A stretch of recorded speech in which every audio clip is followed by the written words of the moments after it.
Hello, everyone, and welcome to tonight's journey into Sleep Enigma, the channel where the mysteries of the world unfold as you drift into a realm of curiosity and wonder.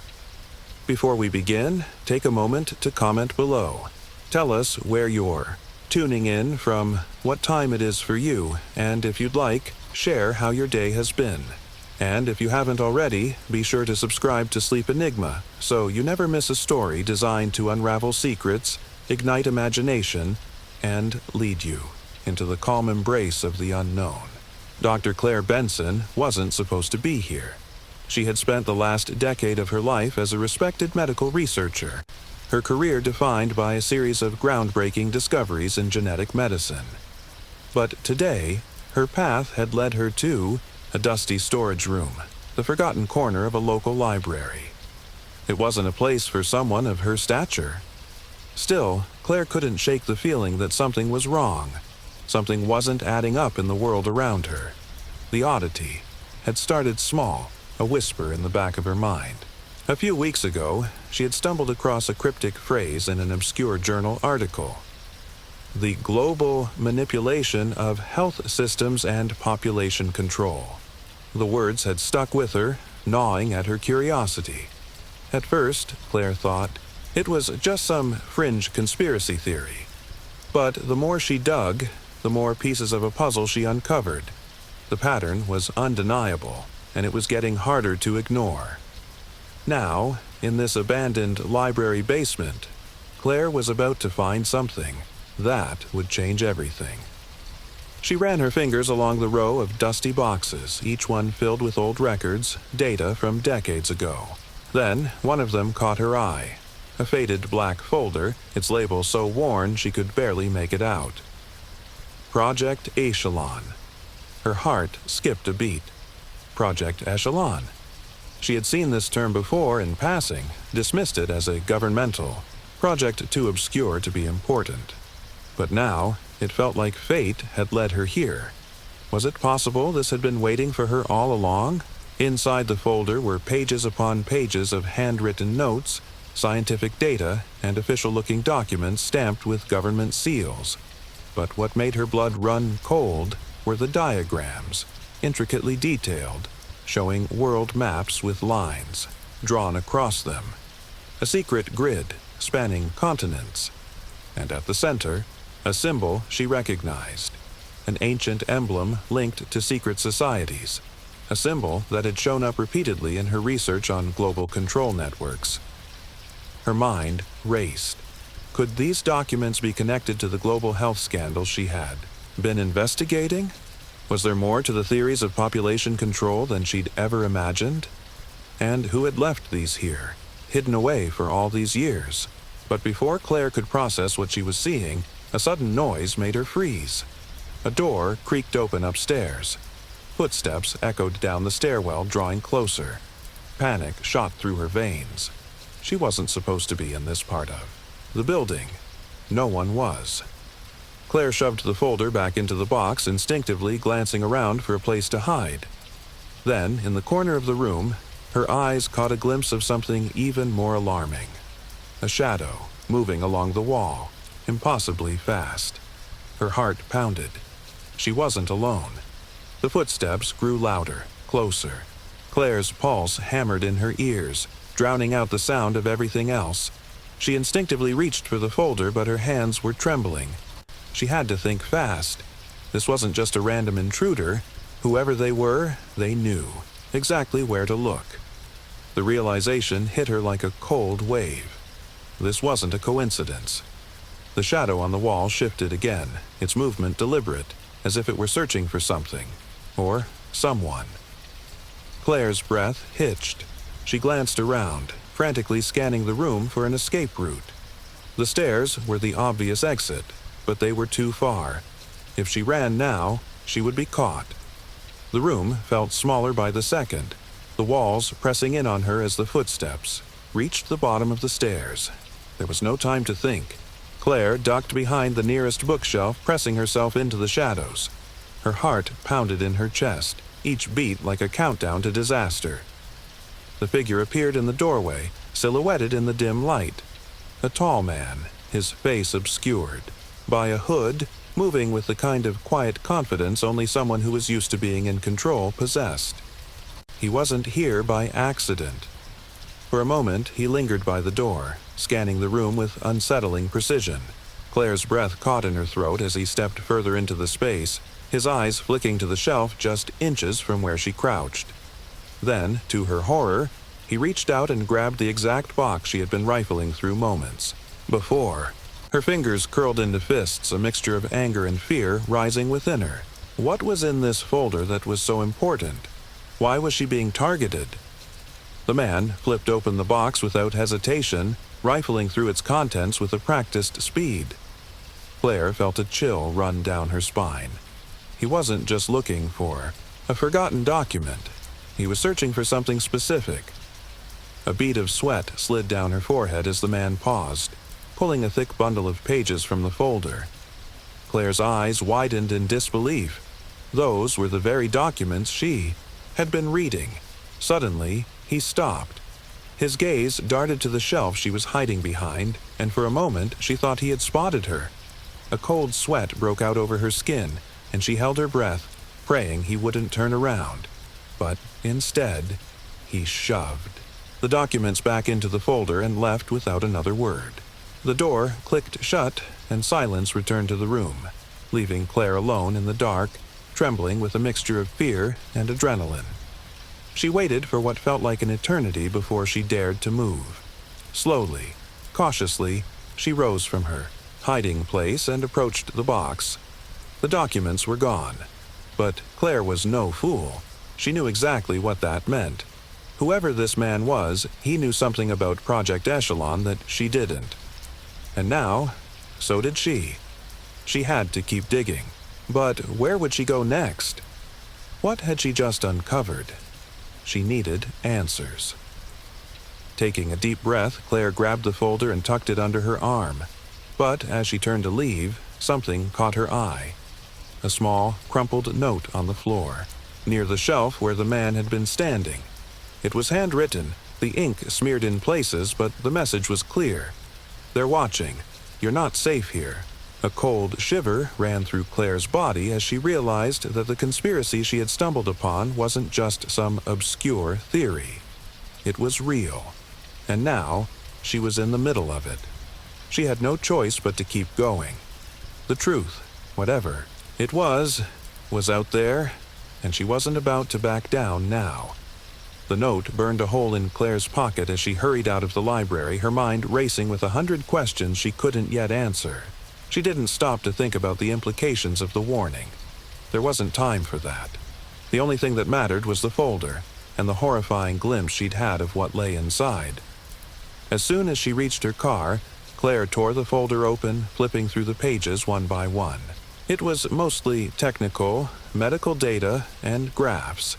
Things she could understand. But then, something caught her eye. A series of handwritten notes, dense with coded phrases. Global consolidation of resources. Echelon is the key to the plan. Crisis. Manipulation required to maintain the order. Claire's brow furrowed as she read through the cryptic sentences. What was this about?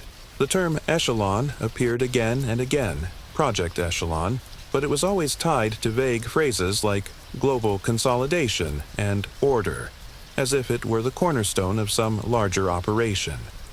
She squinted at the next page, which showed a diagram of interconnected world events, natural disasters, economic collapses, and outbreaks of disease, all linked by a series of dotted lines. The pages didn't just tell a story, they predicted one. A prediction that, in retrospect, was starting to feel eerily accurate. Could this be a plan? Claire murmured to herself. What if these events weren't random? The more she studied the pages, the clearer the pattern became. Economic crises. In the 90s, the spike in global health concerns in the 2000s. The political instability in various parts of the world. It was all outlined here, in the strangest of ways. The images on the pages resembled a web, each string pulling on the others. And at the center of it all, Project Echelon seemed to be the puppeteer pulling those strings. Claire's pulse quickened. These events weren't just isolated incidents, they were stages. The world was being slowly and deliberately moved into chaos. And every single crisis, every disaster, every unforeseen outbreak was nothing but a part of a plan. A plan that, according to the notes, was well underway. But why? And who was behind it? There was only one way to find out. Claire sat back in her car, staring at the map in front of her, a cold wave of realization sweeping over her. There were more clues hidden within these pages. Symbols, words, and even dates. Tiny anomalies she hadn't noticed before, but they meant something. She could feel it. Every instinct told her she was on the verge of uncovering something huge. Suddenly, her phone buzzed. It was an email from an unknown address. The subject line was chilling. "You're getting too close. Stay away from Echelon." Claire's heart skipped a beat. The message was short, cryptic, but unmistakable in its intent. Whoever had sent it knew exactly what she was researching, and they weren't happy about it. The threat was implied, but Claire understood the warning loud and clear. Keep digging, and she might not make it out alive. But the more the danger grew, the more determined she became. She couldn't back down now. She'd seen too much. Too many pieces had clicked together. There was a larger story here, and it was far darker than she could have imagined. The phone buzzed again, this time with a strange attachment. It was a video file. Claire hesitated for only a moment before opening it. The screen flickered to life. The footage was shaky, the camera angle unclear, but the sound was unmistakable. A man's voice, speaking in hushed tones. Echelon isn't just about controlling economies. It's about control of the mind. Look at the events. They've been steering the world to this point for decades. When the time comes, no one will even know they're being controlled. Claire felt her blood turn cold. This wasn't just about money or power or even governments.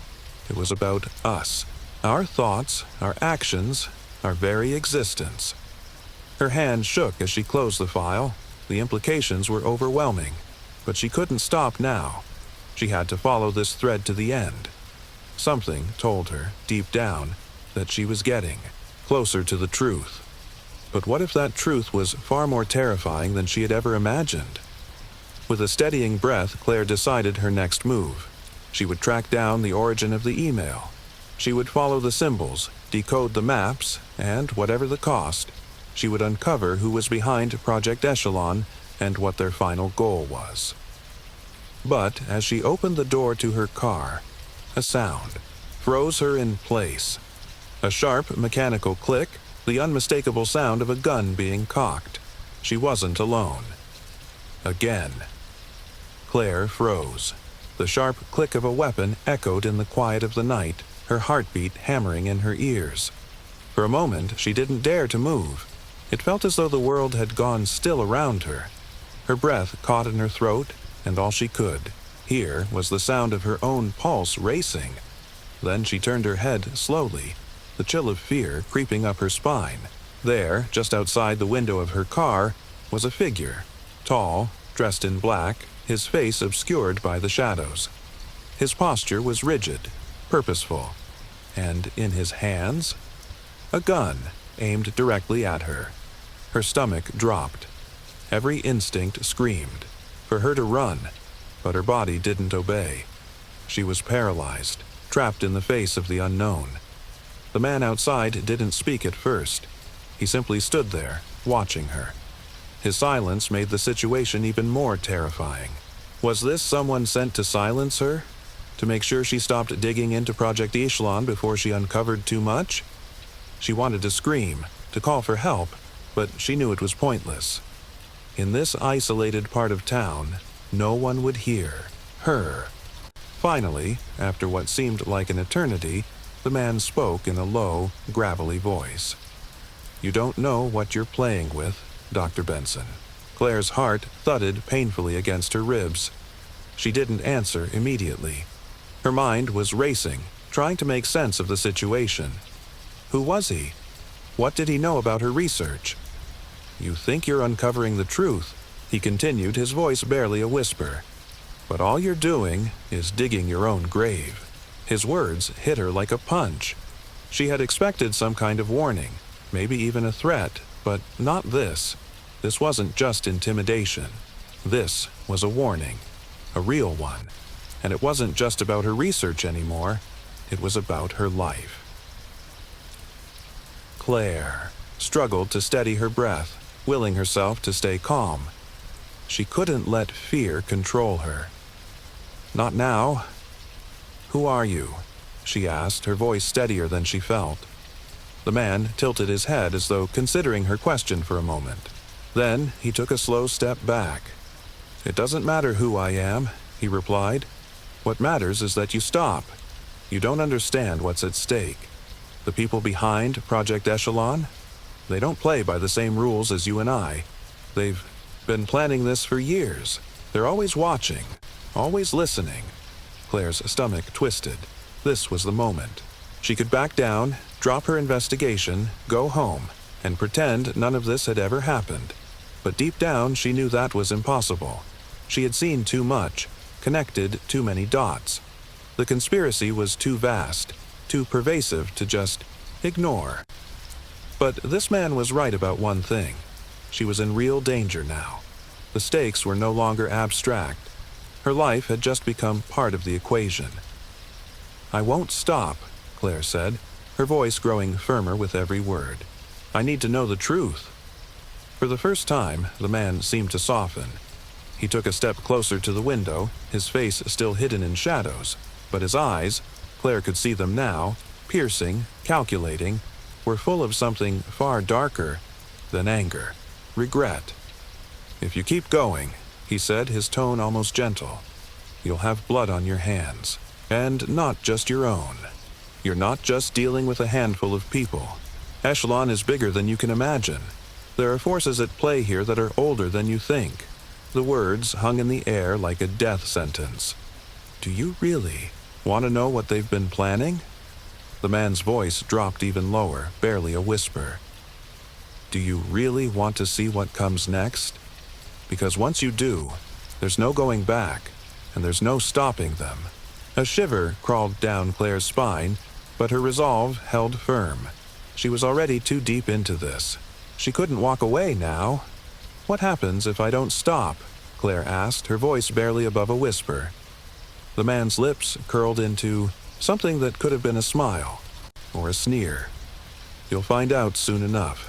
With that, he turned and disappeared into the darkness, leaving Claire alone in the car, her breath shallow, her hands shaking from the adrenaline. Her mind raced as she processed everything he had said. Blood on her hands. Forces older than she could imagine. These weren't just empty threats. They were truths, half revealed, dangerous and chilling. She knew what she had to do. There was no turning back now. She had seen enough to know that Project Echelon wasn't just a conspiracy. It was a global game, and the stakes were far higher than she had ever realized. Claire started her car, the engine roaring to life. But as she pulled away, she couldn't shake the feeling that someone, somewhere, was already watching her every move. And the worst part? She didn't know who would strike first, the people behind Echelon, or the ones who didn't want her to uncover it. Claire's hands gripped the steering wheel, knuckles white as she drove aimlessly through the winding streets. Her mind was a whirlwind of confusion and fear, but one thought kept cutting through: the chaos. What did he mean by forces older than she thought? The man's words echoed in her head, haunting her. Every decision, every move she made felt heavier now. She wasn't just unraveling a conspiracy. She was digging into something ancient, something far beyond her understanding. She had hoped to find an answer, but instead, she was starting to realize that the questions she was asking were only getting bigger, darker. She had to find the truth, no matter what. But where to start? Her gaze flickered to the stack of documents. Beside her, the folder still open, its contents spilling onto the passenger seat. Claire had barely scratched the surface, but what she had uncovered was enough to chill her to the bone. Project Echelon. The word had appeared in almost every document, its significance becoming clearer with each passing minute. But it wasn't just a project. It was a system, a massive, orchestrated web of control. She knew now that it wasn't about managing economies or controlling markets. It was about shaping humanity itself. A low growl of frustration rose in Claire's chest as she pulled into an abandoned parking lot. She needed a moment to think, to process everything. As she parked, her phone buzzed again, the familiar, ominous ringtone sending a jolt of panic through her. She didn't have to check to know who it was. The same unknown address, the same cryptic subject line. You're getting closer to the truth, but it's not what you think. With trembling fingers, Claire opened the email. This time, there was no video attachment. Just more words, more warnings. The architects of Echelon don't want the world to know what they're building. They've engineered crises, diseases, and disasters to test their control over the masses. But they're more advanced than that. They've been manipulating minds for decades, through the media, through health, through social chaos, and you, Dr. Benson, are walking straight into their trap. Her stomach lurched. Manipulating minds? Was this some kind of mind control experiment? Was the world being turned into a giant lab rat? The possibility was chilling, but it made sense. So, much of what she had seen in the documents was connected to global unrest, political uprisings, and mass societal shifts. If Project Echelon was orchestrating all of it, what else had they been planning? The email continued, offering more cryptic insights. Echelon's true purpose is a new world order. They don't just want control of governments. They want control of thought. Through engineered chaos, they'll forge a society where every decision, every action is dictated. The grid is in place. The final stage begins soon. Claire's hands shook as she finished reading. A new world order? It sounded like something out of a dystopian novel. Too surreal, too impossible to believe. And yet, the pieces fit. The pattern of unrest, the hidden symbols, the decades-long manipulation of public health. She had seen the evidence herself. It wasn't just theory anymore.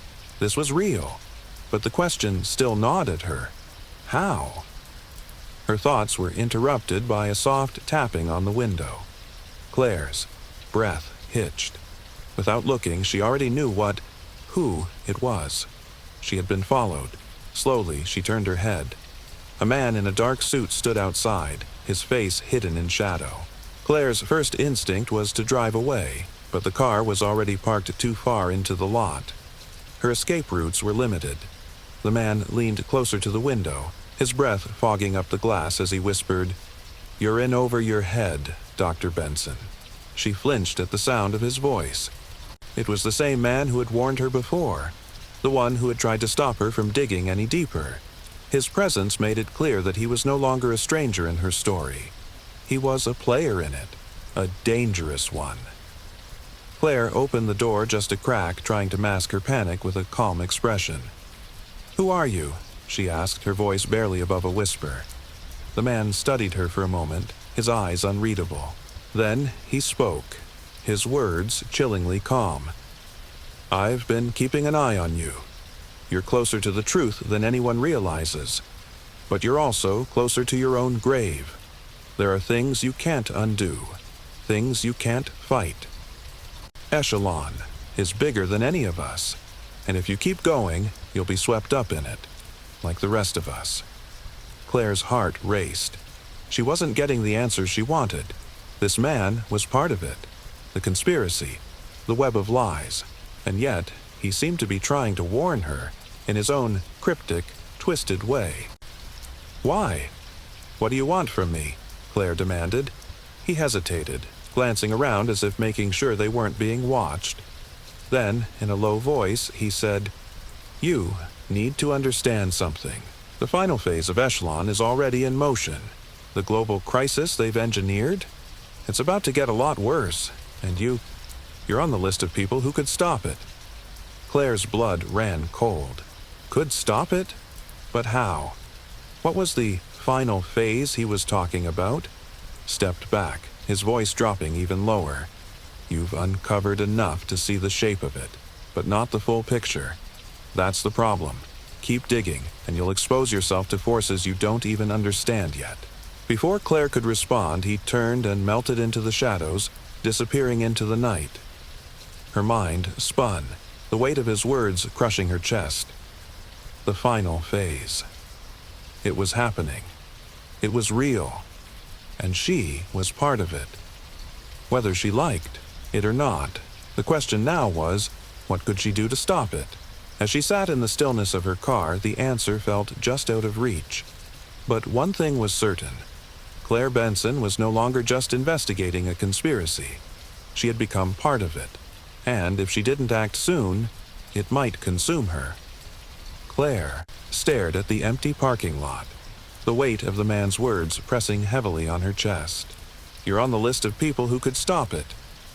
The final phase of Echelon was close, and Claire had just found herself in the middle of it, teetering on the edge of something much bigger than she'd ever anticipated. She slammed her fist against the steering wheel, frustration boiling over. What did he mean by that? Stop it? How could she stop something she didn't even fully understand? Every step of this investigation had drawn her deeper into a labyrinth of lies, half-truths, and dark secrets. But now, as the pieces began to click into place, the full scope of the conspiracy was becoming clear. Echelon was no longer just a hidden project. It was a force of manipulation that had woven itself into the very fabric of global society. It had influenced economies, governments, public health, and even the very thoughts of people. She could feel it now, this invisible hand pushing the world toward chaos. And she, Claire Benson, was standing in its path. Her phone buzzed again, the same unknown number flashing on the screen. She hesitated. This wasn't just a random email anymore. These people, they, were watching her, pulling strings, controlling the narrative. But what did they want with her? With a deep breath, Claire opened the message, her eyes scanning the text. "They are already moving. The next crisis has already begun. You've seen the pattern. You've uncovered the truth, but the clock is ticking. You can stop it, but it will cost you. There are others like you who have tried and failed. What will you do?" The words sent a shiver down Claire's spine.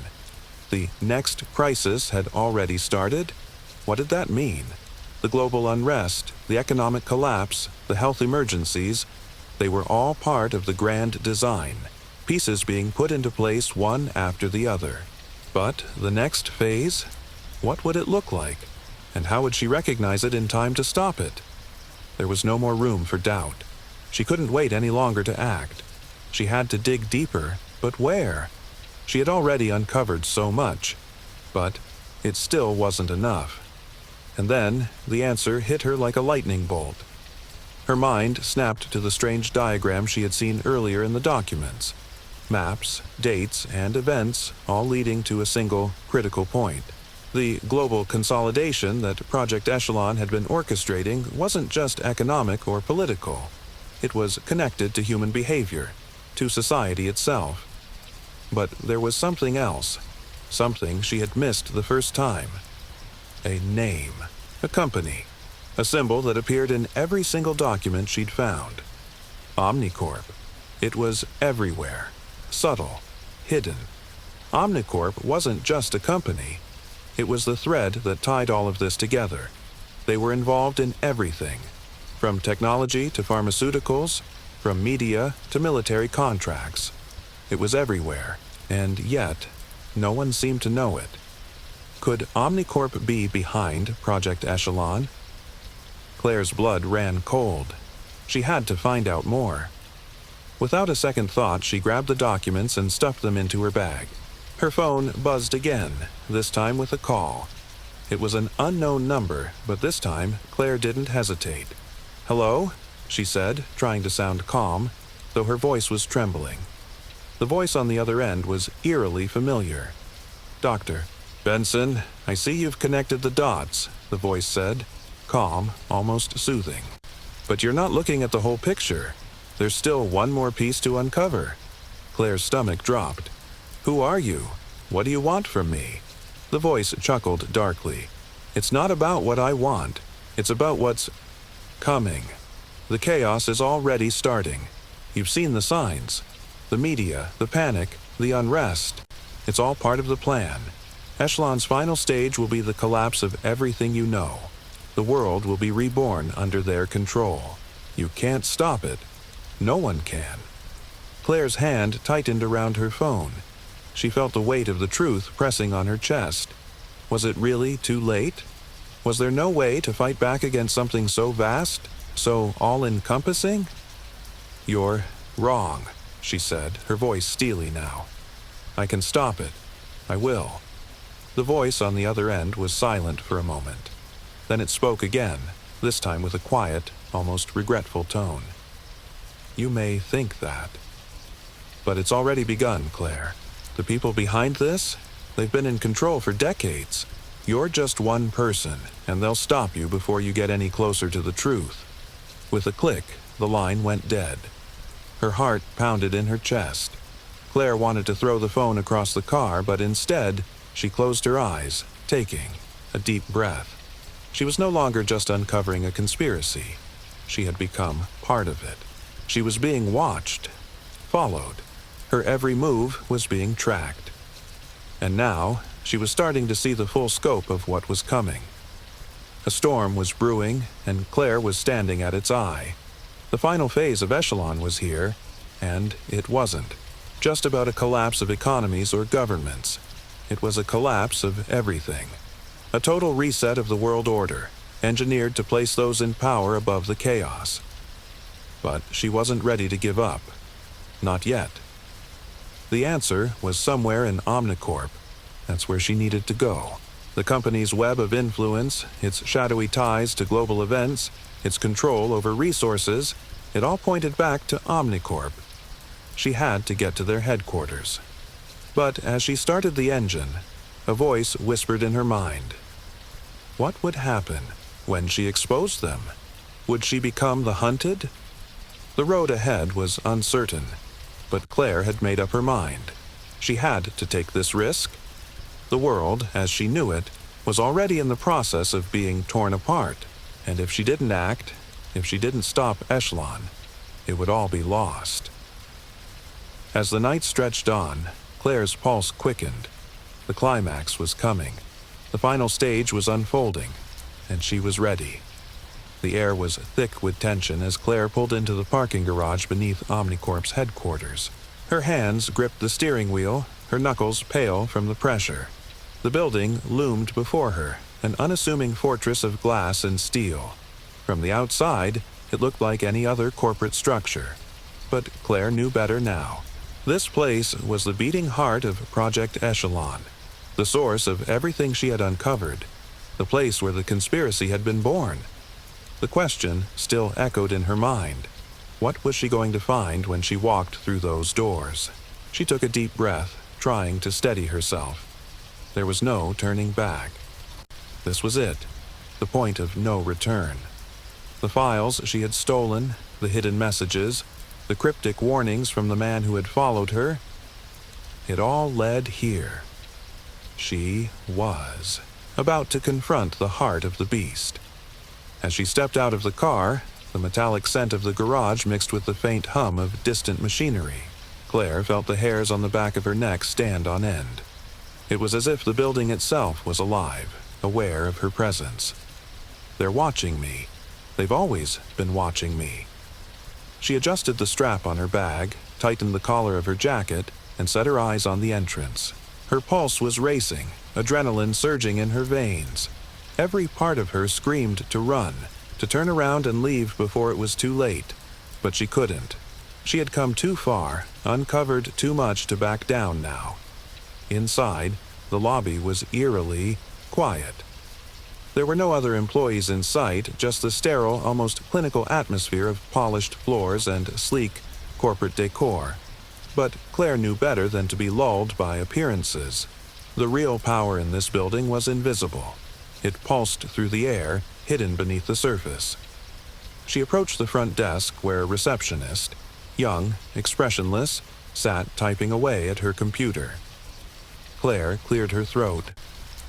"I'm here to speak with someone about Omnicorp's research division," she said, her voice steady despite the turmoil inside her. The receptionist didn't look up, but her fingers paused on the keyboard. "Name?" the receptionist asked flatly. "Dr. Claire Benson," she replied, hoping the name would be recognized. She had done her homework. This wasn't just a random visit. She had a plan, even if it felt like a long shot. The receptionist tapped the name into her computer, and after a moment, her face remained impassive, but her eyes flicked to the security monitor on her desk. Then, without a word, she gestured toward the elevator. "Elevators to your left, 12th floor. Mr. Weston will see you now." Claire nodded, keeping her face neutral, though her heart was pounding in her chest. Mr. Weston? That name had come up in her research, a key player in Omnicorp's top-secret projects. Was he involved in Echelon? Was he the one pulling the strings? She moved toward the elevator, but before she could step inside, a man in a black suit appeared from the hallway, his face unfamiliar but his posture unmistakably authoritative. He stepped into the elevator just as the doors were closing. "Dr. Benson," he said with a tight smile, his voice cold but polite. "We've been expecting you." A chill ran through Claire's spine. "Expecting me?" The doors slid shut with a soft thud, and the elevator ascended, its soft hum the only sound in the cramped space. Claire didn't speak, her mind racing with questions. What had she walked into? Was this the moment everything fell apart? When the doors finally opened on the 12th floor, she was led down a long corridor lined with pristine glass walls. Inside each office, people worked quietly, their faces illuminated by the glow of computer screens. It all felt so normal, so controlled. Then they stopped at a large, frosted glass door. The man in the black suit knocked once, then opened the door without waiting for a response. Inside was a spacious office, bathed in the soft light of desk lamps. A man stood by the window, his back turned, staring out at the city below. He was tall, his posture rigid, and though he appeared to be in his late 50s, his sharp features and meticulously combed hair made him look ageless. He turned as they entered, and Claire's breath caught in her throat. This was Mr. Weston, the man who had been pulling the strings, the architect of Echelon. "Dr. Benson," he said, his voice smooth, almost too smooth. "I've been hoping we could have a conversation." Claire felt the room close in around her. She could feel it, the subtle tension in the air. The moment she stepped into this room, she had crossed a line. She was no longer a researcher. She was an intruder, and Mr. Weston knew it. "What do you want with me?" Claire demanded, trying to keep her voice steady. Weston's lips curled into a thin smile. "I don't want anything from you, Dr. Benson. In fact, I was hoping we could avoid an unnecessary confrontation." He gestured toward a chair. "Please, sit. You're here because you've seen something you weren't supposed to see. But the truth is, what you've uncovered is just the beginning. You've been on the edge of something bigger than you can possibly understand." Claire's heart skipped a beat. Was he admitting it? Was he really about to tell her everything? But, as he continued, the coldness in his eyes told her that the truth she was about to hear might be worse than anything she could imagine. "The world is changing," Weston said, his voice a low, measured cadence. "We've created something that will reshape humanity. The final phase of Echelon is upon us, and it's already too late to stop it. People like you, curious, stubborn, will never understand why we do what we do. But we are the future. You're a footnote in history, Dr. Benson. The final phase, it was happening. Right now." Claire's pulse quickened. She had to act. "You don't have to do this," Claire said, her voice rising with desperation. "You can stop it. I know how it works. I can expose you. I can expose everything." Weston's smile widened, but it was not a friendly smile. It was a smile of pure, cold superiority. "You think you can stop this?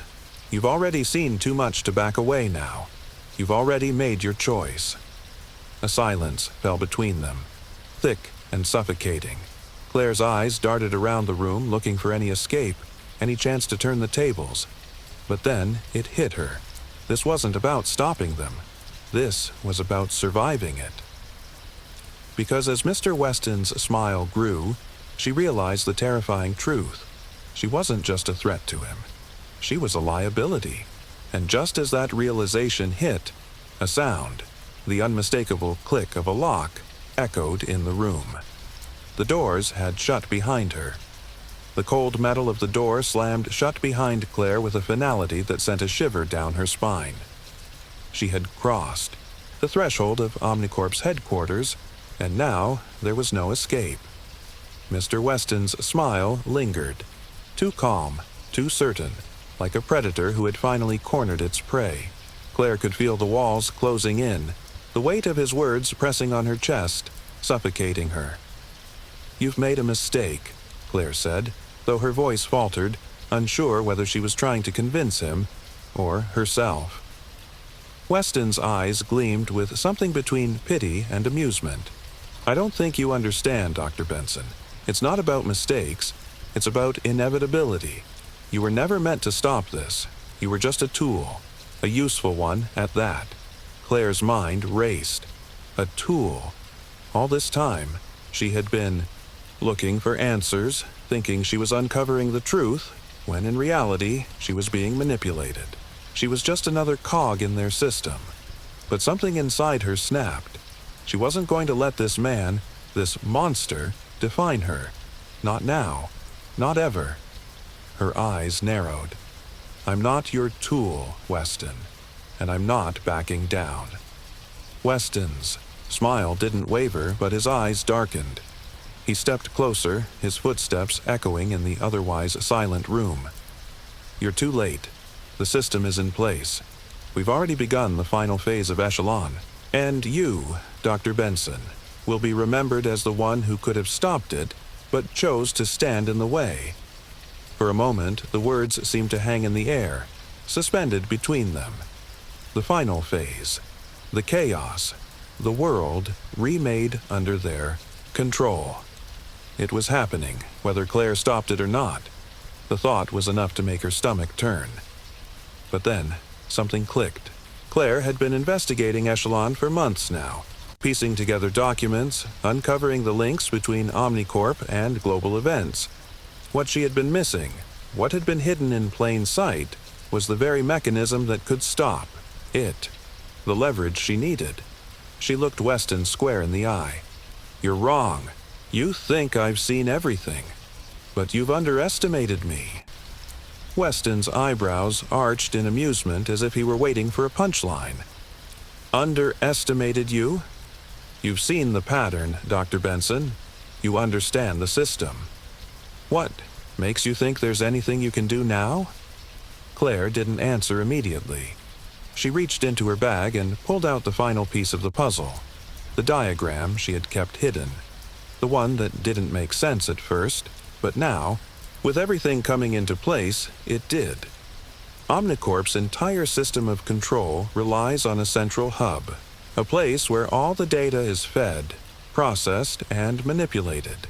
Your global grid. "I've found it. I know where it is." Weston's expression shifted slightly, his eyes narrowing just enough to betray the smallest hint of uncertainty.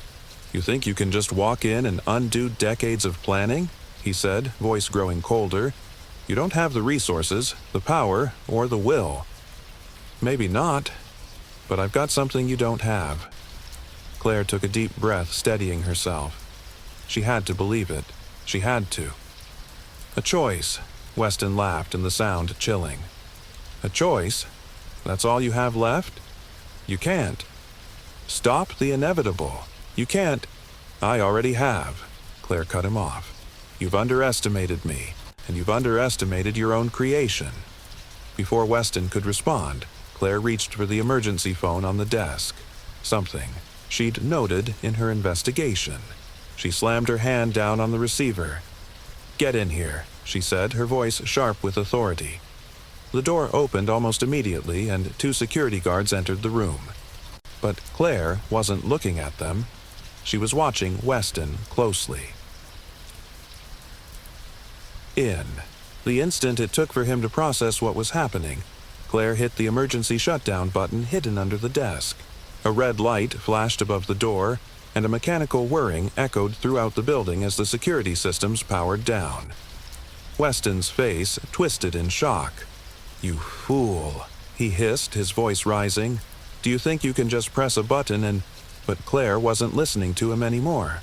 She was moving fast, drawing on everything she had learned, everything she had uncovered, the complex web of control that Omnicorp had built over decades. It was now within her grasp.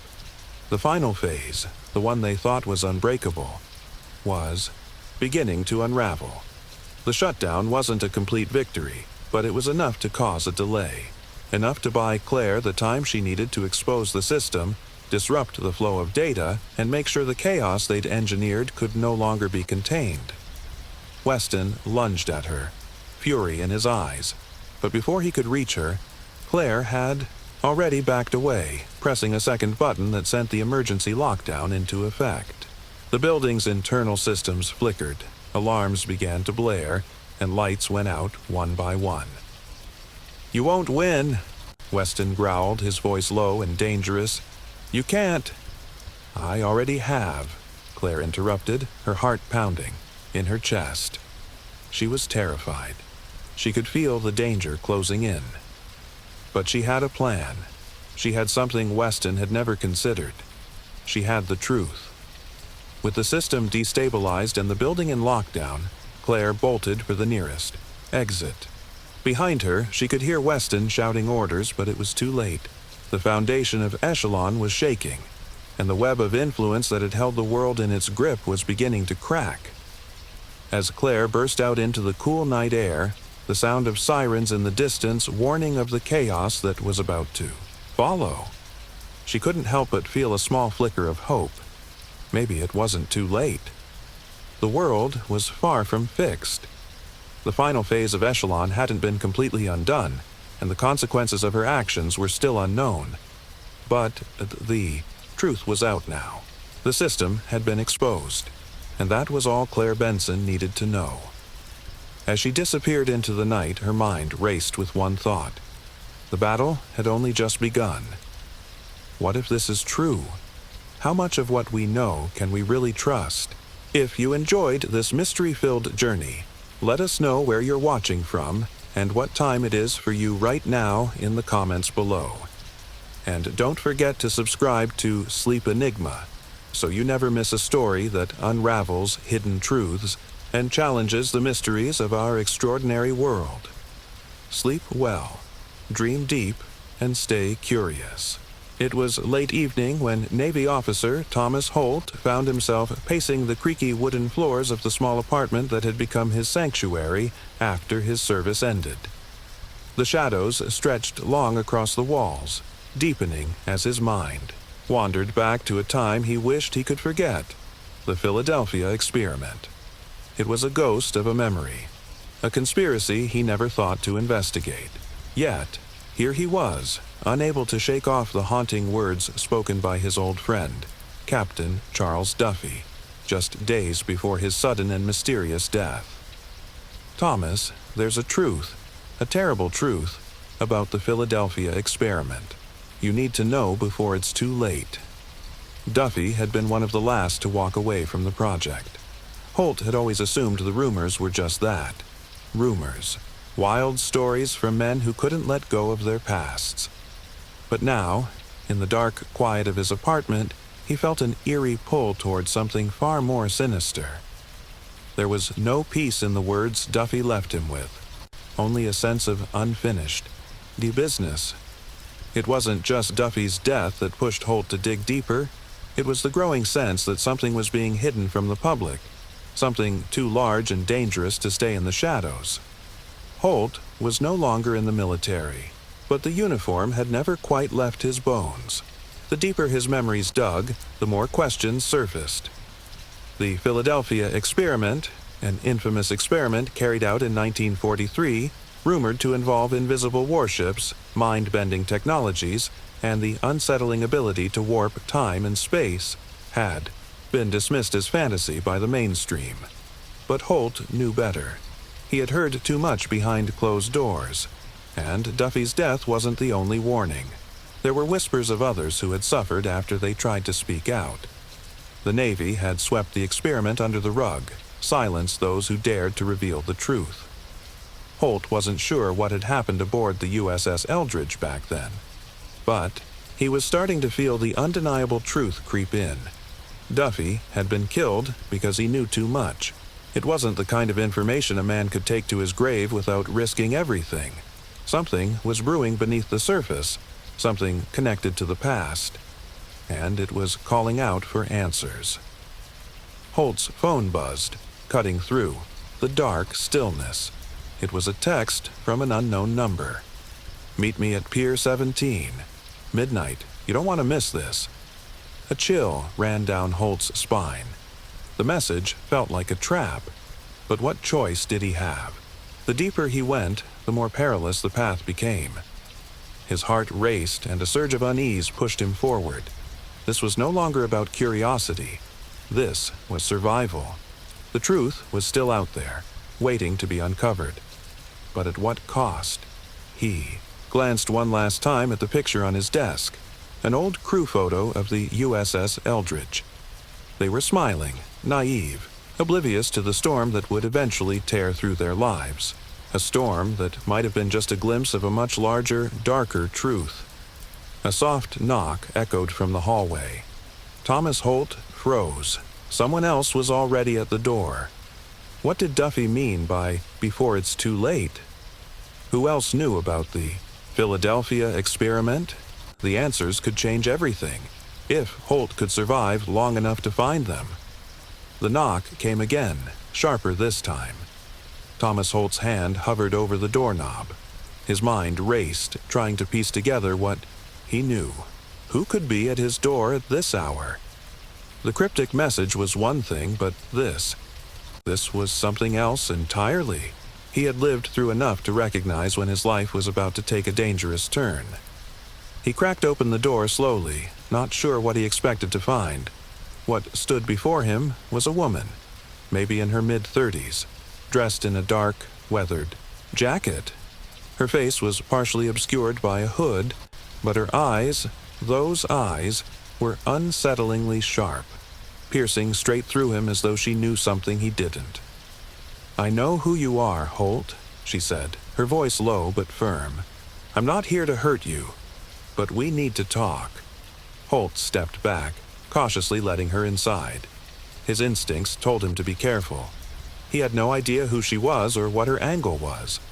But the message, the warning, the strange text, it all felt too connected to ignore. She took a seat in the old worn armchair by his window, glancing around the room as though she were sizing it up. Her movements were deliberate, calculating as if everything she did was measured. "Why are you here?" Holt finally asked, keeping his distance. "And how do you know about Duffy?" Her lips curled into a tight, almost amused smile. "I knew Duffy. In fact, we both knew a lot of things about the Philadelphia experiment. But it's not just about that. The experiment itself, it's much bigger than what you've heard. You're about to learn things that will change your entire understanding of history." Holt felt a mixture of dread and intrigue settle in his chest. The Philadelphia experiment wasn't just some classified project buried in military archives. It was alive. Alive in whispers, in the dark corners of forgotten documents, and now it was alive in this strange woman standing in his apartment. "Who are you?" he demanded, trying to steady his voice. "What do you want from me?" She leaned forward, her gaze never leaving his. "I was part of the group tasked with cleaning up the aftermath. I can't say much more right now, but there's one thing you need to understand. The Eldridge wasn't the only ship involved, And it wasn't just about invisibility or time travel. The real experiment was much darker, much more dangerous. Holt's pulse quickened. He'd heard the rumors, the half-truths that swirled around the USS Eldridge, the stories of sailors who had vanished, reappeared, or gone mad. But this was something else entirely. A larger conspiracy, a deeper, more unsettling truth that stretched beyond the confines of the Navy's walls. Then why haven't we heard about this before?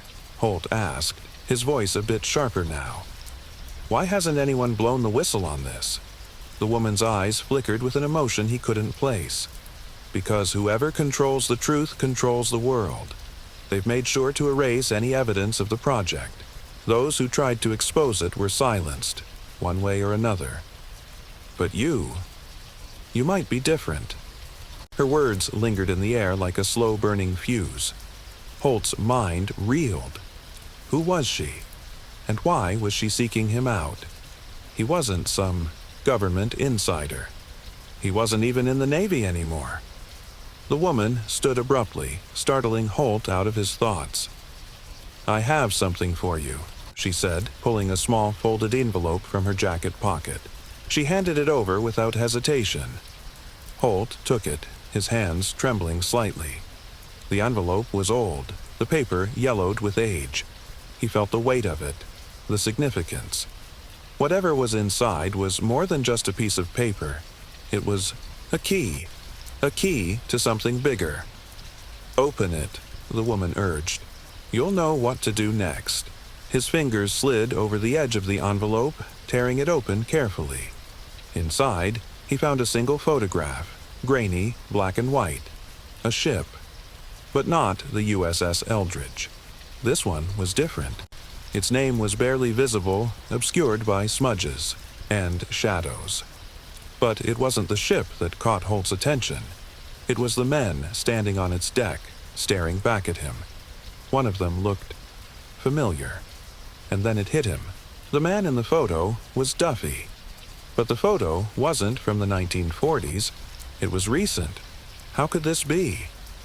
His eyes shot up to the woman, but she was already gone, vanishing into the night as quietly as she had arrived. The only sign of her presence was the open window, a faint breeze ruffling the curtains. Holt stared at the photo, his mind racing. Duffy, alive? Or had he never really died at all? Who was the mysterious woman, and why had she given him this photo? What was Duffy's real role in the Philadelphia experiment, and why had he disappeared? These questions burned in Holt's mind, but the answers felt just beyond his reach. The truth was unraveling, thread by thread, but where would it lead him? The photograph in Holt's hand felt like a time bomb. Its crinkled edges burned with a silent urgency, but the more he studied it, the deeper his confusion grew. The man in the photo, Duffy, was supposed to be dead. That much was clear, but the date on the back of the photo was from just 3 months ago. Impossible. Holt dropped the picture onto the coffee table, his fingers suddenly feeling slick with sweat. What was going on here? Who would go through the trouble of faking Duffy's death and then send him a photo as proof that the man was still alive? And why had she chosen him to uncover this twisted puzzle? He couldn't shake the gnawing feeling in his gut. His entire life, the things he thought he knew, felt like they were crumbling. The Philadelphia experiment wasn't just a classified project. It was a living, breathing monster, and it had reached out to him. He was no longer just a passive observer. He was now a player in a game that stretched far beyond his understanding. The night dragged on, each second crawling with tension. Holt couldn't sleep. Instead, he sat by his desk, scrolling through old Navy records, hoping to find something, anything, that might explain what he was looking at. But as the hours passed, it became clear. There were no easy answers. Everything connected to the Philadelphia experiment had been sealed. The files, the records, the testimonies, all scrubbed clean. Then, in the corner of his screen, an odd pattern caught his eye. A list of military personnel, Names that had once been part of the project showed up repeatedly in strange contexts, on government payrolls, private defense contractor lists, even in recent articles about advanced technology. One name stood out: Captain Charles Duffy. But not just once. Duffy's name appeared over and over in connection with various classified projects. Only the records didn't align. Duffy's assignments were supposedly closed years ago, but here he was, listed, as part of the Pentagon's special research teams up until just 2 months ago. And those projects were connected to the very heart of the Philadelphia experiment. Holt felt a cold wave of realization wash over him. Duffy wasn't just a bystander in all this. He'd been at the center of it. The project hadn't ended. It had evolved. And Duffy had somehow managed to stay in the game, hidden in plain sight. As Holt scrolled through more files, his phone buzzed again. Another text, this one more urgent than the last. "Get to the abandoned warehouse at 3rd and Pine. Someone's watching you. They know you're looking. Hurry." A chill ran down Holt's spine. This was it. Whoever was behind the photo, whoever had orchestrated Duffy's disappearance and reappearance, was now aware of his search. He wasn't just an innocent man stumbling onto secrets. He was a target. The only question now was whether he could make it to that warehouse alive. And if he did, what would he find? His heart pounded as he grabbed his jacket and keys, the weight of the decision settling heavily on his shoulders. He had to go. The pieces were falling into place, but every step forward only seemed to pull him deeper into a web he couldn't escape. The night air was thick with a strange, almost unnatural stillness as he drove. His headlights cut through the darkness, the faint glow illuminating the empty streets. Pine Street was eerily quiet, save for the distant hum of the city. When he finally arrived, his headlights reflected off a long-abandoned warehouse at the corner, its rusted doors slightly ajar. Cautiously, Holt stepped out of his car. His boots echoed on the cracked pavement as he approached the entrance, a sense of dread coiling in his stomach. This was no longer just about curiosity.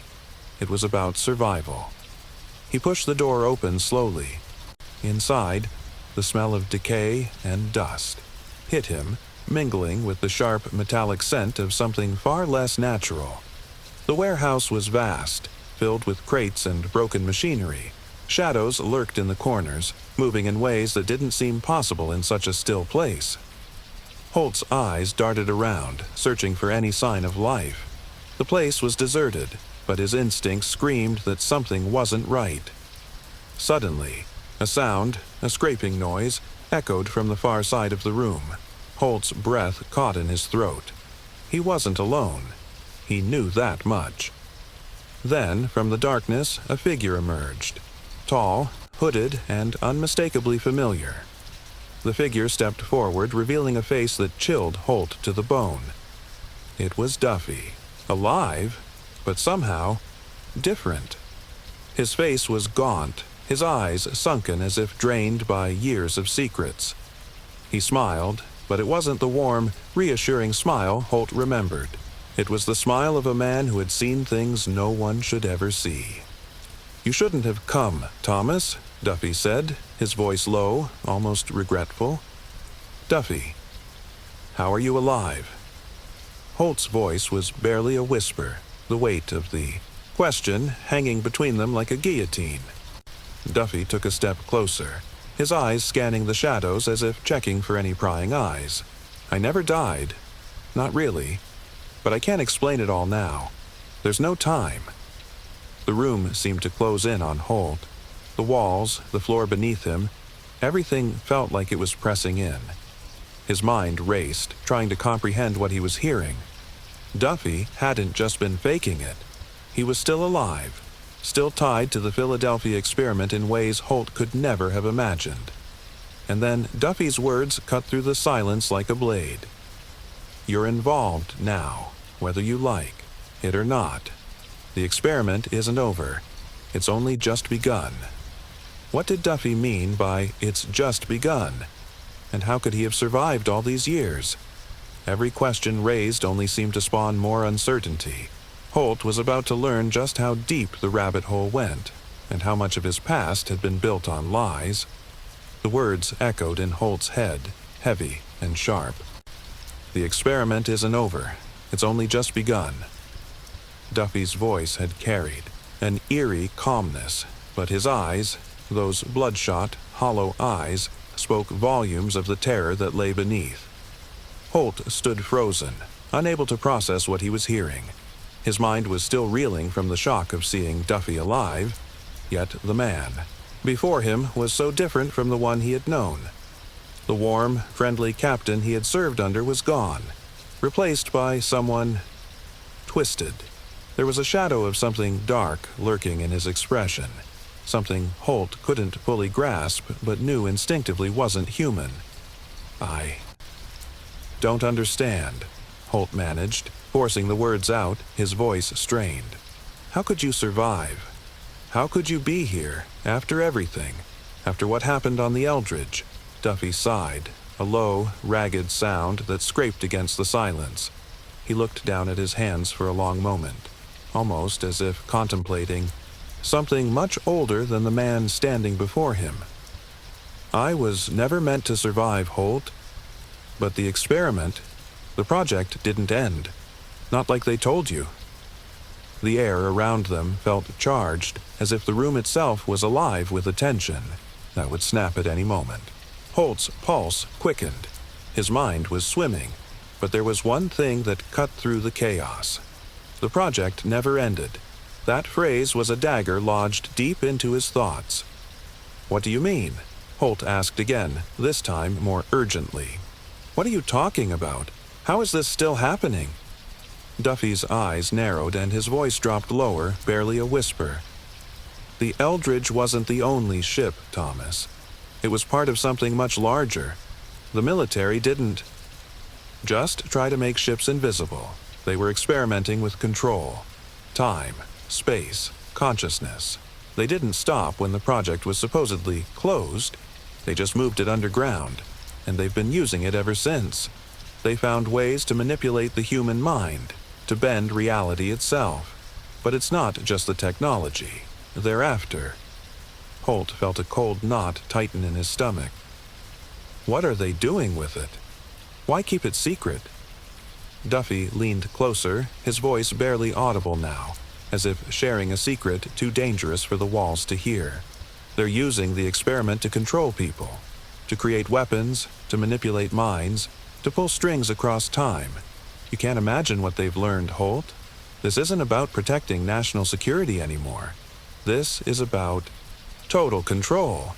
The words hit Holt like a wave of ice water. The weight of the truth was almost too much to bear. His thoughts swirled, his memories flashing back to everything he thought he knew about the Philadelphia experiment. The strange disappearances, the rumors of time anomalies, the stories of men who'd vanished without a trace or had returned. Wrong. And now, here was Duffy, revealing the nightmare beneath the surface. Holt had known the government kept secrets, but this was something far darker than anything he'd ever imagined. A sudden, sharp noise broke through his thoughts. A distant clang echoed from the back of the warehouse, followed by hurried footsteps. Holt's hand instinctively went to his jacket where his sidearm rested. Duffy's face twisted in a grim expression. "They're here. They know you're here. We don't have much time." Holt's heart skipped a beat. "Who? Who's after us?" Duffy's eyes scanned the shadows in the dimly lit warehouse. "The same people who never stopped the experiment. The ones pulling the strings behind the curtain. They won't let you leave. You need to understand, Holt. Once you start down this path, there's no going back. They'll stop at nothing to make sure the truth stays buried." Holt clenched his jaw, adrenaline surging through his veins. This wasn't just a conspiracy anymore. This was real. The truth about the Philadelphia experiment, the truth Duffy was willing to risk his life to reveal, was even more dangerous than he could have ever imagined. Before he could ask another question, a sharp voice sliced through the air. "Thomas Holt!" The voice was familiar, authoritative, commanding. It was Colonel Randall Hawk, a man who had once been a mentor to Holt during his early years in the Navy. Holt froze. How could Hawk be here? The man had retired years ago. But the colonel's voice rang out again, this time louder and more menacing. "You're playing with fire, Holt. I warned you once. Now you've gone too far." Holt spun around, his hand moving instinctively toward his gun, but the figure emerging from the shadows was too quick. The soft click of a gun being cocked stopped him dead in his tracks. "Put your weapon down, Lieutenant," Hawk commanded. There was no warmth in his voice, no recognition of the man he had once trained. There was only cold, unwavering authority. Duffy stepped forward, blocking Holt's path. "You don't have to do this, Hawk. The truth will come out sooner or later. You can't keep hiding what happened." Hawk's eyes narrowed. "It's already too late for you both. You've gone beyond what you were supposed to know. You have no idea what you're up against, Holt. You're not going to survive this. None of us will." Holt's mind raced. Hawk had to be involved. In this, in some way. But the implications were too much. If even the colonel was in on it, how deep did this conspiracy go? "You've been part of this all along," Holt said, his voice a low growl. "Haven't you, Colonel?" Hawk's lips twisted into a grim smile. "You've seen too much already, and now you'll pay the price." The air thickened with tension. Holt could feel the weight of his decision pressing on him. He could either run and disappear into the shadows, or stand his ground and risk everything to expose the truth. But he knew one thing for certain. Nothing about this would end quietly. The forces behind the Philadelphia experiment were not going to let him, or anyone, uncover what they had buried for decades. What is Colonel Hawk's true role in the conspiracy? What price will Holt pay for trying to reveal the truth? The stakes have never been higher. Holt must now face the consequences of his actions, before they silence him too. The tension in the warehouse was thick enough to cut with a knife. Holt's fingers twitched, his hand still hovering over the grip of his gun. But he knew he couldn't shoot. Not yet, not until he understood exactly what was going on. Colonel Hawk's gun glinted under the faint warehouse lights as he leveled it toward Holt, but there was a hesitation in his eyes, a brief flicker of something. Regret? Pity? Holt couldn't be sure, but it was enough to make him pause, just for a second. "Colonel, this isn't you," Holt said, trying to reach the man he had once called a mentor. "I know you. You're not part of this. You can't be." Hawk's jaw clenched, his face hardening like stone. "You don't understand, Holt. I never had a choice. None of us did." The words landed like a punch to Holt's gut. No choice? What did that even mean? This was Colonel Randall Hawk, the man who had trained him, the man who had sworn to uphold the Navy's honor, the man who had always preached duty above all else. "What do you mean, no choice?" Holt demanded, his voice rising, frustration bubbling over. "You don't get to hide behind that excuse. You sold your soul to this nightmare, and now you're telling me you're just following orders?" Hawk's expression faltered for a brief moment, but then the hardness returned, his gun unwavering. "There's no room for right or wrong in this game anymore, Holt. The world you think, it's gone. The experiment is bigger than us, bigger than anyone." The weight of those words hit Holt with a gut-wrenching force. The experiment was bigger than them? Bigger than anything? Holt's thoughts raced, connecting dots he had only begun to grasp. The Philadelphia experiment wasn't just about war, or weapons, or control. It was something much larger. And Hawk was caught in the middle of it, just like Duffy, just like everyone else. And suddenly, Holt understood the price. "They're using us, Hawk," he said softly, his voice cutting through the thick silence. "The experiment, it's not just about manipulating time and space.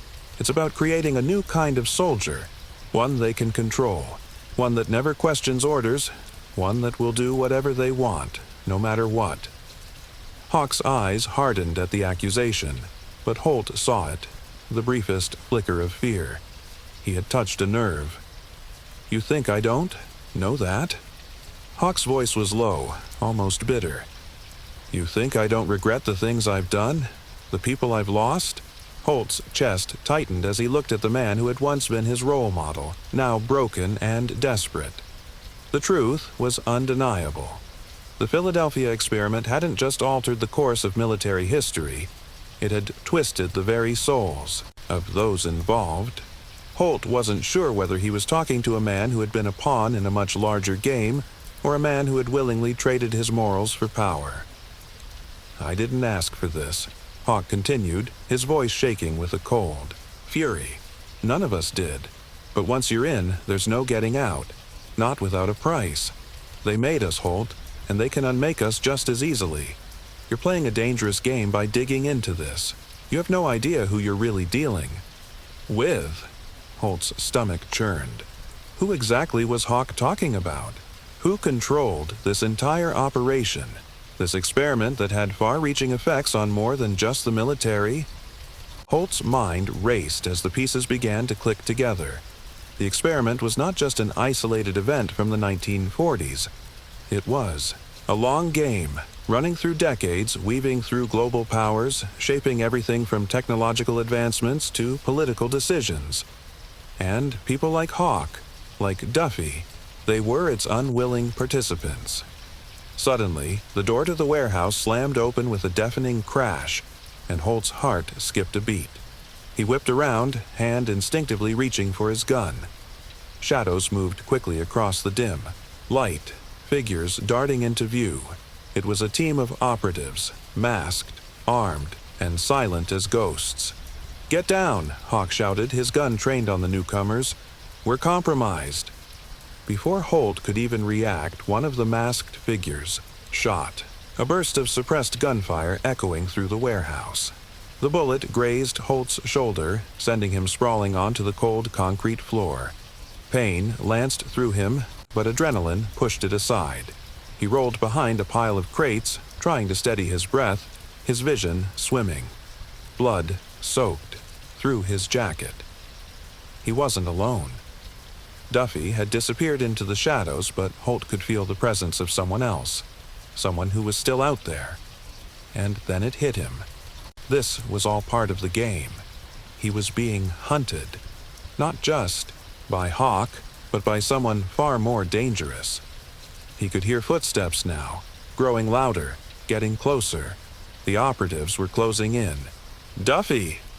Holt's voice cracked as he called out, but there was no answer. He had to move, now. His eyes darted around the warehouse, searching for any way out. The door was too far away. The only option left was the high catwalk above, where the shadows seemed to conceal a possible escape. Blood dripped from his shoulder, his vision blurred, but Holt had no choice. He was in the fight of his life now. As he hoisted himself up onto the catwalk, barely staying conscious, his mind raced with what he had just learned. This wasn't just about uncovering a government cover-up. It wasn't even about the Philadelphia experiment anymore. It was about survival. He had walked too far into the heart of something dark, something that had ensnared people like Duffy and Hawk for decades, and now Holt was in too deep. But the worst part, he still didn't know who was truly behind it all. Was it the government? Was it a covert military faction? Or was something far older pulling the strings? The truth was out there, but Holt had no idea if he would live long enough to find it. What's the real force behind the Philadelphia experiment? Who is pulling the strings in this dark conspiracy, and what are they really after? The deeper Holt digs, the more dangerous the game becomes. It's only a matter of time before everything crashes down. Holt's body ached with the effort to stay conscious, every movement sending spikes of pain shooting through his shoulder. His blood had soaked through his shirt, and his breath came, in shallow, strained gasps. But he couldn't stop. Not now, not with everything at stake. The catwalk creaked beneath him as he moved, but he forced himself forward, the high beams casting long, dark shadows across the warehouse floor. Below, the operatives were sweeping the area, systematically closing in on his last known position. His mind raced with everything he had learned so far. Duffy's words still echoed in his mind. The experiment isn't over. It's only just begun. Holt's hands shook as he gripped the rusted rail of the catwalk.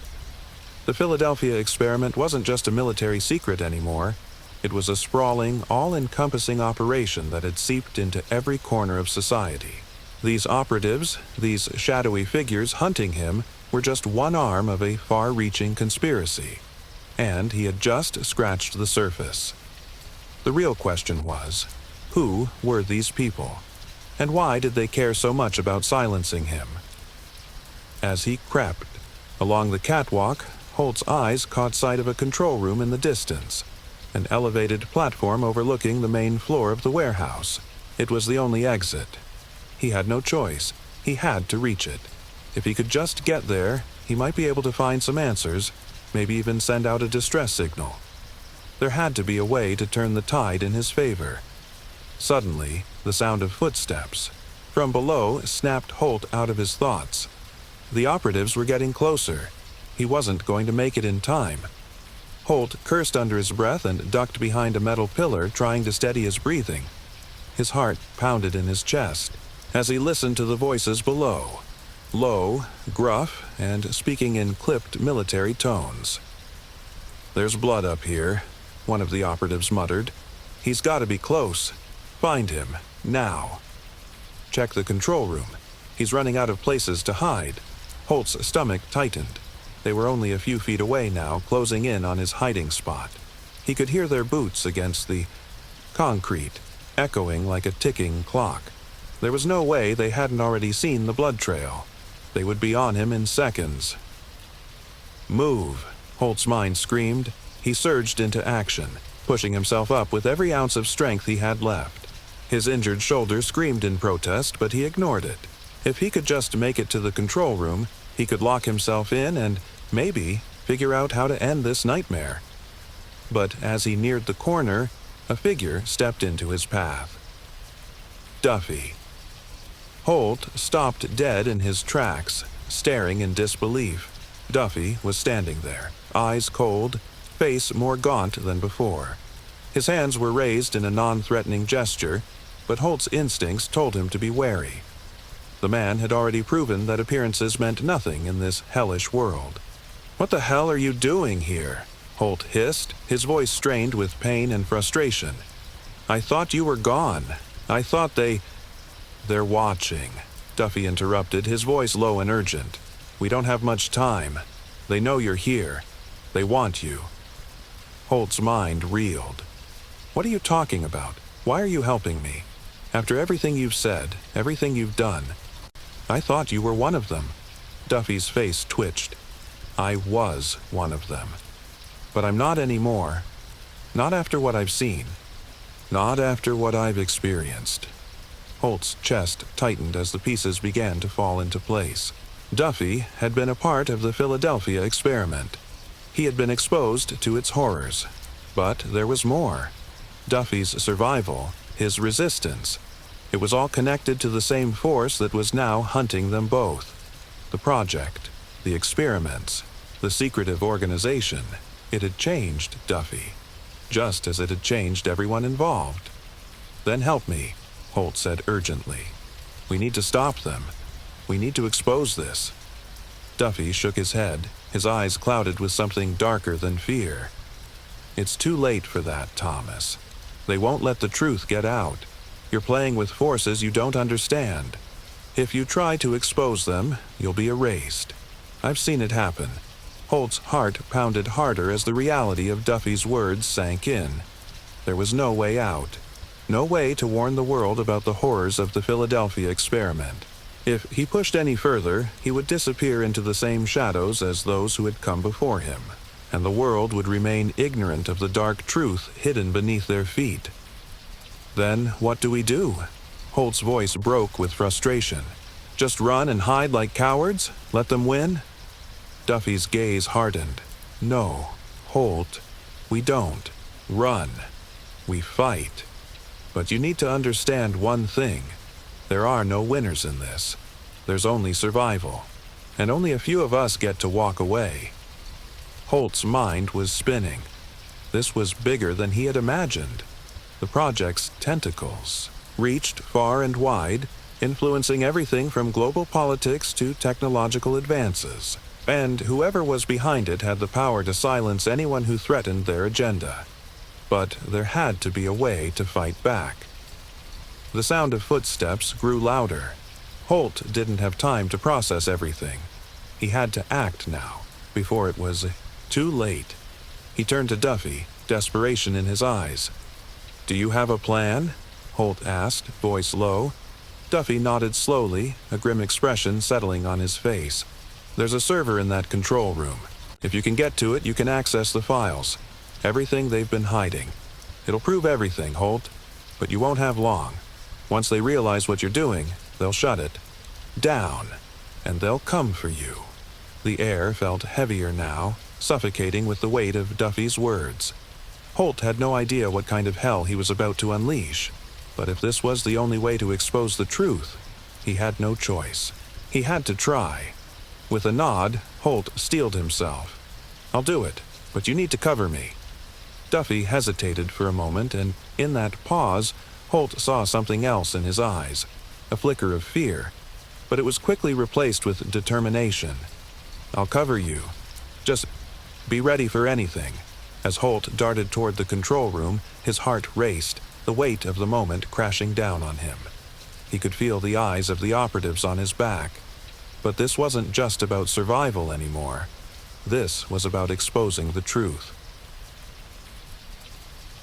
This endgame had begun.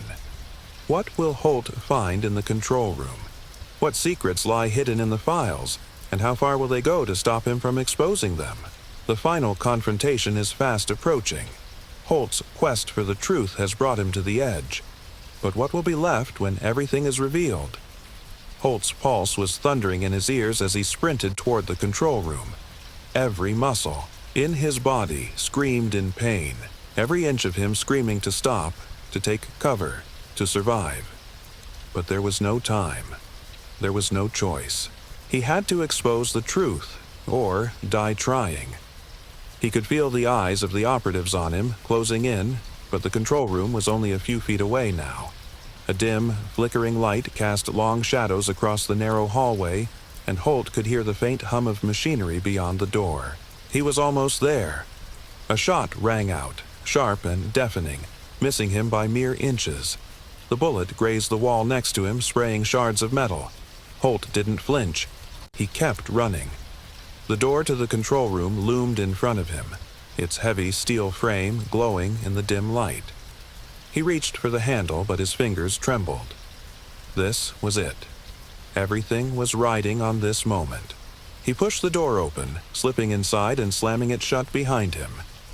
The room was silent, save for the soft hum of computers and the distant sound of voices outside. Holt's breath was ragged as he leaned against the door, his eyes scanning the darkened space. It was a small room, cluttered with monitors and old equipment. Nothing fancy, but it radiated importance. And that's when Holt realized this was the heart of the operation. The files, the secrets, the truth. It was all here. He limped toward the nearest terminal, his injured shoulder throbbing with every step. The blood had stained his shirt, but he didn't have time to care. He needed access, now. His fingers flew across the keyboard, punching in commands as fast as his shaking hands would allow. The screen flickered to life, revealing layers of encrypted files. The deeper he dug, the more unsettling the information became. This wasn't just about time manipulation. This was about control. The files revealed decades of research, notes, and experiments. Everything from attempts to harness electromagnetic fields to using human subjects in reality bending. Tests. And as Holt scrolled through the data, he saw names he recognized. People from his past. Mentors, fellow officers, civilians who had disappeared. Their lives erased without a trace. They had all been subjects in this twisted experiment. Their lives torn apart for the pursuit of power. Then he found something that made his heart stop. A report dated only a few weeks ago, a new phase in the project. One that used artificial intelligence to control the minds of those who had been exposed to the experiment. It was clear now, this wasn't just a covert military operation. This was a multinational conspiracy, pulling strings in every corner of the world, using mind control and technology to manipulate the global order. Holt's stomach turned. His instincts had been right. The experiment wasn't over. It had evolved. And now it had become something far more dangerous than anyone could have imagined. He was so focused on the screen, so deep in the files, that he didn't hear the door creak open behind him. "Looking for something, Lieutenant?" The voice was smooth, cold, eerily familiar. Holt's heart skipped a beat. He whipped around, but it was too late. Colonel Hawk stepped into the room, flanked by two masked operatives. His eyes locked onto Holt with a chilling intensity, and, for the first time, Holt saw it. There was no trace of the man he had once known. The man before him was a shell, a puppet, and Holt had just pulled back the curtain to reveal the monster controlling him. "Colonel," Holt said, his voice low and steady despite the storm of emotions threatening to overwhelm him. This is what it's really about, isn't it? The experiment, the control, the mind games. You've all been a part of this thing for decades."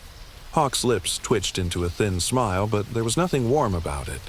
"You have no idea, Holt. This is far beyond you. You were never meant to understand. You were just a pawn, like the rest of us."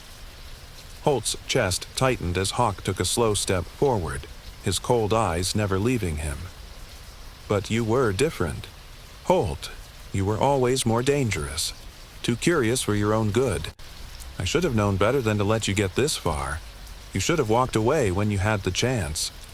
Holt's pulse quickened. "You let me get this far because you needed me, didn't you? You needed someone to uncover the truth, someone who could get in here and access these files. Because, deep down, you know this is wrong. You know what you've done." Hawk's gaze flickered briefly, just for a moment, as if Holt's words had cut deeper than he expected. But it was fleeting. He regained his composure quickly. "You're wrong, Holt," Hawk said, his voice soft but deadly. "There's no going back now. The experiment is too far along. We've all made our choices. And now, so have you." Holt's stomach twisted. He had no illusions anymore. He wasn't walking out of here alive unless he made a move. The operatives were closing in, and Hawk wasn't about to let him go.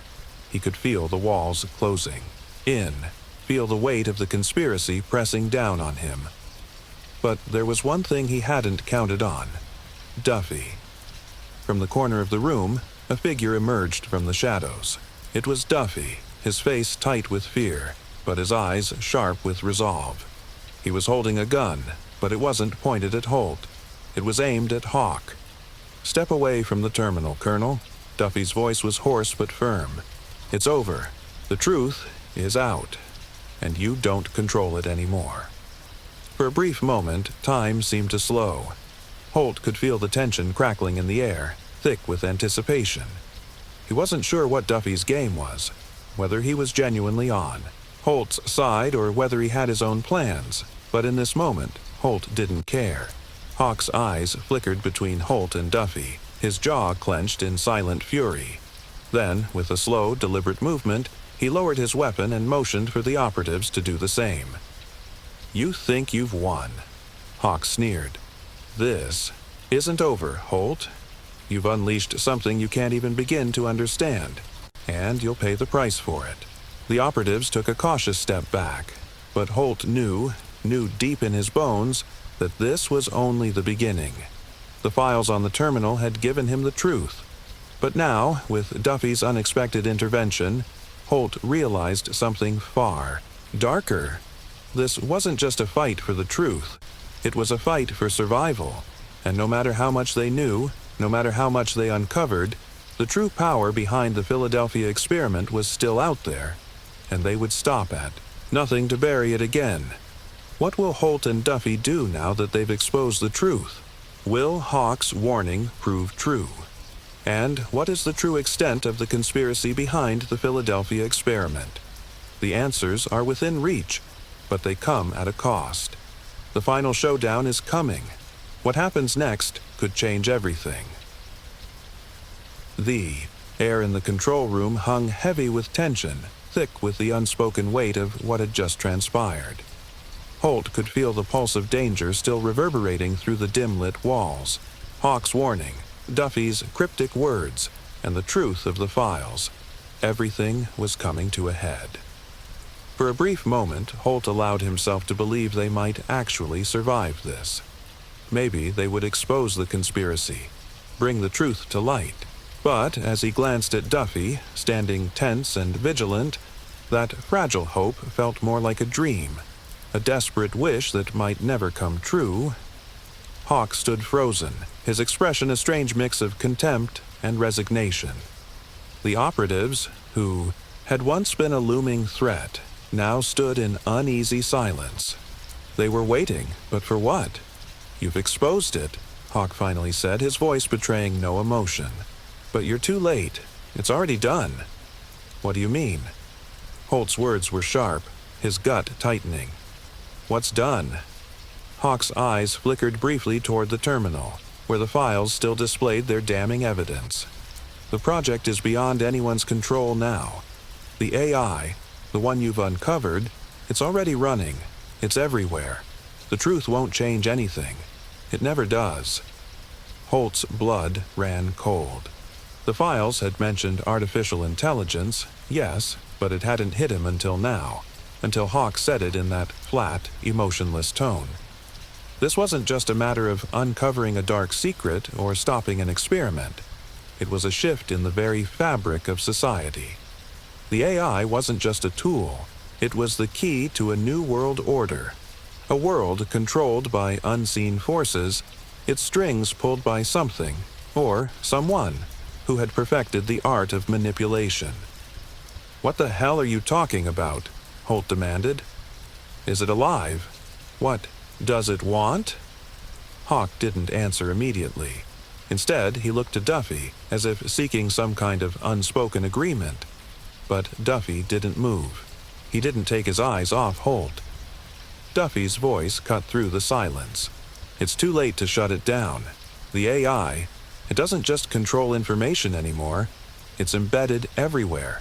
The government, the military, corporations, even individuals. It's part of us now.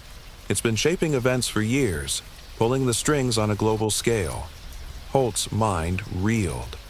He could feel the ground beneath him shifting, the world he had known crumbling into something foreign and terrifying.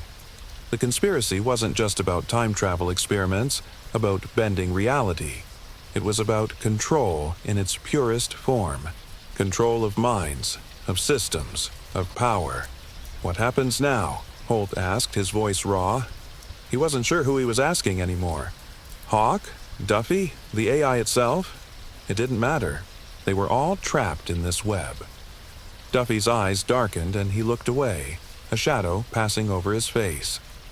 "Now, the question isn't whether we can stop it. It's whether we can live with it." Hawk's lips twitched into something, like a smile. "You don't understand, Holt. The AI is everywhere. You've only scratched the surface of what's really going on. There are people who want this, who see the chaos and the wars, and they've decided this is the only way forward. A new order. An order where you don't need to think, because the system will think for you." Holt's head was spinning. Who are these people? What's their end game? The AI had become too powerful, too all-encompassing for anyone to stop now. Holt's fight wasn't just about survival anymore. It was about living in a world that had been irrevocably changed. "You're wrong," Holt finally said, his voice steady despite the fear churning inside him. "We can still fight this. The truth does matter." Hawk's eyes glinted with something darker. "You think the truth matters?"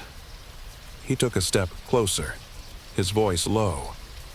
"The truth has never mattered. It never will. It's always been about control, about power. And now you can either accept the way things are or watch the world burn. The words hung in the air like a curse. Holt didn't know what to say. He couldn't let it end like this.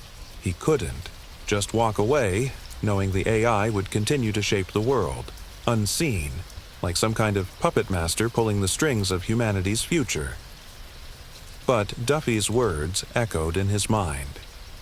It's too late. For the first time, Holt realized how deeply trapped they all were. The files, the truth. It didn't matter if they exposed it. The AI was already out of the box, and no amount of resistance would stop it now. The forces behind the experiment had already won.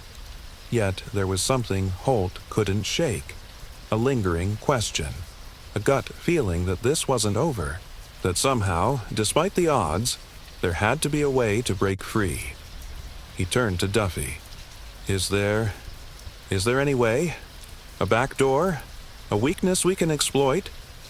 Duffy looked at him, his face unreadable. But beneath the surface, Holt saw it. Hesitation. The same hesitation that had been there all along. Like Duffy was holding something back. But Duffy didn't answer. Instead, he slowly lowered his gun. I don't know, Holt, Duffy said quietly. But maybe it's better we let it burn. Holt's chest tightened. You're giving up? Duffy met his gaze, the weight of his decision hanging heavily in the air. I'm not giving up. I'm letting go. Sometimes the truth is more dangerous than ignorance. Holt didn't know what to think. The world had changed, and so had the rules. The power they had uncovered wasn't just something to be fought, it was something to be reckoned with. But Holt didn't know if that meant surrendering to it, or finding a new path in a world that had gone dark. The truth was out. The conspiracy was exposed. But the fight for the future? That fight was just beginning. The silence in the room stretched on, the hum of the machines. The only sound, as Holt stood there, torn between the world he had known and the terrifying unknown that lay ahead. And then, for the first time, he realized the most terrifying truth of all. The battle was never about stopping the experiment. It was about how much of the truth humanity was willing to accept before it shattered the world entirely. What happens when the truth is no longer a weapon? When the lines between fact and fiction blur so much that the world can't tell which is which? Can humanity survive the power of a truth it's not ready to face? The Philadelphia experiment isn't over. It's just begun. The stakes are higher, now than ever before. What does the future hold? And who will be the ones to shape it? Stay vigilant. The world is watching. If you enjoyed this mystery-filled journey, let us know where you're watching from and what time it is for you right now in the comments below. And don't forget to subscribe to Sleep Enigma, so you never miss a story that unravels hidden truths and challenges the mysteries of our extraordinary world. Sleep well, dream deep, and stay curious. The low hum of the airport echoed in the background as Ethan adjusted the lens of his camera, aiming it toward the vast, towering murals that loomed over the entrance of Denver International Airport. He had been here countless times before, passing through its bustling terminals, unaware of the strange art adorning its walls. But today, something was different. He felt a shiver crawl up his spine. The murals, the ones painted with larger-than-life figures, nations in turmoil, children standing, over graves and mysterious symbols scattered between the scenes. They were unmistakable, chaotic, yet strangely beautiful. But for the first time, Ethan saw them not just as art, but as something more, something unsettling. He zoomed in, focusing on the haunting eyes of a figure in one of the murals, a soldier holding a sword with a grim expression, standing among the ruins of a broken world. Ethan's finger hovered over the camera's shutter button. Then he stopped. a detail he hadn't noticed before. A symbol, small but clear, etched into the soldier's chest. A symbol he recognized from conspiracy forums, the ones that whispered about hidden messages buried in plain sight. The realization hit him like a thunderclap. The Denver International Airport wasn't just an airport, it was a message. He'd read the stories, how the airport was rumored to be the epicenter of a grand conspiracy, connected to underground bunkers, secret societies, and even a world-ending prophecy. People had speculated for years that the murals told the tale of humanity's future, that they were a warning of an impending global crisis. But for some reason, none of it seemed real, until now. Ethan's heart raced. What if there was something more hidden in these paintings? Something so deliberate, so secret, that no one had noticed it for decades? Something only a careful observer would pick up? With his camera still in hand, Ethan made up his mind. He was going to find out. He felt a surge of excitement. This was it, the moment that could change everything. The airport wasn't just a place of travel. It was a riddle, a conspiracy wrapped in paint, and he was about to peel back the layers. But as he took one final glance at the murals, a feeling of unease washed over him. Was someone watching him? He shook it off, determined to stay focused. But the deeper he dug, the more he realized. He wasn't just uncovering secrets. He was being drawn into something much darker than he could have imagined. As Ethan turned to leave, the faint sound of a footstep echoed behind him. He spun around, but the hallway was empty. The feeling of being watched didn't go away. Who else knew the truth? What secrets are hidden in plain sight? Could this be the beginning of something that goes far beyond art? Join Ethan as he unravels the strange and unsettling world of the Denver International Airport murals. Will he uncover the truth, or is he playing a dangerous game? Ethan couldn't shake the feeling. The hairs on the back of his neck prickled as he replayed the moment in his mind. Those eyes, the symbol on the soldier's chest, the eerie sense that someone had been watching him. His curiosity, however, outweighed the creeping suspicion that something was off. He had to go back. He had to dig deeper. The next day, armed with his camera and a fresh sense of purpose, he returned to Denver International Airport. This time, he wasn't a casual traveler passing through. He was on a mission. He'd spent the night researching the airport's murals, searching for clues in their intricate designs, desperate to find some logical explanation for what he'd witnessed. But what he found was even stranger. Each mural had a corresponding symbol that seemed to link back to ancient cultures, secret societies, and apocalyptic prophecies. A swastika-like shape, a phoenix rising from ashes, a cracked earth with a serpent coiled around it. None of these symbols seemed to belong to just one culture. It was as if the murals were a patchwork of forgotten myths, cobbled together to tell a story no one was meant to hear. The main mural in the airport's Great Hall caught his eye again. He zoomed in on the image of the soldier, tracing his camera's lens along the painted lines. There, hidden between the folds of the soldier's uniform, was a series of faint numbers. They were tiny, almost unnoticeable, but they were there. He snapped a picture. Was this another clue? Or just a random pattern? Ethan had his doubts, but the feeling gnawed at him. No one had ever pointed out these hidden details before. Maybe the conspiracy theorists were onto something after all. Ethan moved deeper into the airport, his mind racing. He stopped by a few other murals, all portraying similar scenes of chaos and destruction. But something was off. The colors seemed too vibrant, the smiles of the children too wide, the animals too exaggerated in size, their teeth gleaming with a menace he couldn't explain. His phone buzzed. Found something. Are you at the airport? The message came from Aaron, his old college friend who had always shared Ethan's passion for conspiracy theories. Aaron was the first one to introduce him to the Denver International Airport theories, years ago. Back then, it was just a joke between them. But now, Now it seemed like the jokes were turning into something darker. Ethan quickly responded, "Yeah, I'm here. I think I found something." A few minutes later, Aaron's reply came. Through, typed in all caps as if in a rush. "Get out of there now." Ethan stared at the message. His pulse quickened. The sudden urgency in Aaron's text left him unsettled. He had to admit there was a growing tension in the air, a quiet heaviness that lingered over the whole airport. Maybe it was all in his head, but what if it wasn't? Before he could respond, he noticed something strange.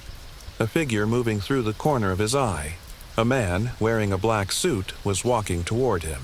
His stride was purposeful, too deliberate. Ethan's heart skipped a beat. Could this be someone else who knew what he was on to? Ethan quickly turned his back and ducked behind a column, pretending to adjust his camera. The man didn't seem to notice him at first, but then, out of the corner of his eye, Ethan saw him stop near the same mural he had been photographing earlier. The man paused for a long moment, studying the painting. His gaze lingered on the soldier. Then, to Ethan's shock, the man subtly touched the wall with one hand, brushing over the same symbol Ethan had noticed earlier. A cold sweat broke out on Ethan's forehead. He was sure now. Something wasn't right. But what? Ethan quickly backed away, trying to make his way toward the exit without drawing attention. As he passed the mural again, his camera caught one more shot, an odd reflection in the glass that covered the artwork. For a split second, he thought he saw something behind the soldier. A face. A faint, ghostly figure just barely visible in the reflection. The face was distorted, blurred like it didn't belong. He froze. What the hell? His phone buzzed again. Aaron's message flashed on the screen. "I think you're being watched. Don't trust anyone. This is bigger than we thought." Ethan's mind raced. The figure by the mural, Aaron's warning, the strange reflection. It was all too much. He knew he couldn't ignore it any longer. As he made his way out of the terminal, he glanced over his shoulder, but the suited man was nowhere in sight. Had he imagined it, or was someone following him? His camera clicked once more. The sound, echoing off the walls as Ethan snapped another photo of the murals. The mysteries growing deeper with every frame. What was he really uncovering here? And who, or what, was behind it all? What if the murals are more than just art? What if they're a warning? Ethan's journey is just beginning, and the dangers are starting to mount. Who can he trust? What is hidden behind the painted walls? The days blurred together as Ethan pored over the photos he had taken at Denver International Airport, each image feeding the gnawing questions in his mind. He'd been back to the murals 3 more times. Each visit unearthed something more, perplexing. But no matter how hard he tried to explain it, there were patterns, small, strange patterns that seemed to link everything. He'd always been good at noticing details. It was part of the job. After all, he was a videographer, trained to pick up on the subtle nuances others missed. But these patterns weren't just in the art. They were in the way the art interacted with the space, with the very architecture of the airport. And that's when it clicked. The murals weren't just telling a story. They were orchestrating it. He returned to the airport for what would become his most intense night of investigation yet. This time, he brought a notebook and a flashlight. He knew the murals off by heart now, but there was one thing that kept nagging at him. A set of numbers that appeared in the soldier's chest, those strange markings that had set him on this path in the first place. Ethan had spent hours researching them, running every combination through online databases, but nothing came up. They didn't match any known code or cipher. But as he stared at the mural again, something new struck him. The numbers weren't just random digits. They were tied to a specific order, and that order correlated with one of the more obscure conspiracy theories Ethan had dismissed at first. The end of the world was foretold in 2012, but what if the real timeline was hidden in plain sight all along? For the first time, Ethan began to think that this wasn't about some distant event. This was something that had already started. Something far darker was unfolding right now. His flashlight illuminated the intricate details of the mural, the soldier's face so full of anguish. Ethan leaned in, examining a small, almost hidden insignia on the edge of the painting. It was a compass rose. Odd, considering the mural was meant to depict a war-torn future. Why would the artist include something so symbolic of direction, of guidance? And then there was the plane, painted high above the soldier, flying toward a horizon bathed in fiery orange light. A plane that, if looked at from just the right angle, seemed to align perfectly with the mural's most controversial detail. A map of the world. The plane wasn't just part of the scene, it was a marker. A map of global control leading to a new world, symbolized by the unsettling orange sky. Ethan could feel it now, the pieces coming together. But even as he grew more certain, the feeling of dread wouldn't leave. He was standing in the middle of a giant game board, but the stakes were far more real than he ever imagined. But what was the game? Ethan took a deep breath and moved on to another mural, one that depicted a massive blue horse. The eyes of the horse glowed, unblinking. People whispered about it for years, how the horse represented death, how it had been placed in the airport by unknown forces. But to Ethan, it was more than just symbolism. It was a warning. A horse, ready to charge through the gates of the airport to usher in a new era. An era of control. But control by whom? The pattern was starting to emerge, but it didn't make any sense. The murals weren't just about an impending apocalypse, they were about who would rise from the ashes. His flashlight flickered. The beam seemed to hesitate on a new image, a series of geometrical shapes that decorated the base of the horse's legs. They looked familiar, like something he'd seen in the conspiracy forums online. Some even said it was the symbol of a secret order, a hidden society that had infiltrated every level of government and power. That night, Ethan felt like the walls were closing in around him. It wasn't just the art, it was the location. The airport itself, the way it was constructed, the placement of certain murals, the hidden messages woven into its very fabric, was all part of something more insidious. A message, yes, but also a point of power. He couldn't deny it anymore. Ethan turned to leave, but as he did, he caught a glimpse of something in his peripheral vision. A figure, silhouetted in the dim light of the hallway, standing near the mural of the soldier. The figure was too still, too quiet. It was the same man, the one in the black suit. The air around Ethan went cold. His breath caught in his throat. The man didn't move, didn't acknowledge him. But the longer Ethan stared, the more he felt, as though the man was staring directly at him. Suddenly, the man stepped forward, his footfall barely audible on the polished floor. Ethan froze. Should he confront him? Ask who he was? But then something strange happened. The man reached into his jacket and pulled out a small folded piece of paper. Ethan's heart raced. The man didn't look at him once. He simply slid the paper under the edge of the mural, where it disappeared into the cracks in the wall. Was this a clue? A message for Ethan? Or was it something darker? An invitation to dig even deeper into a world that would destroy him if he wasn't careful? With trembling hands, Ethan approached the spot where the paper had vanished. He leaned down, and with his flashlight he carefully searched the narrow gap beneath the mural. It wasn't easy, but there it was, a small slip of paper. He pulled it out. It was a single word, written in cryptic, scrawled handwriting, resurface. Ethan felt his blood run cold. What did it mean? Was this a warning? A threat? Or was it a message from someone else who was hunting the truth, just like him?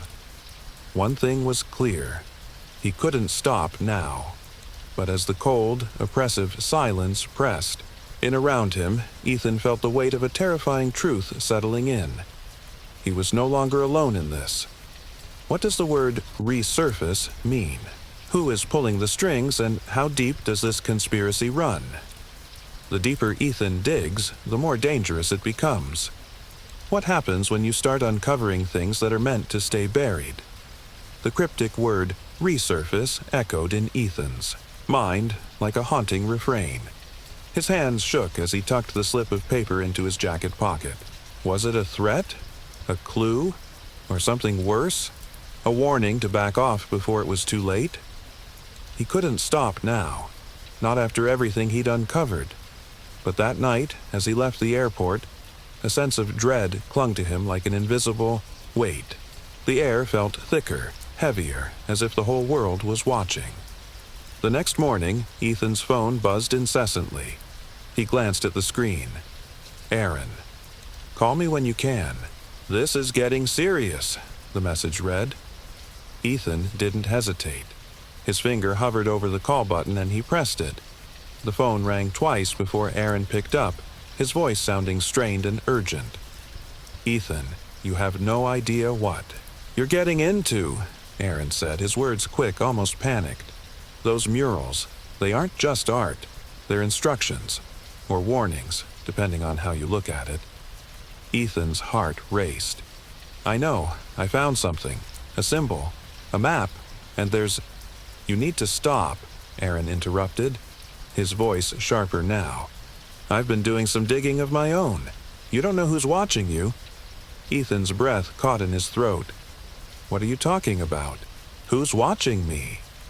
I don't know exactly, but you're not the first to look into the murals like this. There's a reason people go missing after trying to dig too deep. There's a group, or a network, that controls everything connected to Denver International, and they don't want the truth getting out. If you keep going, you're going to end up just like the others. Ethan could feel the tension in the air, thickening by the second. What others? Aaron, what's happening? A long silence followed. Then Aaron spoke in a low, almost whispering tone. I don't know all the details, but I've been researching the airport for years. The more I dug, the more I found out about people who got too close to the truth, disappeared, lost jobs, some worse. A chill ran down Ethan's spine. He had already sensed that something was wrong. The symbols, the strange people, the cryptic messages. It was all too much to ignore. But was Aaron right? Was he digging into something so dangerous that it could cost him everything? Look, Ethan, I'm serious. You need to stop before it's too late. There are forces at play here that are beyond our understanding. We're talking about shadow governments, powerful organizations that have been planning this for decades. And you... Aaron paused. You're not safe. You don't know what you're messing with. Ethan's thoughts raced. Was Aaron trying to scare him off? Or was this a genuine warning?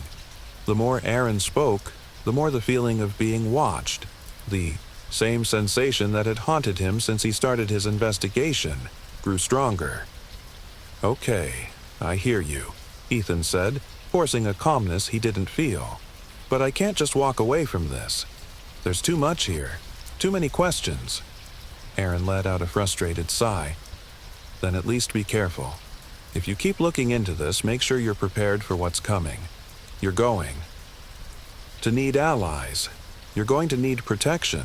But I'm telling you, there are eyes everywhere. Ethan couldn't ignore it any longer. Whatever Aaron was warning him about, he was already deep in it. And pulling away now wasn't an option.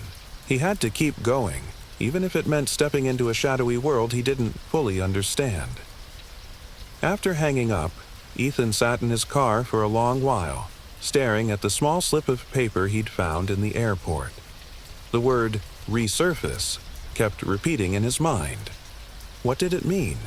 And why had the man in the black suit left it there, in the gap beneath the mural? As he sat, trying to piece everything together, a sudden knock on the window broke the silence. Ethan's heart nearly leaped out of his chest. He turned, his breath catching in his throat. Standing outside his car was a woman. Early 30s, dark hair pulled back in a tight ponytail, wearing a sleek black jacket. She stared at him through the window, her expression unreadable. But it was the small, almost imperceptible glint of something in her eyes. a knowing, calculating look that sent a jolt of fear straight into Ethan's core. He rolled down the window, trying to steady his voice. "Can I help you?" "I think you've been looking in the wrong places," she said, her voice low, smooth, and deliberate. "But you're getting closer. A little too close, actually." Ethan blinked, his heart hammering in his chest. Didn't know what to make of her words, but everything in him screamed that she wasn't just some random passerby. "Who are you?" Ethan asked, trying to sound confident. The woman glanced over her shoulder, as if making sure no one was watching, before she leaned in closer, her face now inches from his. "You're not alone in this," she said. "And the warning you received? It's not just a warning. It's a message from someone who knows the truth." Before he could respond, she straightened up, took a step back, and gave him a final, "Look, don't trust what you see. There's more beneath the surface, Ethan. Far more. And some things are meant to stay buried." With that, she turned and disappeared into the crowd. Ethan was left frozen, his mind racing. Who was she? What did she know? And more importantly, what was he really dealing with here? The warnings are stacking up, and yet Ethan can't walk away. But as the danger escalates, so does the temptation to uncover the truth. Is it too late to turn back? Or is Ethan already in too deep? What's waiting for him beneath the surface of the murals? Ethan couldn't shake the woman's words, no matter how hard he tried. There's more beneath the surface, Ethan. Far more. It haunted him, clinging to his mind like a shadow, especially as he stood at the entrance to Denver International Airport once again. He felt like he was walking into the belly of the beast, but this time, it wasn't just the murals that were keeping him up at night. It was the feeling of being watched, the constant paranoia gnawing at him. Every corner seemed to harbor a hidden eye, every shadow a potential threat. But there was something else. An inexplicable sense of urgency, as though time was running out. He returned to the murals, hoping that he could make sense of the madness that had unfolded. He found himself back in the Great Hall, staring up at the murals with fresh eyes. There was no way around it now. He was in too deep, and the stakes were higher than he ever imagined. The soldier's face seemed different now, more intense, as if it were staring directly at him. The sword in his hand, what had once seemed like a symbol of strength, now felt more like an instrument of control, as if the soldier wasn't there to protect, but to oversee. Ethan's camera clicked rapidly as he focused in on the tiny numbers etched into the soldier's chest once more. But this time, something else caught his eye. A faint line, like a crack, ran through the mural. It wasn't part of the design. It was as though the paint had been chipped away, deliberate, as though someone had scraped at the wall to reveal something hidden beneath. He knelt, inspecting the crack closely, running his fingers along its surface. There was something there, something that didn't belong. His flashlight illuminated the area, revealing a strange pattern behind the crack. It was faint, barely visible at first, but as he focused harder, he saw it more clearly. A series of geometric shapes, squares within squares, triangles within, triangles like some sort of encrypted code. Ethan's pulse quickened. He felt a spark of excitement, the same thrill he'd felt when he first realized the murals weren't just art. They were part of something bigger, something secret. This crack, this code, it was the key to unlocking what was hidden beneath the surface of Denver International Airport. But just as he was about to snap a picture, a cold chill swept through the room. Ethan froze, his heart pounding. The sense of being watched intensified, and he slowly turned, scanning the room. A figure stood at the far end of the hall, watching him. The man in the black suit.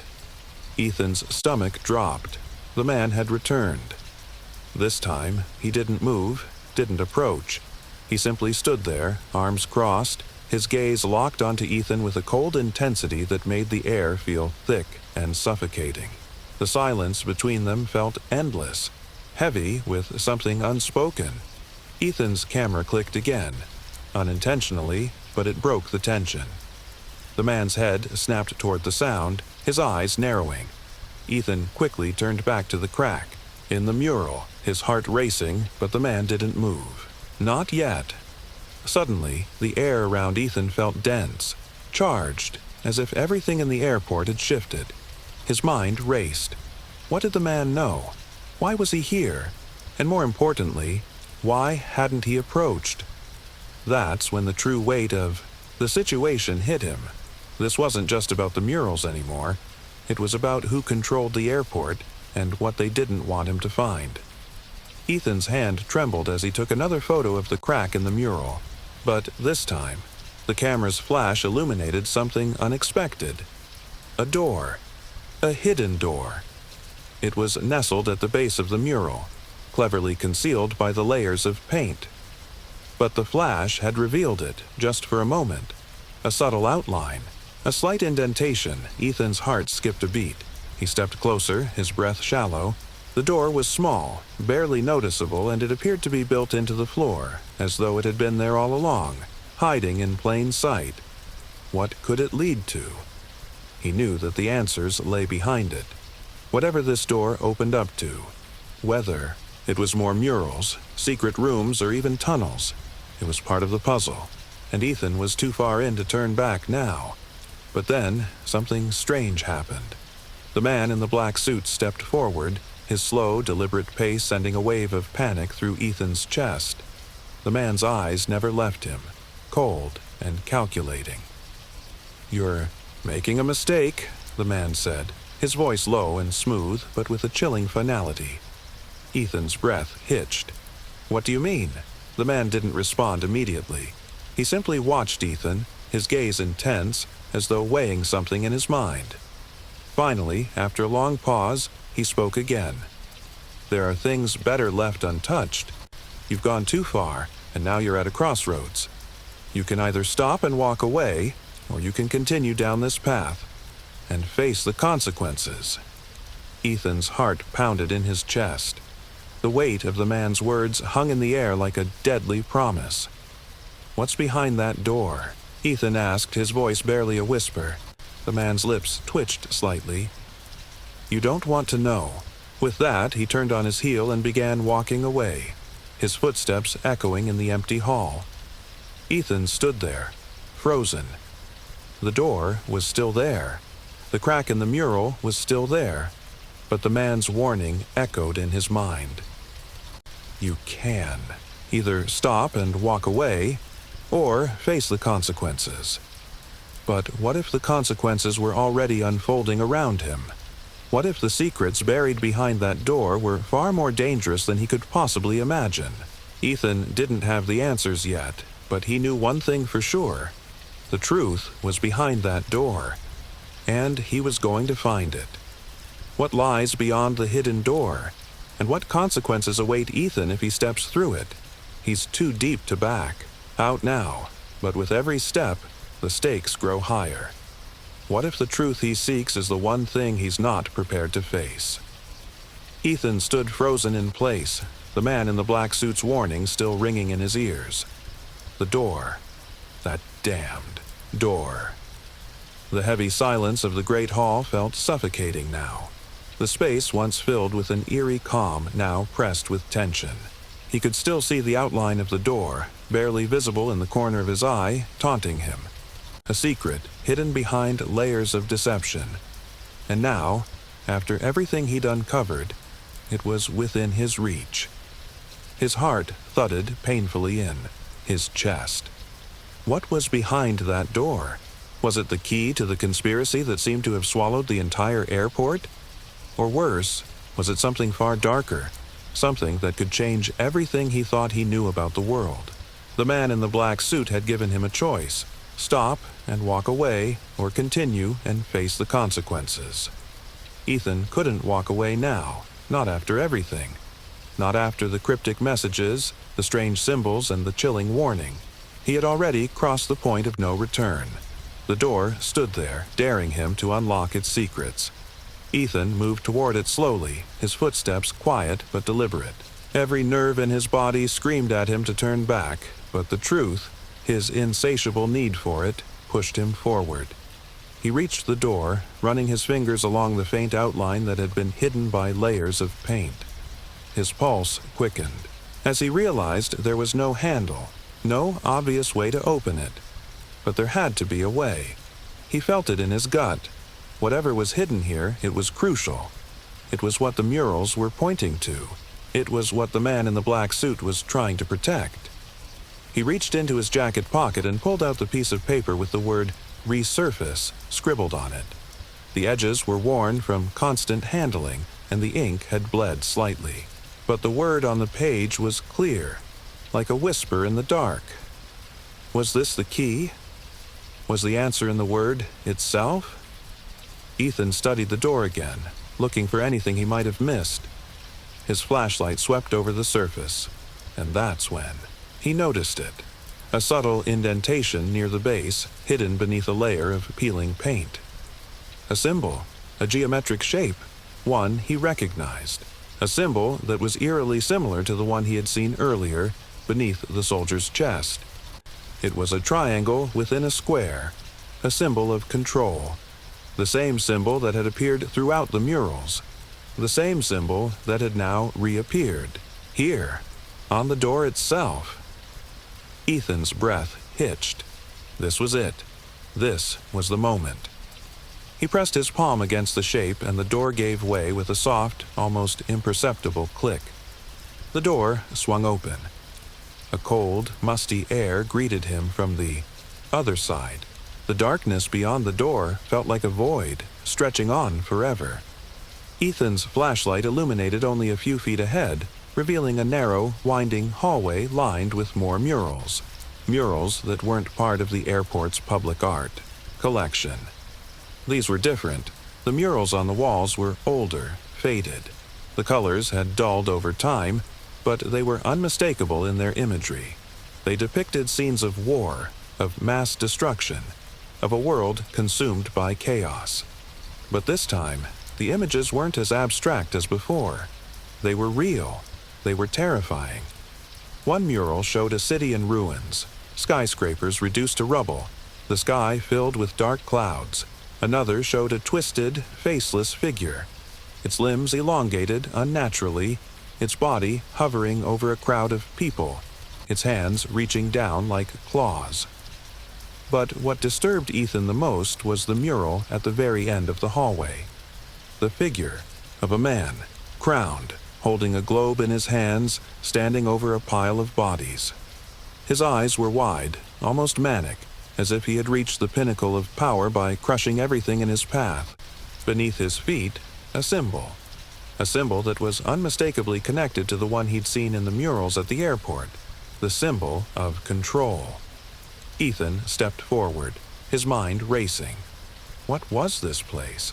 And why was it hidden behind a door that had been sealed for who knows how long? But there was no time to waste. The deeper he went into the hallway, the more the sense of dread intensified. His flashlight flickered, casting long shadows along the walls. He felt a presence behind him. He spun around, his heart pounding, but the hallway was empty. Just then, a sound echoed from deep within the shadows. A soft, scraping noise, like footsteps, in the dark. Ethan froze, his hand gripping the camera tightly. Was it the man in the black suit, or someone else? He took a deep breath, forcing himself to stay calm. This was it, the heart of the conspiracy. He had to press on. He moved cautiously, down the hallway, every sense on high alert. As he approached the last mural, he noticed something different. The walls around it were smooth, untouched by time, as if this part of the room had been preserved for a reason. There was no dust, no fading paint. This was deliberate. Ethan's breath caught as he got closer. The mural depicted a figure standing before a set of enormous gates, holding a key. The gates themselves were enormous, with ornate carvings, symbols of power and influence. And in the distance, just beyond the gates, a shadowy figure stood, watching. The figure was too familiar. It was the same man in the black suit. The realization hit him like a lightning bolt. The man was a part of this. He wasn't just an observer. He was involved in something much bigger. But what was the key? What was it unlocking? Ethan's mind raced, but before he could think further, a door slammed shut behind him. The sound echoed through the corridor, bouncing off the stone walls. Suddenly, the room was plunged into darkness. The flashlight flickered and died. Something was coming. Ethan is on the brink of uncovering the truth, but the deeper he goes, the more dangerous it becomes. What lies behind these hidden murals? And what is the man in the black suit really after? As Ethan faces the consequences of his actions, the line between truth and terror begins to blur. What is the key to this conspiracy, and will Ethan survive long enough to discover it? The darkness was suffocating. Ethan's breath quickened as his flashlight flickered and died, plunging him into complete blackness. His heart pounded in his chest. The silence around him like a pressing weight, the kind of silence that suggested something, or someone, was waiting. He reached for his phone, the only light source left to him. His hands shook as he unlocked it, the screen's weak glow offering a tiny sliver of reassurance. But it wasn't enough, not by a long shot. His pulse raced as his eyes darted around the corridor, but he saw nothing. The murals on the walls were now just vague, shadowed outlines. The air was thick, heavy with something he couldn't quite place, as if the darkness itself was holding its breath. A sudden noise broke the silence. It was faint at first, like a footstep. Then another.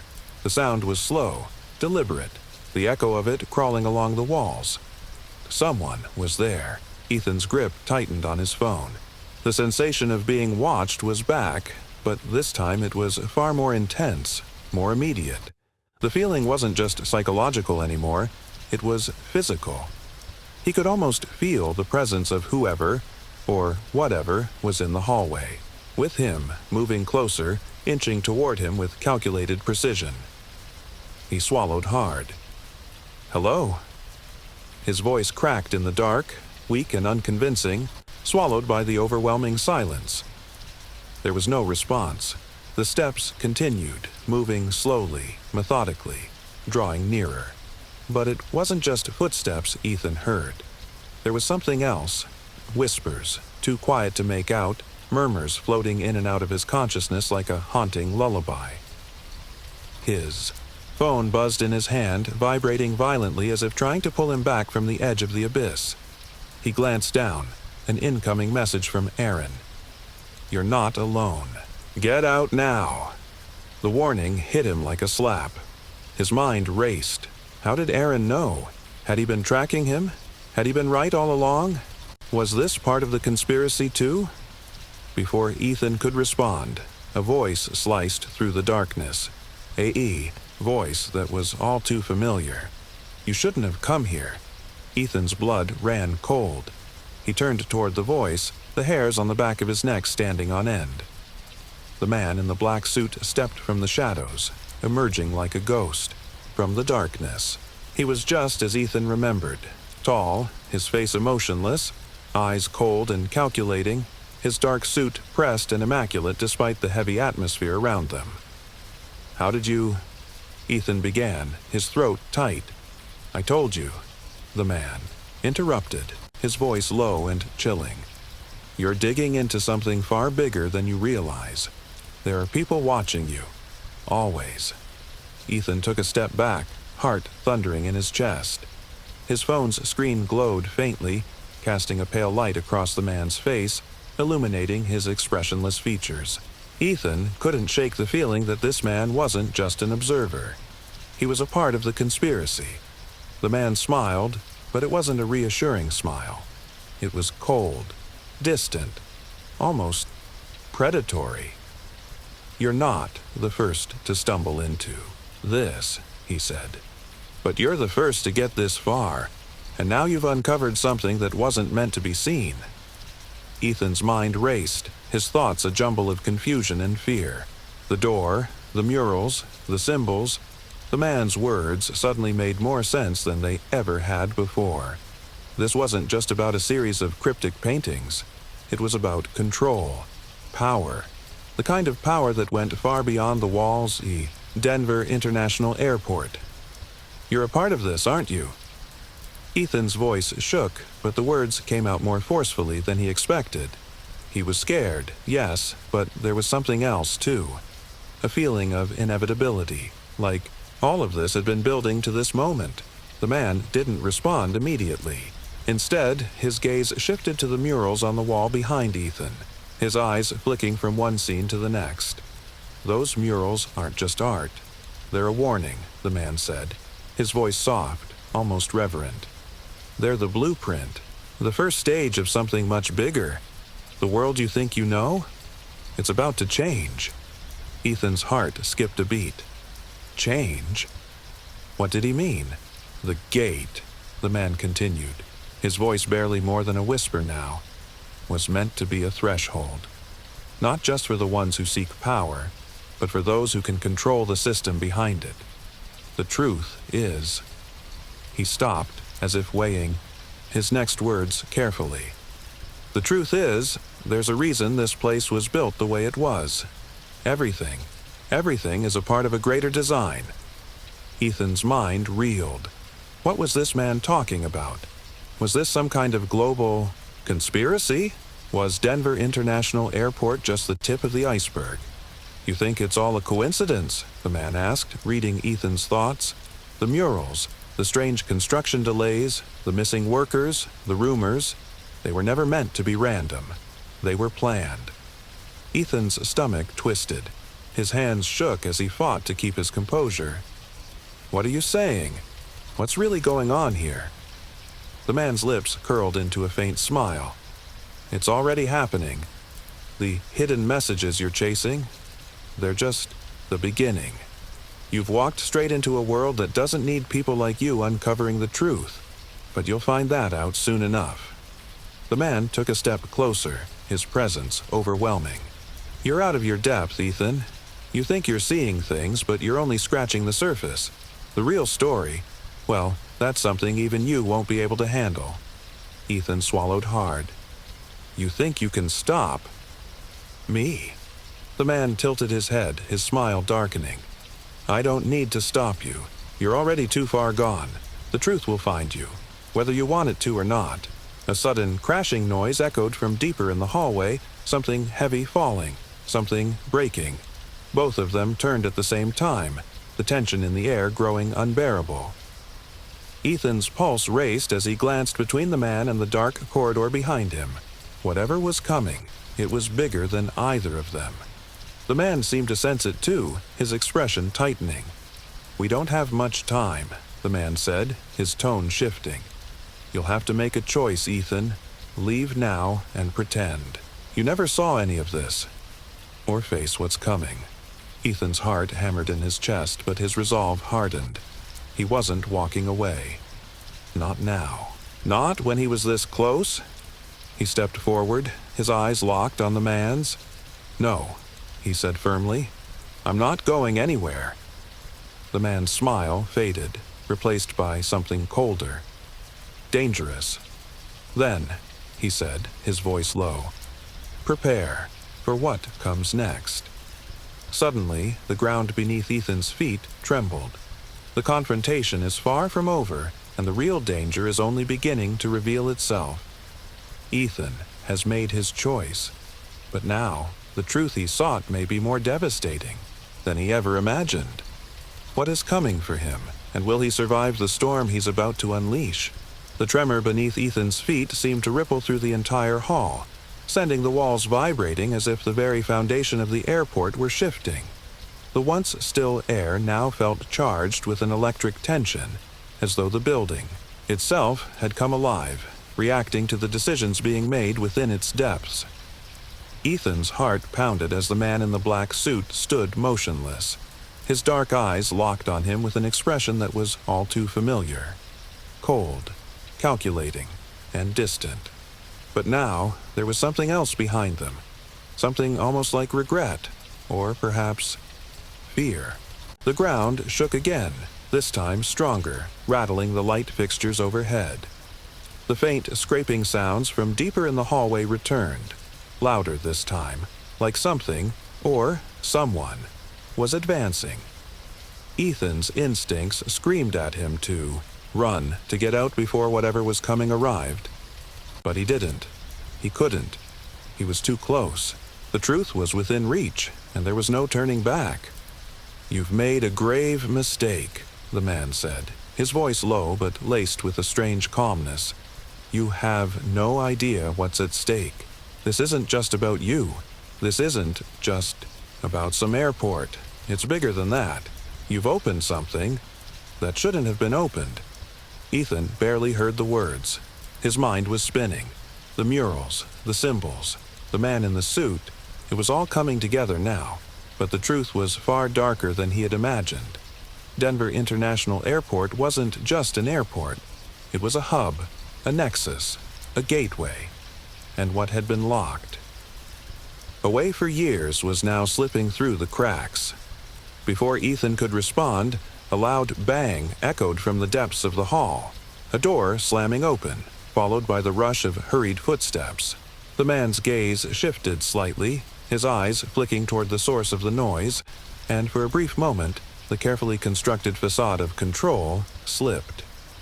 Ethan didn't wait for him to react. His feet moved before he could consciously decide, his legs propelling him down the narrow corridor as the sound of footsteps behind him grew louder. The darkness closed in, the flickering of his phone's dim light doing little to guide his way.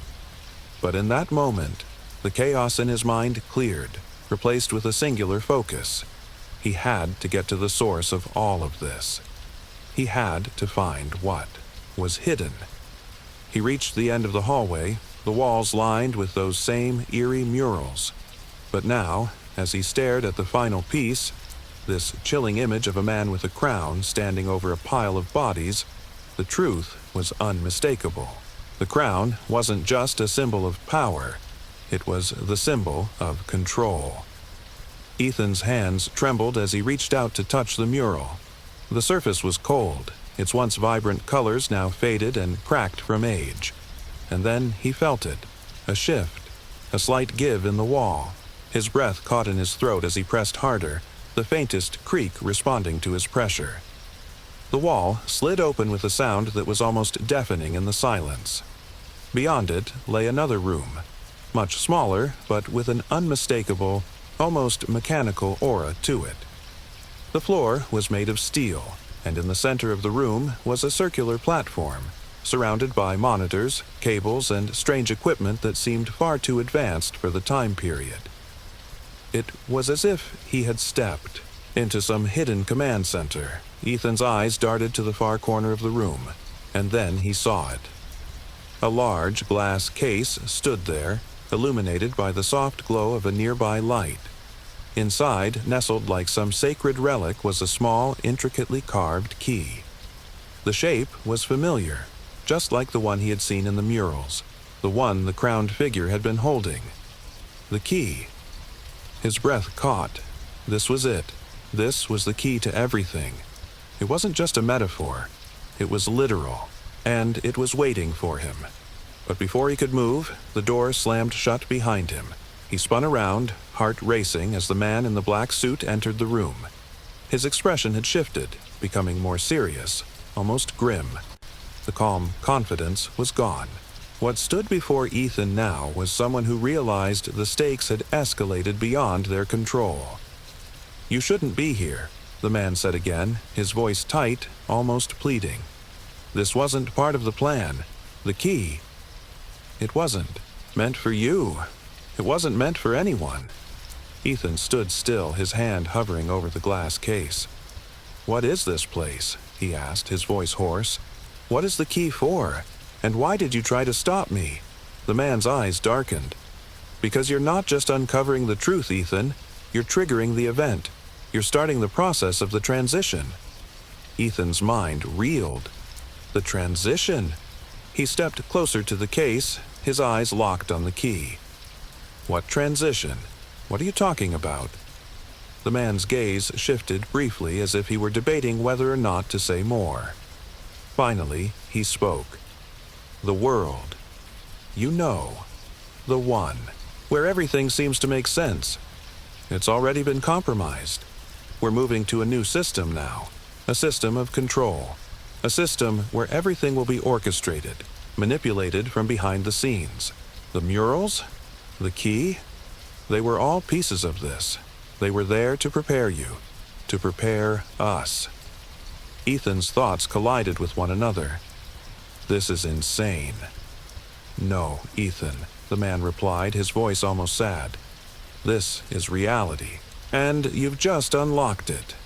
The lights in the room flickered as a low hum began to fill the air. The machinery surrounding the platform began to whir to life, its purpose becoming clear in an instant. The key, the symbol of control, wasn't just for show. It was the final mechanism, the catalyst, and now there was no going back. Ethan's heart raced. He turned to face the man one last time. What happens now? The man took a slow step back, his eyes narrowing. Now, you'll either become part of it, or you'll become irrelevant. Ethan felt the weight of his decision, but he knew one thing for certain. There was no escaping it now. He reached for the key. The room flashed white. The truth behind the Denver International Airport murals has been exposed, but with it comes the beginning of a terrifying new world order. Ethan has uncovered the key, but at what cost? And as the transition begins, what is the role of those who dare to uncover the truth? Will Ethan embrace the system of control, or will he fight to preserve the fragile reality he once knew? The final question remains. Who truly holds the power, and are we all already part of the design? The conspiracy is far from over. If you enjoyed this mystery-filled journey, let us know where you're watching from and what time it is for you right now in the comments below. And don't forget to subscribe to Sleep Enigma, so you never miss a story that unravels hidden truths and challenges the mysteries of our extraordinary world. Sleep well, dream deep, and stay curious. It's 1969. A summer night so still you could hear a pin drop on the cold cement floors of a NASA control room. Outside, the heat of the day has softened, but inside, everything feels like it's on fire. Thousands of people, watching from their living rooms, were glued to their TVs as Neil Armstrong took that legendary step onto the lunar surface, a moment so historic it became embedded in the fabric of American pride. But what if everything you thought you knew about that moment was wrong? Cut to present day. A small, dimly lit office, the sound of papers shuffling, old books creaking under, the weight of time. A man, retired astronaut Michael Caldwell, late 70s, weathered by time and secrets, sits hunched over a stack of files. His hands tremble slightly as he reaches for a weathered envelope. On the cover, confidential, for astronaut eyes only. The message inside was clear, the handwriting unmistakable. You know the truth. The world deserves to know. A flicker of recognition crosses Caldwell's face, a flash of panic, then an eerie calm. He slams the envelope down on his desk, scattering papers everywhere, but the truth is right there, in plain sight, staring back at him. The moon landing. Was it real, or was it all a fabrication? He had been one of the astronauts who almost made it to the moon, but instead, he'd been silenced. Now, the ghost of that silence is starting to haunt him. Caldwell says, I was there, in the heart of it all. I saw things they don't want you to know. It wasn't the shining moment he was promised. No, it was the quiet whispers in the halls, the unmarked files, the late-night calls from people he thought he'd never hear from again, and then the strange disappearance of one man, John Donovan, a fellow astronaut who had gone missing after claiming there was something on the moon, something they didn't want the public to know about. Caldwell's mind races. How far are they willing to go to keep the truth hidden? This wasn't just about the space race. This was about control, of information, of history itself. But why was Donovan silenced? Why was Caldwell, too, told to stay quiet about what happened in those final days before Apollo 11 took flight? Caldwell had been part of NASA's backup crew for Apollo 11. He'd trained alongside Neil Armstrong, Buzz Aldrin, and Michael Collins. But at the last moment, he was pulled out. No one ever gave him a straight answer as to why. Was it because of his high-risk medical report? Or was it something far more sinister? He always had a sinking feeling in his gut that his sudden removal from the crew had more to do with politics than safety. After all, a successful moon landing was too important, too symbolic for anything to go wrong. And Caldwell, a man who had been trained to go into space, was left behind. What had really happened in those final weeks leading up to Apollo 11's launch? What was it they didn't want him, and the public, to know? As the years went by, his thoughts turned darker. The mission was celebrated as the greatest achievement in human history. Yet, Caldwell could never shake the sense that something wasn't right. There were stories, hushed whispers at NASA, of a different kind of mission. A mission that wasn't about exploration. A mission that was about something far more dangerous. Caldwell's fingers hover over the pile of papers in front of him. Old photos, training schedules. But then, one photo stands out. A picture of the lunar module. But it's different. The shadows aren't right. The surface they're standing on looks strange. He flips it over. A single phrase, written in the same unmistakable handwriting as the note: "The real landing site isn't where you think it is." A cold chill runs down his spine. It's been decades since he thought about the mission this way. He'd buried those thoughts, buried the truth. But now, it's all coming back to him. The shadow of Apollo 11 is cast longer than he ever imagined. He stands up quickly, knocking the chair back. His heart is pounding. The truth has been sitting there in front of him all along. But why now? Why is someone pushing him to reveal it? Caldwell stares out of his office window into the night. The moon hangs above him like a watchful eye, glowing softly in the sky. His mind races. What was Donovan trying to tell him? Why did they pull him out of the mission? But even more haunting is the question that Caldwell can't quite bring himself to ask. What if Apollo 11 wasn't about exploring space at all? What if it was about something much darker, something much more hidden from the public? And as the clock ticks forward, Caldwell can feel it. Something has started to move, something dangerous. It's as if the walls of history are about to close in on him, the sound of a door creaking open. Someone, no, something, is watching. Caldwell spins around, but the room is empty. The only noise is his heartbeat, pounding in his ears. What happened on July 20th, 1969? Is the truth about the moon landing still out there, waiting to be uncovered? Or has it already been buried? The phone rings, shrill in the quiet of Caldwell's office. His hand trembles slightly as he reaches for it, his fingers brushing the cold receiver. The silence that follows is heavier than he anticipated. On the other end, a voice, deep, unfamiliar, unsettling. "Caldwell, we know you're looking. We know what you found." He freezes. The words hang in the air like a dark cloud. "Stop. Now," the voice continues, "or you'll never get the answers you're searching for. Someone else will find them first." The call cuts off abruptly, leaving Caldwell staring at the receiver, pulse racing, his thoughts in chaos. For a moment, he wonders if he's crossed a line, if there's a reason he's been left in the dark all these years. What exactly had they known? And why had he been kept in the shadows? The next day, Caldwell stands in a dusty corner of his local library, sifting through old files and photographs from the Apollo missions. The walls around him seem to close in, the weight of history pressing down on him. One particular image catches his eye.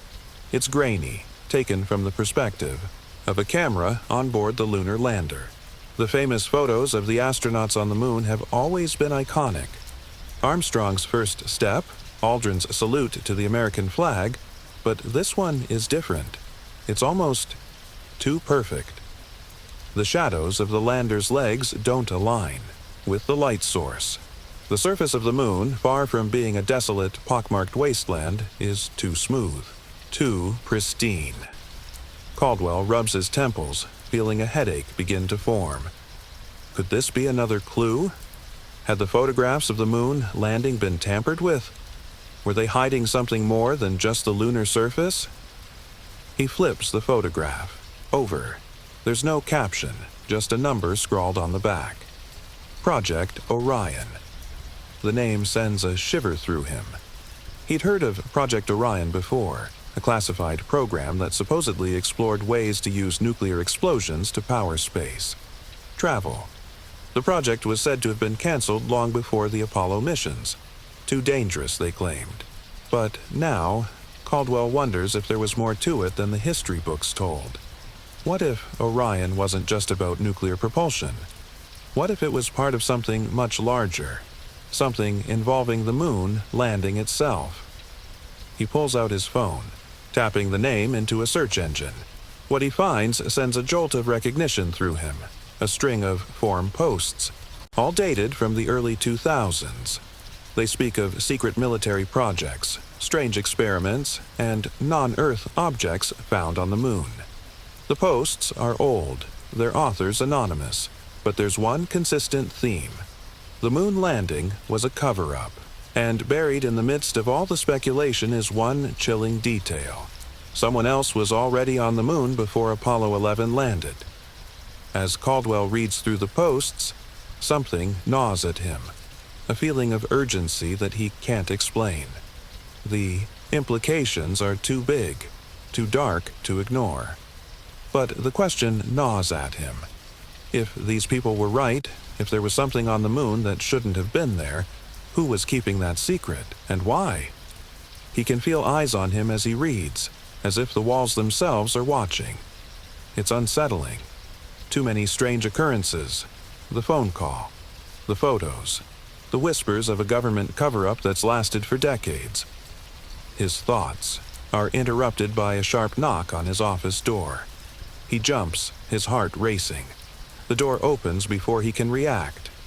It's his old colleague, Evelyn Parker, a former NASA administrator. They haven't spoken in years. Her face is drawn, as if years of knowing too much had finally caught up with her. "Michael," she says softly, stepping inside, her voice laced with worry. "You shouldn't be looking into this. It's not safe." Evelyn wasn't just a colleague. She'd been there, part of the team responsible for the Apollo 11 mission. She knew the dangers, the stakes, and she had never once spoken publicly about the mission. "Evelyn," Caldwell says, his voice low, almost desperate. "What happened back then? Was it real? Was the moon landing a hoax?" She looks at him, her eyes dark with the weight of years of silence. "It's worse than you think, Michael. The truth. It's more than just a lie about a landing. It's about what happened on the moon, what we found there, and what we had to cover up. You were right to stop searching. You should have left it alone. But now, it's too late. The truth is out there, and Caldwell's curiosity has already pulled him too deep." As Caldwell listens to Evelyn's words, a sense of foreboding creeps into his chest. His fingers tremble as he sets the photograph of the lander back down. The moon had always been portrayed as a sterile, empty place, suitable only for flags, footprints, and scientific exploration. But the more he digs, the more it feels like there's something else hiding there, something that's been deliberately concealed. Evelyn's warning hangs in the air between them, a suffocating cloud. "Why didn't you ever speak out?" Caldwell asks, his voice barely above a whisper. "Why did you stay silent?" She pauses, her gaze darkening. "Because I knew too much, and I was afraid. There are people, powerful people, who would do anything to keep the truth buried. Don't you understand, Michael? They'll stop at nothing." Caldwell stands frozen, the weight of her words pressing down on him. But before he can ask another question, Evelyn grabs his arm, pulling him toward the door. We need to leave. Now. He barely has time to process before she drags him out into the hallway. As they move quickly through the dim-lit corridors of the library, a sudden sound, a footstep, too close, makes Caldwell's blood run cold. They're not alone. Someone is following them. Someone who's been watching him ever since he started digging into the truth. Caldwell and Evelyn break into a run, their footsteps echoing in the empty hallway. Behind them, the sound of pursuers grows louder, closer. The truth is slipping further away with every step. What did NASA really find on the moon? What is Project Orion, and why has it been kept secret for so long? And, most importantly, who else is hunting for the answers? The chase has stopped, but the fear hasn't. Caldwell's heart pounds in his chest as he and Evelyn duck into a small, dimly lit cafe at the edge of town. Their breaths come in sharp bursts, the adrenaline still coursing through their veins. The sound of footsteps fades away, but the feeling of being hunted doesn't. Evelyn slumps into a chair, her eyes scanning the windows nervously. We need to be careful. They've been tracking you for days now. The moment you started poking around the truth about Apollo 11, you set something off. Caldwell looks at her, his mind racing. What did she mean by they? Who had been following him? His mind replays the phone call, the warning, the cryptic message. Who's after us, Evelyn? He demands, leaning forward. His voice is low, urgent. What aren't you telling me? Evelyn takes a deep breath, her face drawn with years of hidden secrets. She glances over her shoulder, ensuring no one's listening before she speaks.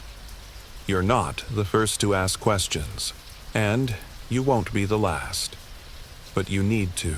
Understand, Michael. Some questions are dangerous. Apollo 11 wasn't just about space exploration. It was about controlling something much bigger. The information, the truth, it's all a part of a bigger game, and they'll protect it at any cost. A few days later, Caldwell is back at his desk, the small office now feeling more like a prison than a sanctuary. He scrolls through more old files, data logs, mission schedules, communication transcripts. Each page seems more innocuous than the last, until he stumbles upon something that makes his blood run cold. It's a set of numbers, coordinates, buried deep in a report that's labeled Top Secret Lunar Reconnaissance. The coordinates are marked as Unexplained Anomaly. Caldwell freezes. The number sequence is unlike anything he's seen before. He quickly inputs the coordinates into a mapping program. The location is deep in the Sea of Tranquility, ATUC, region of the moon that was famously the site of Apollo 11's historic landing. But there's something off about it. The coordinates don't just pinpoint a location, they lead to a spot that doesn't exist on any standard lunar map. Caldwell runs a few more tests, but the results are the same. The area is missing. It doesn't appear in any official documentation, nor in any photographs or data recorded by NASA during the Apollo missions. The hair on the back of his neck rises. The more he looks at it, the clearer it becomes. This isn't just a mistake. This is deliberate. Someone doesn't want him to find this place. Determined to follow the trail, Caldwell reaches out to an old friend, a retired geologist named Rita Lawson, a specialist in lunar topography who had worked on analyzing photographs from Apollo missions. He asks her for any data that might explain the anomaly. Rita is hesitant at first, but after a few tense minutes, she agrees to meet him in person. When they sit down at a dimly lit diner, Rita slides a worn map across the table. It's ancient, paper faded with age, edges frayed. The map depicts the moon, but with something entirely new. Detailed markings and unknown structures scattered across the lunar surface. What is this? Caldwell asks, his voice barely above a whisper. Rita looks around nervously before speaking. It's a map I found in some old archives, hidden away under layers of government documents. It's a rough sketch of the moon, but it shows a lot, more than what NASA ever told us. There are strange anomalies here, Michael, things that don't make sense. Caldwell traces a finger over the map. In the Sea of Tranquility, a symbol catches his eye, a cross-like shape, a structure that's never been reported in any public record. This symbol. This isn't just random, he murmurs. What is this? What does it mean? Rita's face turns pale. I don't know, but I've seen similar symbols before. The same kind of patterns show up in old military records, even in ancient texts. But I was never allowed to study them further. I was told to forget it. Caldwell's mind races. Could this be connected to the missing coordinates? The anomaly on the moon? Could there be something more out there than just dust and rock? Caldwell spends the next few days obsessively reviewing every bit of information he can find about the moon. Every old map, every photograph, every set of data. And the more he looks, the more the pieces begin to fit together. The Sea of Tranquility wasn't just the site of a scientific mission. It was a carefully chosen location, strategically important for reasons that had nothing to do with exploring space. He discovers subtle patterns in the data, geometric shapes hidden within the shadows of the lunar surface. Some structures, resembling abandoned pyramids or towers, dot the landscape in places that were never charted by NASA's official photos. The implications of these discoveries begin to sink in. Could these structures have been on the moon long before Apollo 11 ever set foot there? Could they be evidence of an ancient civilization that predated humanity's space program? Or was it something else entirely? A message, perhaps, hidden in plain sight by the very people who controlled the space race. Each clue feels like a thread being pulled, but with every new discovery, the danger increases. The more Caldwell uncovers, the more he feels eyes on him, watching his every move, listening in on every conversation. Something has been triggered, and whatever it is, it's not willing to let him continue his investigation unopposed. Caldwell's phone rings late one night. The voice on the other end is gruff, familiar, but coated with urgency. "Michael," the voice growls, "you're digging too deep. Stop now, or we won't be able to protect you anymore." Caldwell's stomach tightens. The voice is Evelyn's, but there's something different in her tone now. Fear, desperation. "Evelyn, what's going on?" "You're in over your head," she says, her voice shaking. "They're closing in on you. They're not going to let you expose the truth." The line goes dead before he can respond, and in the eerie silence that follows, Caldwell feels something dark pressing in around him. It's as if the walls themselves are closing in, tightening around him with every moment. The next day, as Caldwell prepares to meet with Rita again, he receives a letter. No return address, just his name scrawled in thick black ink. Inside, a single sentence is written: "The moon hides more than history." As Caldwell holds the letter, his heart races. The stakes have never been higher. The lines between fact and fiction are blurring, and with each new discovery, he's drawn deeper into a web of secrets that could unravel everything he knows. Caldwell stares at the letter in his trembling hands, a cold sweat forming on his brow. He turns to look out the window, but the street below seems empty. Still, he knows he's not alone. The people after him are closer than ever, and they will stop at nothing to keep the truth buried. What is really hidden on the moon? And what is Project Orion? Is the moon really a barren rock, or is there something far more sinister lying beneath its surface? The walls of Caldwell's small office feel like they're closing in around him. Every creak of the floorboards, every shift of light through the blinds feels like a reminder that someone, or something, is watching him. The eerie quiet is broken only by the faint hum of the street outside. But even that doesn't feel safe anymore. Nothing feels safe. Caldwell stares at the letter in his hand. The words written in bold, threatening strokes seem to burn into his mind. The moon hides more than history. He has to know what it means. Has to. But the cost. The danger? He can feel it creeping up on him, a shadow behind his every move. Just then, the phone rings. He doesn't even need to look at the screen to know who it is. The voice on the other end is unmistakable. Evelyn's, but her tone is different now, a rawness in her voice he's never heard before. "Michael, you have to stop. They're coming for you. I don't know how much longer I can protect you. You're on the edge, and they've been watching every step you take." His pulse quickens, a knot tightening in his stomach. Who are they? Evelyn's voice cracks slightly as she continues, the fear unmistakable. "Michael, this isn't just about uncovering the truth anymore. It's about survival. They know what you found, and they won't let you expose it." Caldwell glances at the letter again. His fingers grip it tightly, feeling the weight of the words. He's been piecing together fragments for days now. Clues, patterns, hidden messages. But it feels like every discovery just leads to more questions. His thoughts race. Who's after him? Why is this information so dangerous? "I can't stop now, Evelyn," he says quietly, his voice unwavering despite the fear creeping into his chest. "I'm this close to the truth. I can feel it. I need to know what's on that damn map." There's a long pause on the other end of the line, followed by a whisper, barely audible. "You don't know what you're asking, Michael." Caldwell's mind flashes back to the first time he'd held that ancient map, the one that revealed mysterious lunar structures and uncharted regions of the moon. Every time he looks at it, the patterns become clearer. He knows now that the Sea of Tranquility isn't just a historical landmark.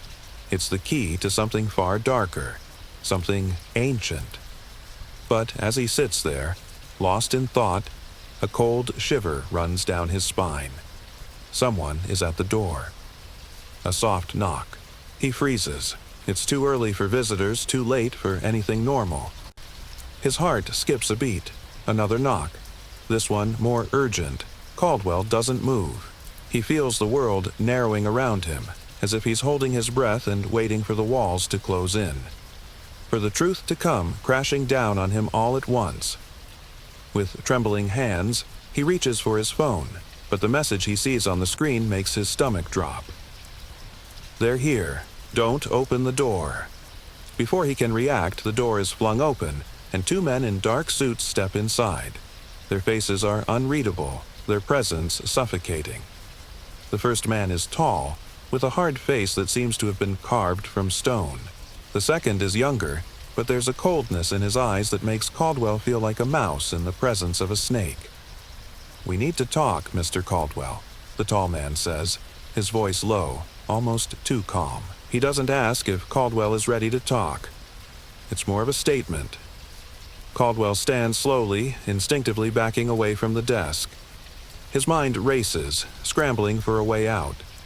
There's no way these men are here to help him. They know something. They've been watching him, waiting for him to get too close. "Who are you?" Caldwell asks, his voice steady despite the adrenaline flooding his veins. "What do you want?" The younger man smirks, clearly amused by the question. "We don't have time for games, Caldwell. You've uncovered something. Something that was never meant to be found.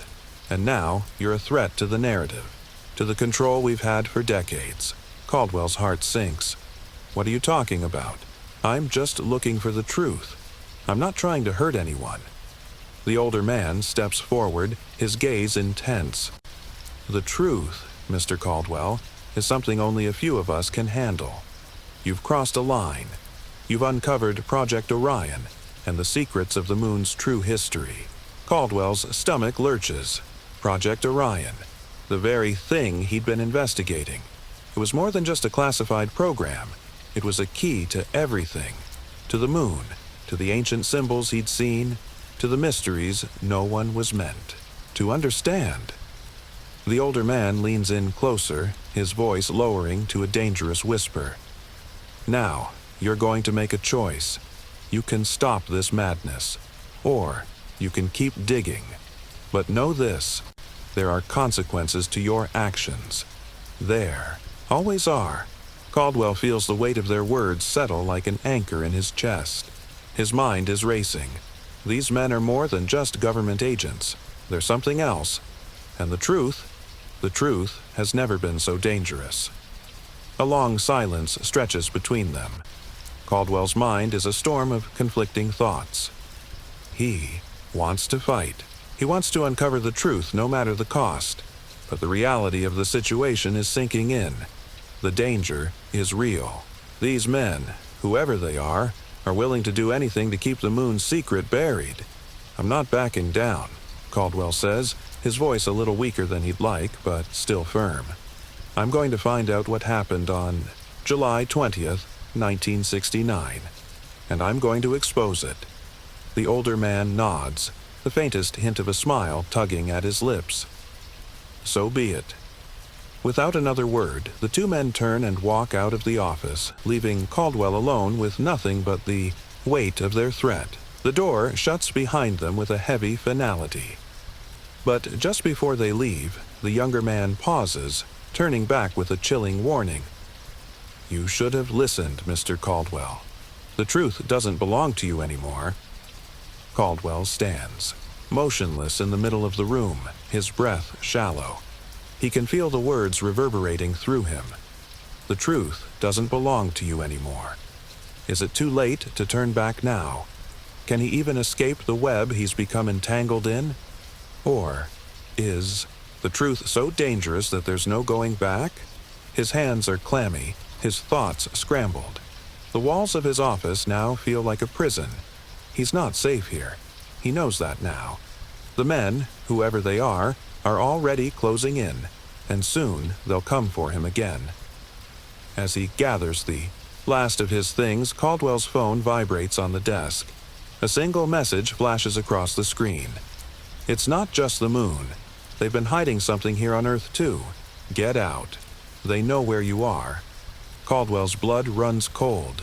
They found him. And now there's no escape. Caldwell hurries to the window, peering out into the street below. For a moment, everything is calm, but his instincts tell him the danger is closer than ever. What truth is buried on the moon? And what is it that they're hiding right here on Earth? The stakes have never been higher, and Caldwell knows if he continues down this path, there's no turning back. The sky. Outside is dark, the clouds thick with rain. Caldwell sits in his apartment, the lights dim. The only sound, the occasional drip of water from a leaky window. His mind is a whirlwind, still reeling from the warning he received.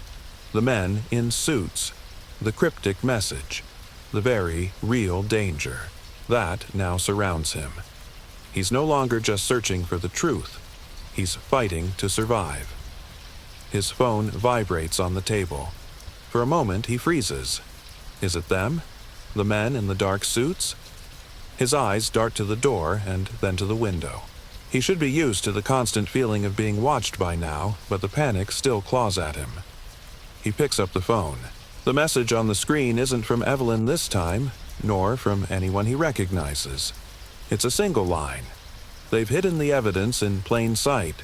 The answer is on the moon, but you'll need more than a map to find it. The message chills him to his core. He runs his fingers over the glass of the phone, trying to make sense of the words. More than a map? What could that mean? Suddenly, the front door creaks open behind him. His heart races. Caldwell grabs his coat and heads straight to the place he trusts most, the research facility he's been using as a makeshift headquarters. It's a quiet, almost forgotten building on the edge of town, far enough away from prying eyes to give him a small sense of security. He has to keep moving, keep digging. He can't afford to stop now. Inside, the flickering fluorescent lights buzz overhead as he searches through drawers, files, and old equipment. Every document he pulls out is a dead end, a set of meaningless data or coded messages he can't decipher. But then, as he digs deeper, he finds something that doesn't belong. An old, tattered folder buried under years of dust. The label reads, Project Orion, Moonbase Logs, Classified. The words stop him in his tracks. His pulse quickens. This is it. This is the document that could change everything. He opens the folder carefully, scanning the first page. It's a list of dates, coordinates, and strange references to lunar base construction. Caldwell's fingers shake as he flips through more pages. There are reports detailing the construction of structures on the moon, structures that were never part of the Apollo mission reports. They were built before the landings. He stops on one document, a rough sketch of what looks like a massive underground facility, its precise coordinates marked with a set of numbers. The date is clear, 1967, 2 years before Apollo 11's famous landing. Caldwell's mind spins. He rereads the documents, trying to make sense of what he's seeing. Could it be true? The idea that a secret base was already operational on the moon before the historic Apollo missions? His gut tells him it's not just a theory, it's reality. The images show intricate structures that seem more advanced than anything humanity could have built at the time. They are not simply landers or research stations. They look like military, outposts, weapons installations, even power plants. These are not just scientific facilities. They were designed to control the moon, and by extension, space itself. But the biggest shock comes when he finds a series of photographs, black and white images showing the same symbols he saw on the ancient map. The pyramidal shapes, the geometric patterns. They're not just anomalies in the lunar surface, they're intentional. They're part of a design, a message, and the message, Caldwell realizes, is far more disturbing than he could have ever imagined. These structures weren't just built by humanity. The designs, these symbols, they seem alien. The pages are cryptic, but as Caldwell reads through them, the pieces begin to fit together. Project Orion wasn't just a covert space program. It was an attempt to establish a permanent human presence on the moon, a base meant to control not only lunar resources but also something else, something that had been there long before humanity ever set foot on the surface. The name Orion repeats throughout the documents, mentioned in connection with the secret organization that's been pulling the strings of the space race since the 1960s, a shadow group within NASA, and beyond. Caldwell's head swims with questions. What was the true mission of Apollo 11? Were Neil Armstrong and Buzz Aldrin really the first to walk on the moon? Or were they merely the latest in a series of missions designed to hide the truth, the presence of a hidden ancient structure that predates human civilization? The answers lie in one place, that secret lunar base. And Caldwell knows now, without a shadow of a doubt, that they have been hiding the truth all along. The moon is not just a barren rock. It's a vault of hidden history, secrets buried beneath layers of lies. The revelation crashes over Caldwell like a wave. His body goes cold. The photographs, the documents, they all point to one terrifying reality. The structures on the moon, the ones he's been obsessing over, were not built by any nation or government agency. They were built before humankind reached the stars. Suddenly, his phone rings again. It's Evelyn. Her voice sounds urgent. "Michael, you need to leave. They know you're close. You found the documents, haven't you?" He doesn't answer her right away. Instead, he looks at the file in his hands. The hidden truth is here, in front of him. Everything he's feared, everything he's suspected, is now undeniably real. "They were here first," he whispers. Evelyn's voice shakes. "It's worse than you think, Michael.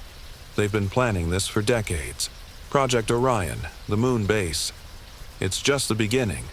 The real secret is what's buried there. And if you keep going, if you push any further, they won't just silence you. They'll erase you." Caldwell stands there, his mind spinning. The deeper he goes, the darker the truth becomes. The moon, it seems, was never just a place of exploration.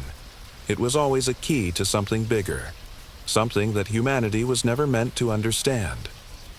The truth about the moon is too dangerous to reveal, and yet it's right there, in front of him. The door creaks open behind him. His heart stops. He knows they found him. He knows it's too late to turn back now. As he turns, a shadow falls across the doorway. Someone steps into the room. A figure he recognizes from the government files, a face he never thought he'd see in person. The man is tall, with a cold, calculating expression. He smiles, a slow, predatory smile.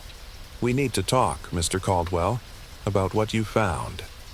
Caldwell stands frozen in place as the man steps forward, his footsteps echoing in the silence of the room. The walls close in around him. Every secret he's uncovered, every risk he's taken, has led to this moment. What is buried on the moon, and why does it need to stay hidden?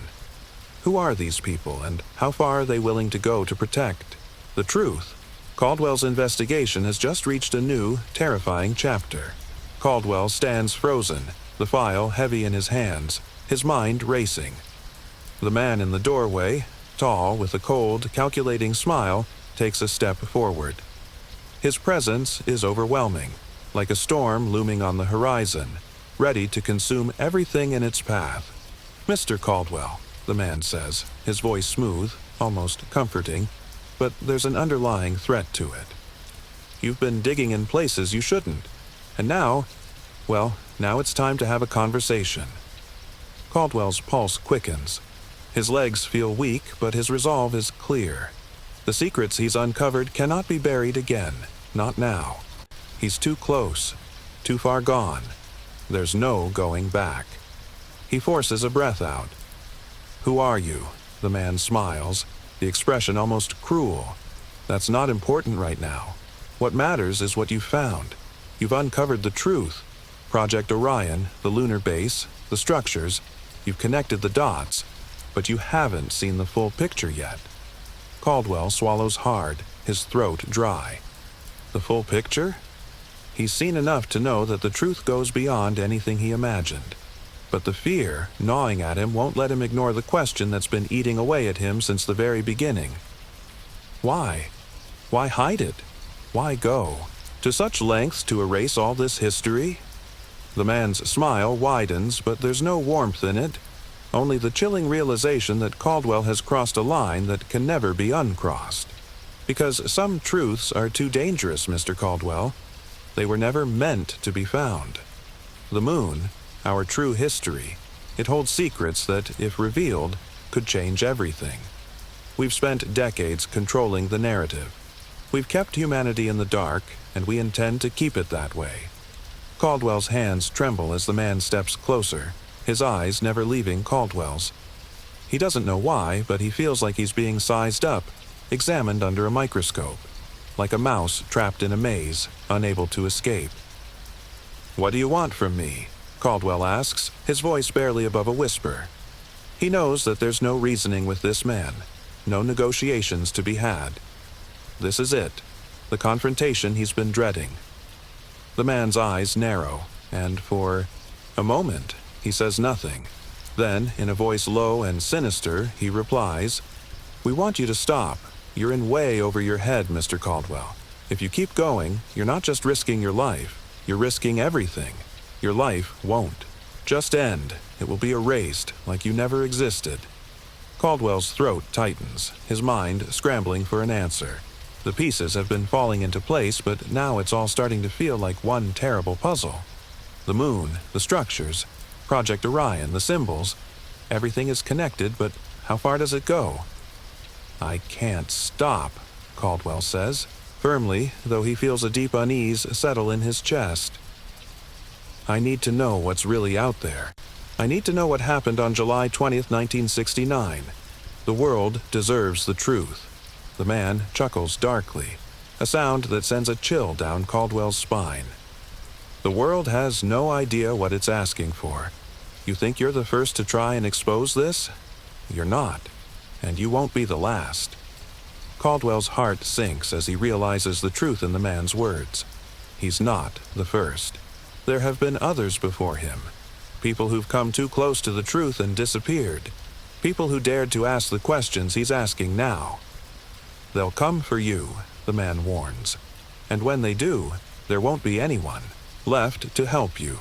No one can protect you. Not even the people you think are on your side. For a moment, Caldwell feels trapped, suffocated by the gravity of the situation. His mind races through the possibilities, but they all end the same. Danger. These people, whoever they are, have control. Control over the truth, over history, and over his life. He clenches his fists, anger and fear boiling inside him. "I'm not afraid of you." The man's eyes flicker, a flash of something almost amused. "No, you should be." He takes a slow step forward, his shadow swallowing. Caldwell whole, because while you're busy trying to piece together the truth is already closing in on you. You've seen the files, but you don't fully understand what they mean, what they could do if they're exposed. Caldwell stands his ground, though every instinct in him is screaming to run. "What are you talking about? What is it that you're hiding?" The man pauses, his gaze hardening. For a moment, it feels like time stops. "It's not just the moon," he says finally, his voice dropping to a whisper. "It's the technology that was found there, the things we've uncovered, things we were never meant to find. It's not just evidence of ancient civilizations. It's weaponized knowledge, and if that knowledge gets out, it could change everything. The balance of power, control over the world. It could all collapse in an instant." Caldwell's mind spins, trying to process the enormity of what the man is saying. "Weaponized knowledge? You're telling me the moon holds—" "Not just the moon," the man interrupts, his voice cold. "Earth, too. It's all connected. We've built an entire structure of control based on the secrets we've hidden for decades. The space race was never about exploration. It was about domination, and now you've found the very heart of it." Caldwell's head throbs as the weight of the situation hits him. This isn't just about a hoax or a conspiracy. It's about something much bigger. The moon, what's been hidden there, isn't just history. It's power. Power that, if unleashed, could shift the very balance of life on Earth. "I won't. Stop," Caldwell says, the words coming out more forcefully than he intends. "I won't be a part of your lies. People deserve to know the truth. The real truth." The man's lips curl into a smile again, though it's more a grimace than anything resembling warmth. "We'll see about that. You're too far gone. Now, Caldwell, there's no turning back. They'll be coming for you, and you'll wish you'd never started." The man turns sharply and walks toward the door, his footsteps echoing like a countdown to something dreadful. Before he leaves, he looks back over his shoulder, his gaze cold and calculating. "Good luck, Mr. Caldwell. You're going to need it." With that, he exits, the door slamming shut behind him.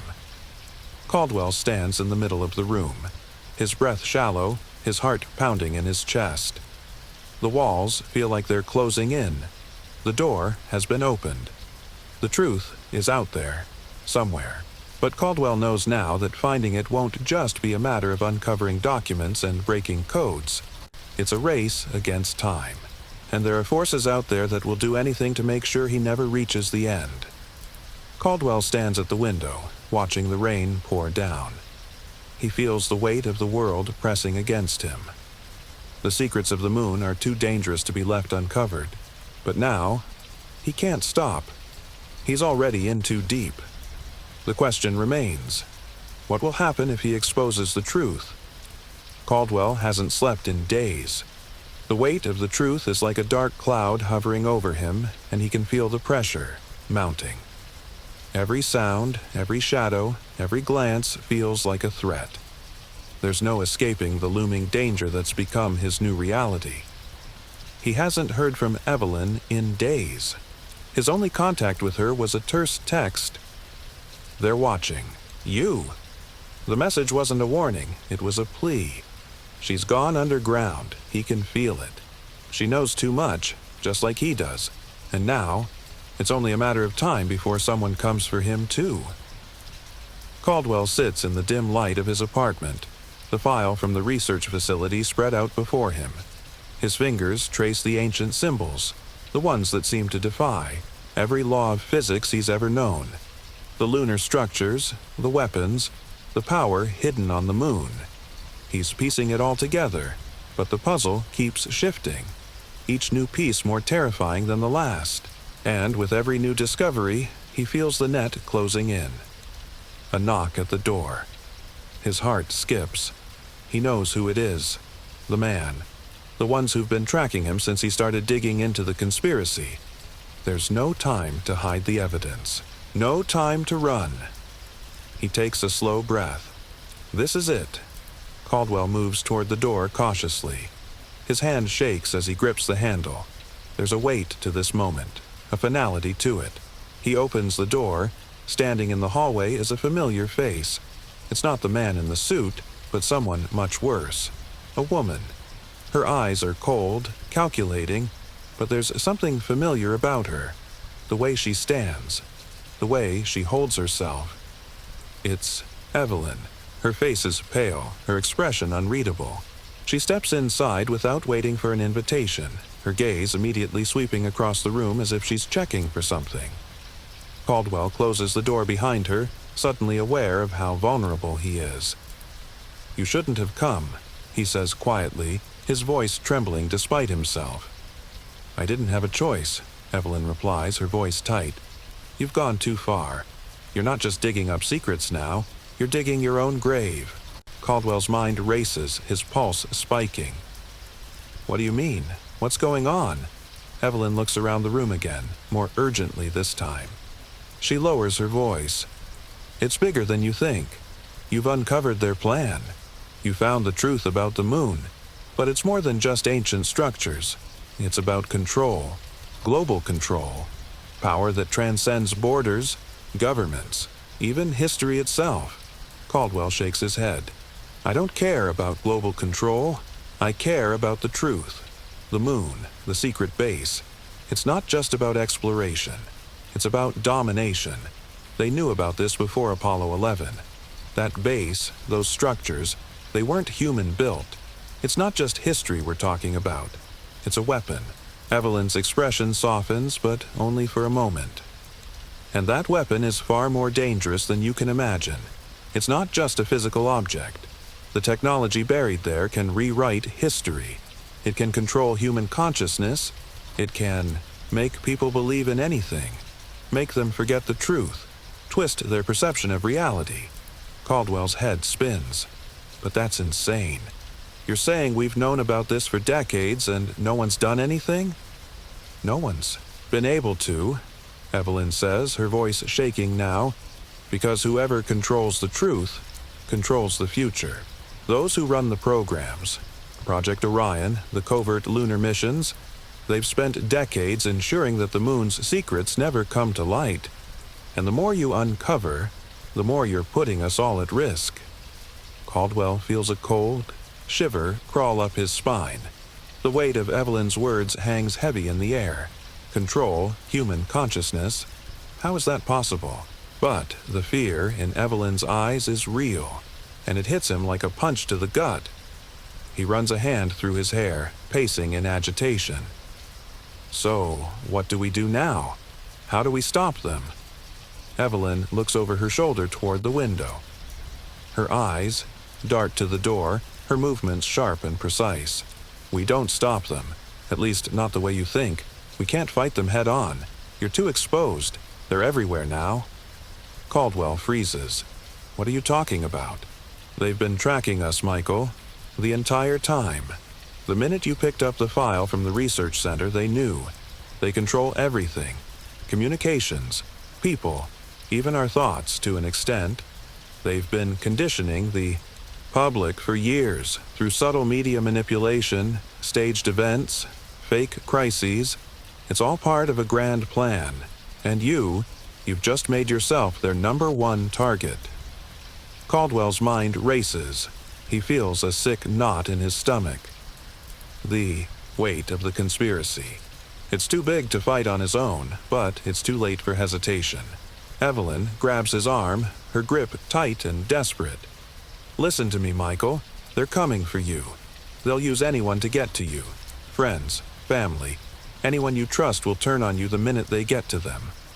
Suddenly, the door behind them slams open with a force that rattles the windows.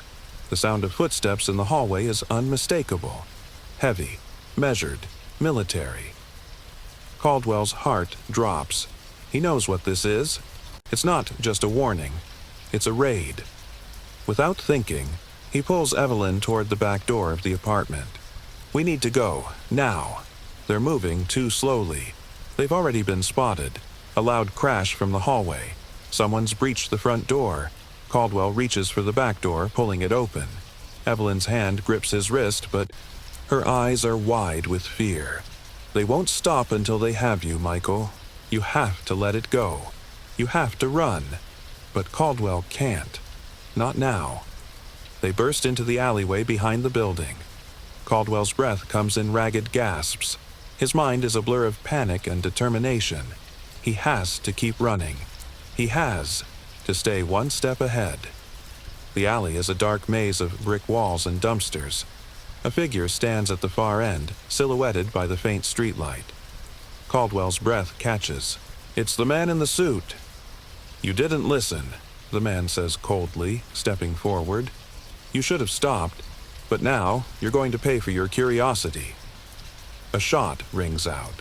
Caldwell throws himself to the ground, narrowly avoiding the bullet. The man's face remains expressionless, his fingers still on the trigger. Evelyn screams, pulling Caldwell toward a nearby gate. "This is what you've brought on yourself," the man continues, his voice echoing in the night. "You've unleashed forces you can't understand. Now, it's too late to turn back." The sound of approaching vehicles echoes in the distance. Caldwell feels the weight of his decision pressing on him. There's no escaping this now. He has uncovered too much. The game is over. He pulls Evelyn to her feet, but just as they begin to run again, the lights from the vehicles cut through the alley like a searchlight. The chase has begun in earnest, and the stakes have never been higher. The pounding footsteps behind them grow louder, the relentless pressure of the conspiracy closing in. Caldwell knows he's made his choice. There's no turning back, no way out. And now he must face the consequences of unraveling the greatest secret in human history. The alley is silent now. The pursuit has stopped, but only for a moment. Caldwell can feel the weight of every breath, each one heavier than the last. The air around him is thick with tension, like the calm before a storm, the kind of silence that only comes after something irreversible has been set into motion. Evelyn's grip on his arm is tight, almost desperate as they dart between shadows, moving toward a place they can't even name. His mind is reeling. Too many questions, too many contradictions, all swirling together in a dizzying storm of uncertainty. The truth about the moon, the conspiracy that spans decades, the powerful forces trying to suppress it all. And now, Caldwell is no longer just an investigator. He's a target. He's a piece on a chessboard, and everyone is watching him. He glances at Evelyn, whose face is pale in the moonlight, eyes darting nervously around. "What now?" he asks, his voice hoarse. "We run," she says simply, but there's something in her voice, a kind of finality. Run, and never look back. We don't have a choice. But as they move through the streets, Caldwell knows something deeper. There's no escape from this. They can run, hide, even disappear, but it won't change the fact that the truth is out. The truth about the moon, about the structures, the weaponized knowledge buried there. It's too big to suppress forever, and Caldwell has learned something in all of this. The truth is like fire. Once it starts, it doesn't just burn, it spreads. The safe house is a nondescript apartment on the outskirts of the city, tucked away in a crumbling building that could be anyone's home. But it's not home. It's their prison, a temporary place to regroup before the inevitable. Caldwell knows that the longer they stay in one place, the more dangerous it becomes. The walls have ears, and the air itself feels saturated with the threat of discovery. Inside, the only sound is the ticking of an old clock on the wall. It's oddly peaceful, a stark contrast to the chaos swirling outside. Evelyn is sitting at the small table, looking over her shoulder every few seconds. Caldwell paces, trying to make sense of everything that's happened, but his thoughts keep colliding, shattering into pieces he can't put back together. The man in the suit, the mysterious force that's been hunting him, hasn't just been trying to silence him. It's not about stopping the spread of information. It's about control. Control of a truth so dangerous that even a whisper of it could send the world into chaos. Evelyn, Caldwell finally says, his voice quiet but firm. The information we uncovered about the moon. It's more than just a secret. It's not just the structures, the artifacts, it's the technology. It's power. And that's why they're doing everything they can to stop us. They can't afford to have anyone find out. Because if we reveal it, they lose everything. Evelyn looks up from her papers, her expression conflicted. You're right. They don't just want to hide the past. They're hiding the future. Caldwell feels his chest tighten. He knows what this means. If they expose what's on the moon, if they bring this knowledge into the light, it could change everything. Governments would fall, institutions would crumble, and the fragile balance of power that's held humanity in its grip for centuries would disintegrate. We're not just exposing a hoax, Evelyn, he says, his voice strained with the weight of realization. We're exposing the end of the world as we know it. She stands, pacing toward him. The question is, do we expose it? The question hangs in the air like a blade, sharp and unwavering. Can they truly expose what's been hidden for so long? Can they risk the unraveling of everything? And what happens to them if they do?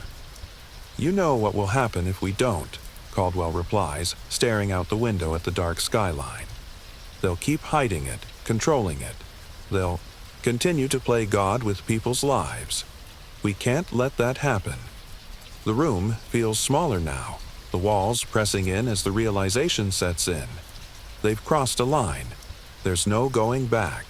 The moment they decide to expose the truth, they're signing their own death warrants. But if they don't, they'll become complicit in a system that's controlled humanity for too long. Evelyn's voice breaks through his thoughts, calm but heavy. Michael, the truth is, not everyone will survive this. Not everyone can, and not everyone should. Caldwell turns sharply to her. What do you mean by that? Her eyes meet his, filled with a quiet sadness. Some truths are too dangerous, and sometimes letting them remain buried is the lesser evil. For the first time, Caldwell realizes the depth of the choice before them. To expose the truth is to invite chaos, destruction, and upheaval. But to let it stay hidden, that's the price of the control, the price of peace, the price of everything they've ever known. He swallows, suddenly aware of the finality of the moment. So we just let it go? Let them keep the power? Evelyn doesn't answer immediately. She's looking at him with something like pity, mixed with a hint of regret. It's not that simple. They want you to believe there's only one path forward, that the truth must be revealed. But that's just a part of the plan. It's the trap. If we reveal it, it might destroy the system. But it might also create a power vacuum, a new kind of chaos, a new order. Caldwell's chest tightens with uncertainty. And what if the chaos is what the world needs? Evelyn steps closer. To him, her face almost pleading. What if it's not? What if we can't control what happens next? Caldwell steps toward the door, heart pounding. He feels torn between two forces, the truth and the unknown consequences of unveiling it. The file is still in his bag, the evidence of everything. It's all there, everything that could bring down an empire of secrets. Maybe the truth needs to come out, he says quietly, more to himself than to her. Maybe this is the only way. Evelyn doesn't stop him, but her voice lingers in the air. Just remember, Michael, there's no going back. Once you open the door the world will never be the same. Caldwell doesn't answer. His hand hovers over the door handle, and for a moment, time feels suspended. There's a heaviness, Nakti. His chest, the weight of the decision crushing him. He knows what he has to do, but as he steps out into the night, he doesn't know if he's walking toward salvation or the end of everything. As he walks into the shadows, his mind is racing. The moon, the structures, the weaponized technology, the weapon of knowledge, the secrets that have been hidden for so long, now in his hands. He holds the key to everything, and the world will never be the same. But the final question remains. What if the truth is more than we can handle? What if some secrets were meant to stay hidden? The end. Or is it? The screen fades to black, the ticking of the clock echoing in the silence. The question lingers unanswered. What if the moon's secrets could destroy us all? If you enjoyed this mystery-filled journey, let us know where you're watching from and what time it is for you right now in the comments below. And don't forget to subscribe to Sleep Enigma, so you never miss a story that unravels hidden truths and challenges the mysteries of our extraordinary world. Sleep well, dream deep, and stay curious.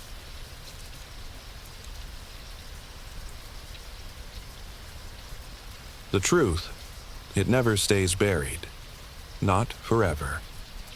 But some truths, they're like ghosts. They haunt you. They whisper. They twist inside your head until you can't tell where reality ends and the lie begins.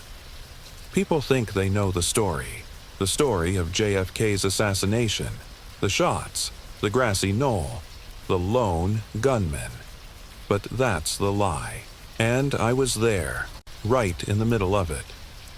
I'm Jack Whitmore, and for more than 50 years I've kept silent about what I saw. But silence doesn't protect anyone. Not anymore. It was November 22nd, 1963. I was a young Secret Service agent, assigned to President Kennedy's motorcade in Dallas. Everyone was excited, cheering, waving flags, basking in the glow of a young, dynamic president. It was supposed to be routine, nothing extraordinary. A visit to a city, a quick stop, a motorcade down Main Street. But something felt wrong. From the very beginning, something didn't sit right with me. I remember watching the crowd. There was an odd tension in the air, as if people were waiting for something. I tried to shake off the feeling, telling myself it was just nerves. After all, who could have predicted that this would be the day everything would change? We moved down Elm Street, the crowd pressing closer. The sun shone down. The cars glided through the streets. But in the back of my mind, something wasn't adding up. It felt like too many eyes were on us. Too many eyes that knew too much. Then, it happened. The shots rang out. At first, there was only confusion. A burst of noise, the kind you hear when a firecracker goes off in the distance, but this was different. It wasn't just noise, it was danger. It was a warning. I saw the president's head snap back. It was as if time slowed for just a moment. And in that moment, I realized something terrible. It wasn't just an attack, it was an execution. And I was there, standing right in the middle of it. I felt the impact, not physically, but deep in my bones, the weight of what had just occurred. In the chaos that followed, all I could do was stand there. The crowd was screaming, police sirens blaring.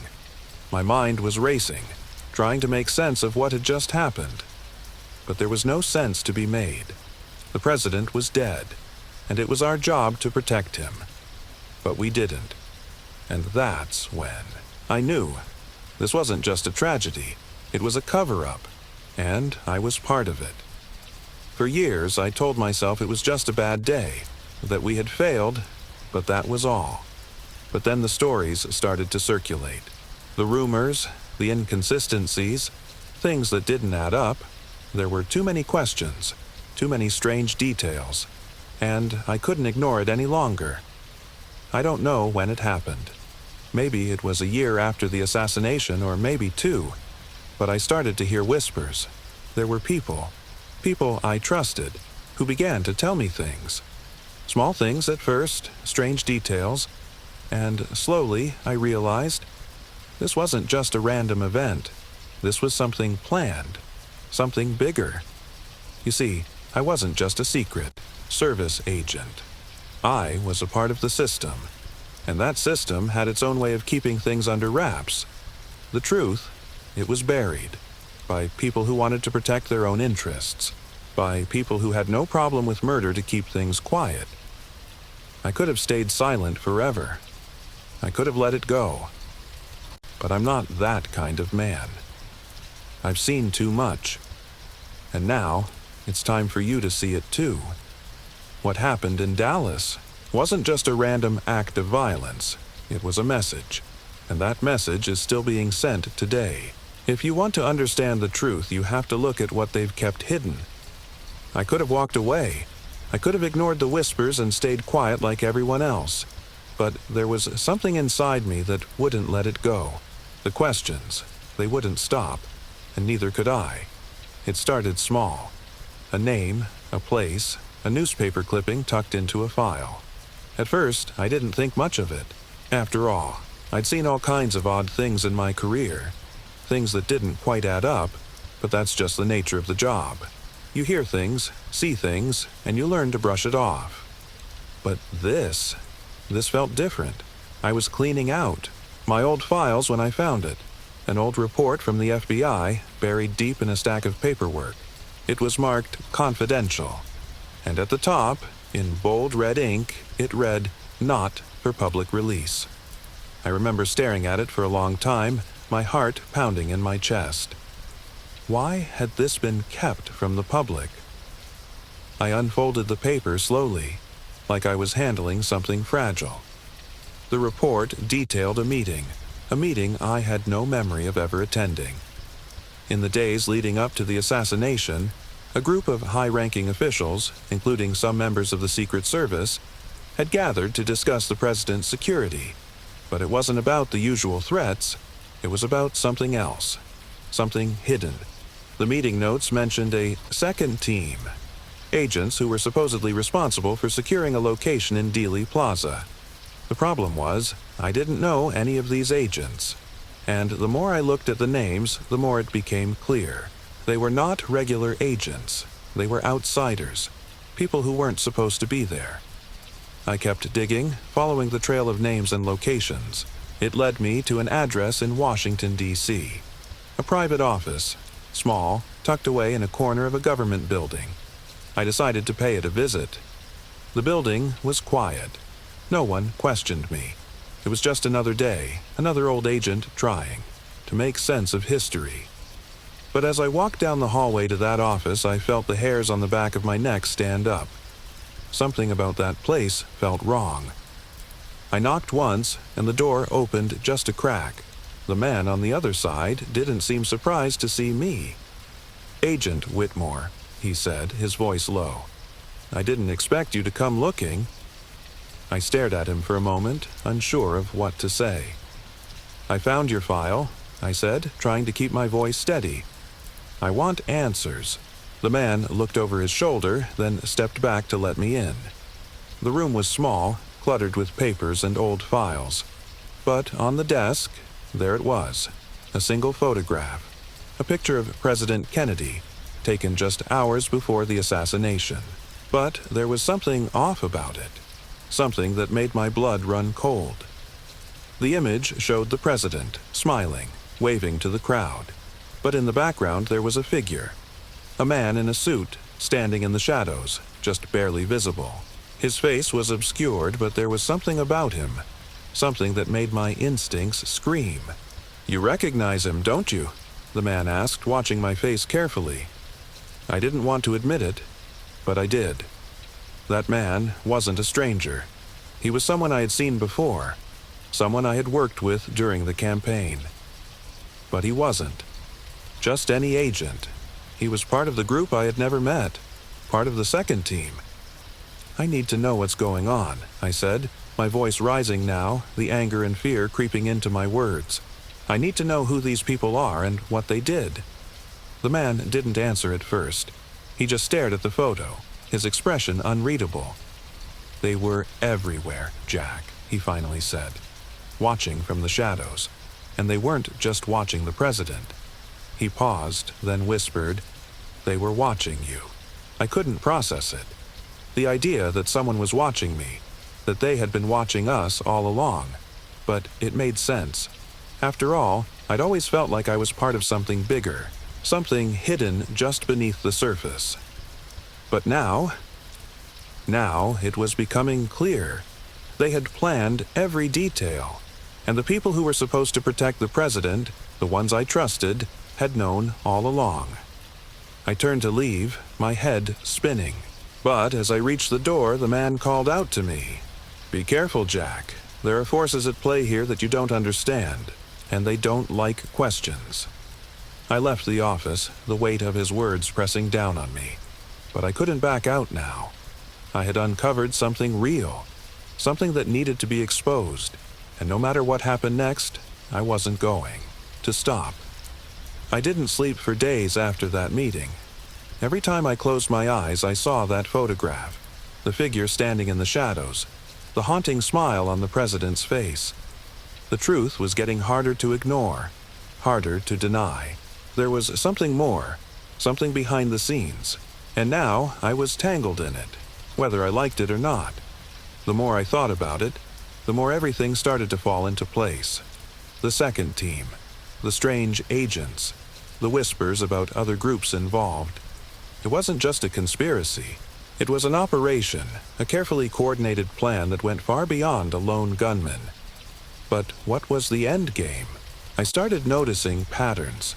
Little things at first, details that didn't seem important at the time but now screamed for attention. One of the agents from the photograph, the one I couldn't place, had been assigned to the motorcade just hours before the assassination. I had brushed it off then, thinking he was just another face in the crowd. But now it felt like a setup. I dug through the old records, cross-referencing names, locations, anything I could find. The connections started to surface. Names of agents who were no longer with the Secret Service but who had gone on to work for shadowy private firms. People I'd never heard of but who seemed to have more power than anyone realized. One name kept appearing in these files: Victor Harris. He was involved in more than one operation linked to national security, but every trace of him vanished just after the assassination. There was no public record of his movements after that day in Dallas. What bothered me most wasn't that he disappeared. It was that no one seemed to care. His name was erased from the records like he never existed.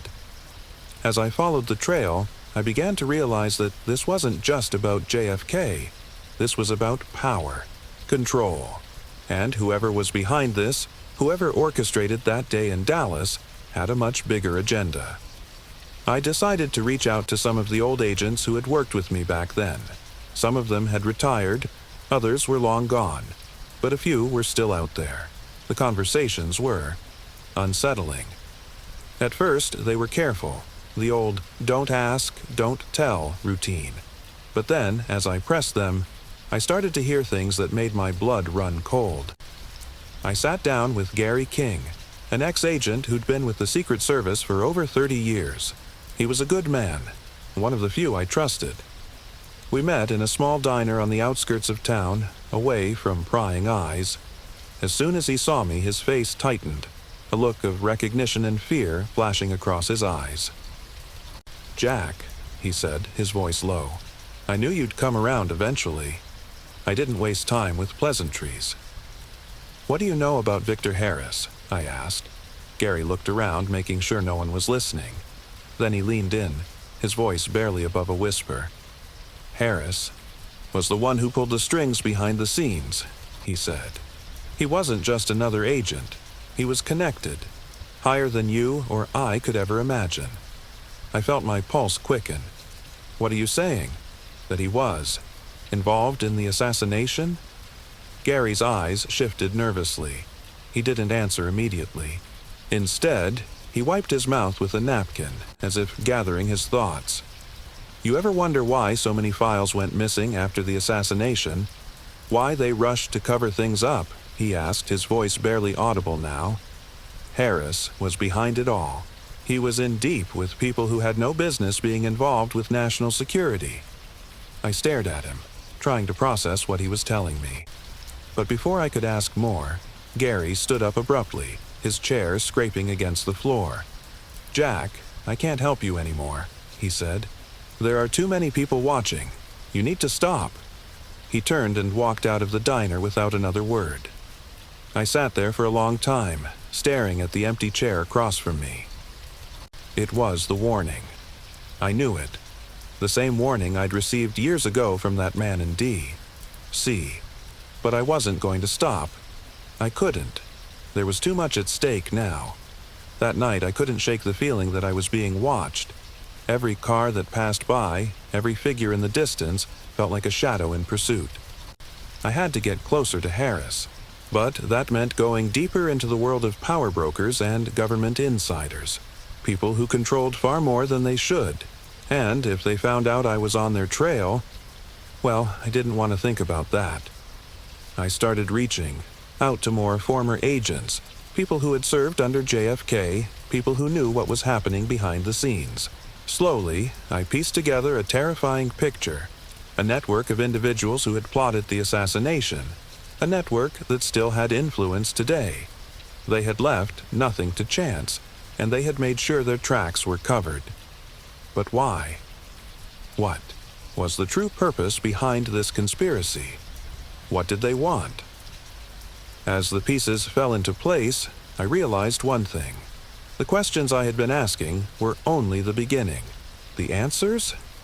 They were far darker than I could ever have imagined. I didn't sleep for days after my conversation with Gary. The pieces were starting to come together, but every new discovery only led to more questions. Who were these people? Why had they gone to such lengths to cover up the truth? And, most pressing of all, who was Victor Harris, really? It was becoming clear that this wasn't just about protecting powerful men. It was about preserving a hidden order, an invisible hand that controlled far more than we ever realized. This was bigger than JFK, bigger than anything we could imagine, and I was in too deep to turn back. I was going over my notes late one night when I got a call, an unlisted number, the kind you don't ignore. My gut twisted. It had been a while since anyone had tried to contact me directly. Everyone who had known about my investigation had kept their distance. So why now? I picked up the phone, my breath shallow. "Agent Whitmore," the voice on the other end said, calm and calculated. "You've been asking questions, and we don't take kindly to questions." The voice was cold. It sent a shiver down my spine, but I forced myself to stay calm. "Who is this?" I demanded. "You don't need to know that," the voice replied. "What you need to understand is that you're digging up things that were meant to stay buried. The people you're looking into, Victor Harris, the second team, do not exist in your world anymore. And if you continue, you'll disappear too." I gripped the receiver harder, trying to steady my nerves. "What do you want from me?" There was a brief silence, followed by a laugh. A hollow, humorless laugh. "We want you to stop. Consider this a warning, Whitmore. You think you're uncovering some grand conspiracy, but you're really just a pawn in a much larger game." The line went dead. I sat there, staring at the phone in my hand. It wasn't a threat. It was a promise.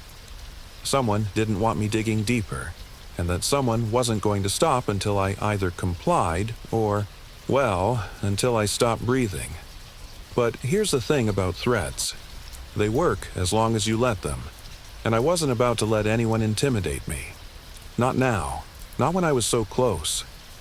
I spent the next few days in hiding, moving from place to place, staying out of sight. It wasn't easy. The paranoia crept in. I felt like I was always being watched.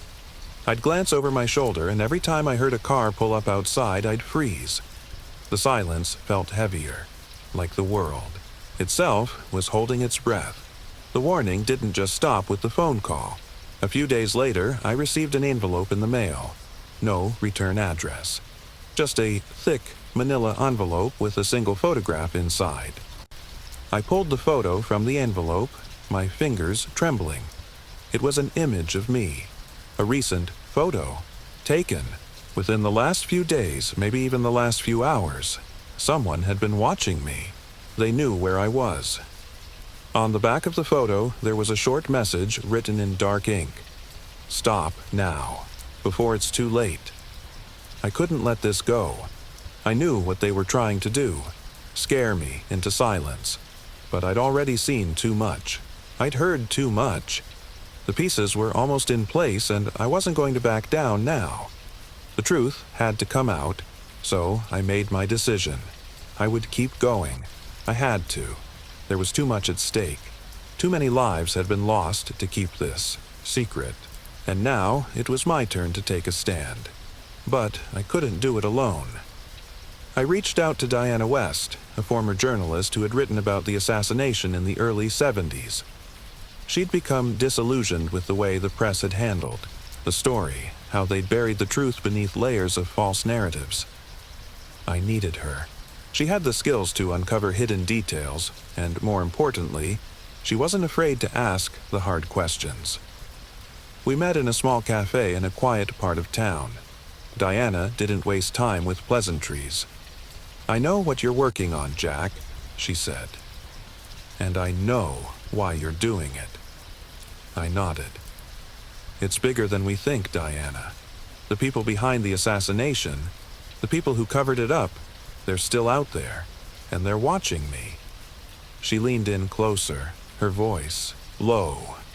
I've been investigating the same thing, Jack, for years. I've seen the patterns, the lies, the way they've manipulated the narrative, and I've seen the people who've worked to keep it all hidden. I met her gaze, my heart beating faster. What do we do next? Diana looked down at the table, her eyes narrowing as if she were weighing her options. After a moment, she spoke again, her voice tinged with urgency. We need to find Victor Harris. He's the key. He's the one who knows everything. And we need to get to him before they get to us. I knew this was it, the point of no return. But I was already past that threshold. No more running, no more hiding. We had to expose the truth, no matter the cost. As we walked out of the cafe, I couldn't shake the feeling that we were being watched. The darkness was closing in, and I wasn't sure how much longer we had before the people behind this conspiracy made their move. There are moments in life when the truth hits you like a freight train, too fast, too brutal, and there's nothing you can do to stop it. I thought I was prepared for the things I was about to uncover, but nothing could have prepared me for what I found. Victor Harris was the key, but finding him, that was another story. Diana and I worked tirelessly over the next few weeks. We dug through records, pieced together fragments of information, and made contacts with people who'd once been too afraid to speak. But no matter how hard we tried, we couldn't track down Harris. Every lead seemed to vanish just as quickly as it appeared. It felt like we were chasing a ghost. That was until I got another call. This time, it was from someone I didn't recognize. A woman. Her voice shaky but urgent. I know where Harris is, she said, her words tumbling out in a rush. But you need to be careful. He's not who you think he is. He's not just some rogue agent. He's connected to something much bigger. Something that goes all the way to the top. I didn't ask how she knew. I didn't care. I had to meet her. We arranged to meet in an alley behind a diner on the outskirts of town. I got there early, my nerves tight. I knew something big was coming, but I didn't know what. The woman arrived 20 minutes late. She was in her late 30s, wearing a hooded jacket, eyes darting around nervously as she approached. I didn't catch her name, but her urgency spoke volumes. You don't have much time, she said, handing me a folder. Harris is not just a part of the conspiracy. He's one of the architects, the people behind the assassination. They're still pulling the strings. And Harris. He's got information that could bring the whole thing down. I opened the folder, my fingers trembling as I read through the documents inside. They were photos, files, and handwritten notes. There were meeting logs, names, and dates, all leading back to one man, Harris. But the most shocking revelation, Harris wasn't just an agent. He was working with a group called the Circle. The Circle wasn't just a faction within the government. It was a clandestine network, an organization of high-ranking officials, military leaders, and corporate giants who had been orchestrating global events for decades. They controlled elections, manipulated markets, and influenced wars, all to maintain power. But what really took my breath away were the photographs in the folder. There, in black and white, were images of Harris in meetings with some of the most powerful men in the world, men who had been at the very center of American politics. And in every single picture, one face kept appearing over and over: Lyndon B. Johnson. I felt my stomach turn as I connected the dots. Johnson. He had always been a shadow in the background, but now it seemed like he was at the heart of everything. The more I thought about it, the clearer it became. LBJ had everything to gain from JFK's death. The vice president knew that if Kennedy was out of the picture, he'd step into the most powerful office in the world. But this wasn't just about Johnson. This was about a network. An invisible hand pulling the strings, controlling not just American politics, but the direction of the entire world. And I had uncovered their blueprint. I didn't have long to think before the woman in the alley spoke. Again, her voice barely above a whisper. "That's not all," she said, almost afraid to continue. "There's a file, a final report. It's in a safe place. If you find it, you'll have everything. You'll know exactly how deep this goes." Before I could ask her where to find it, she turned and disappeared into the night, leaving me standing in the alley, holding the folder and wondering if I had just stepped over a line I couldn't uncross. I spent the next few days following the trail of information, piecing it together with Diana. We tracked down every lead we could, but everything seemed to point back to one location: a remote storage facility in the outskirts of Texas, a place that was used by high-level government agents to stash files that were too sensitive for public eyes. The address was buried deep in the notes. No one was supposed to know about it, but somehow we had found it. We drove out there, the tension building with every mile. By the time we reached the facility, the sun was setting, casting long shadows over the barren landscape. The place was guarded, heavily guarded. There were men watching, cars parked in the distance, and security cameras at every turn. But I wasn't going to be stopped. Not now. Not after everything I had uncovered. We made our way in under the cover of darkness, bypassing the security measures. Inside, the facility smelled of dust and mildew. Old boxes and files were stacked everywhere, some of them with labels that were barely legible. But in the back, tucked away in a locked room, was a safe, a metal vault with a combination lock. I'd done my homework. I knew the code. I cracked open the safe, my heart pounding in my chest. Inside, I found a single file, a thick folder filled with documents, photos, and detailed reports. This was it. This was the final piece of the puzzle, ETQD. I skimmed through the pages. I could feel the walls closing in.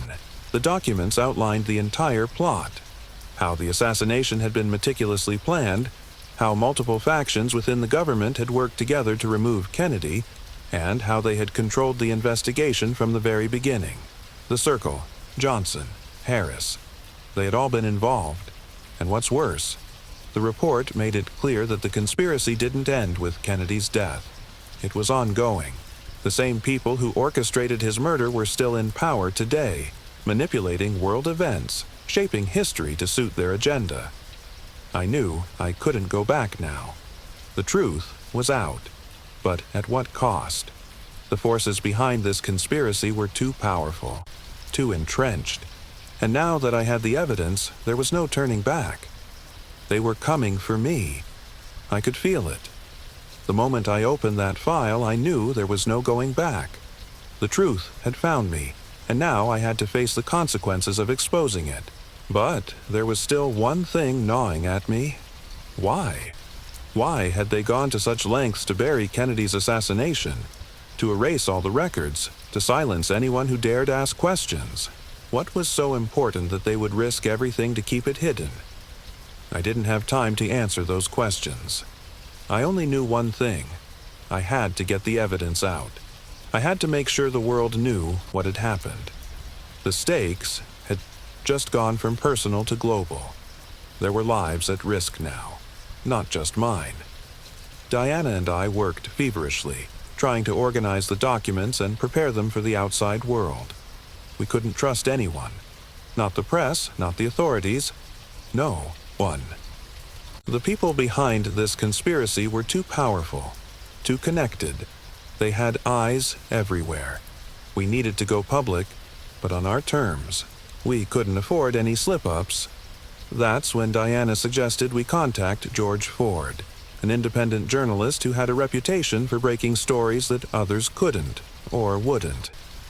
He had sources deep inside the government, connections that most people only dreamed of. If anyone could get the truth out to the public, it was George.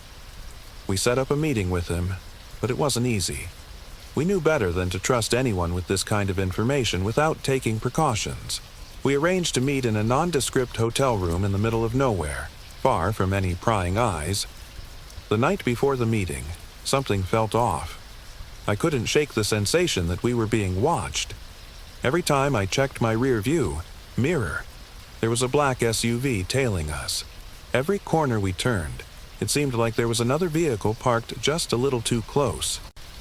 I tried to shake off the feeling, but when we arrived at the hotel and walked into the room, the hairs on the back of my neck stood up. It wasn't just the feeling of being watched, it was the distinct sensation that we were not alone. I didn't tell Diana. She didn't need to know. We waited for George to arrive. The minutes felt like hours, the silence in the room thick with anticipation. Just as I was about to check my watch again, the door creaked open. It wasn't George. A man stepped inside, his features hidden by a dark hood. He was tall, wearing a black coat that seemed to swallow up the room's faint light. His eyes were sharp, cold, and as soon as he stepped in, he locked the door behind him. "Whitmore," he said, his voice smooth and calculating. "I'm surprised. It took you this long to find us." I froze. My mind raced. How did they know I was here? How did they know about the meeting? He stepped closer, his hand reaching into his coat pocket. I instinctively stepped back, my heart hammering in my chest. "Who are you?" I demanded, trying to keep my voice steady. "You can call me Agent Kane," he said, a smirk playing on his lips. "I represent interests that have been keeping an eye on your little investigation." I glanced at Diana. She was staring at the man, her face pale but resolute. "What do you want from us?" she asked, her voice unwavering despite the fear that gripped me. "Want?" Kane repeated, his lips curling into a thin, dangerous smile. "We want you to stop. All this searching, this digging, it's going to lead you nowhere but to the same fate as so many others who came before you." He reached into his pocket and pulled out a small device, clicking it on with a quiet beep. A holographic map sprang to life between us, a grid of locations flashing one by one. "You see," Kane continued, "the people you've been chasing, the ones you think are hiding from you, they're not. They're here, everywhere. And the moment you make this public, the moment you think you're ready to expose it all, well, let's just say, we'll be right behind you." The map flickered and shifted, and for the first time I saw it. Locations marked in red. Each one was linked to a high-profile figure, a government building, a corporation, each one an integral part of the circle's web. I swallowed hard, trying to make sense of the overwhelming information. But what caught my eye, the thing that made my stomach drop, was one location. It was highlighted in bright red, the coordinates blinking urgently. It was the place where I had been storing all the documents, the very files that could bring down everything. Kane smiled, sensing my realization. "Don't bother," he said. "It's already too late." Before I could say anything, the door slammed open behind me. I spun around just in time to see George Ford step into the room, looking anything but surprised. Well, he said, his voice heavy with irony. "I knew you'd get this far, Jack. But you've made a mistake." I felt the blood drain from my face. George.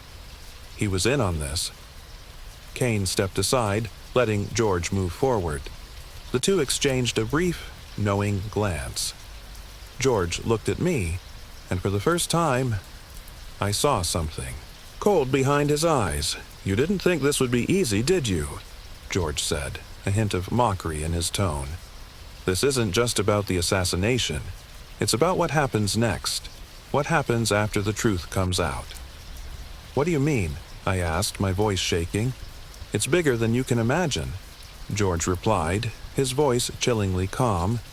"You thought exposing the assassination would be the end of it. But what if I told you it was just the beginning? What if I told you that the truth you're chasing, it's part of a much bigger plan?" Before I could process his words, Kane gestured for George to leave the room. "Don't bother following us, Whitmore," Kane said, his voice low and cold. "The truth doesn't belong to you, and you won't live long enough to share it." The door slammed behind them, leaving me and Diana standing in that sterile hotel room, the weight of the world pressing down on us. They knew. They were always one step ahead.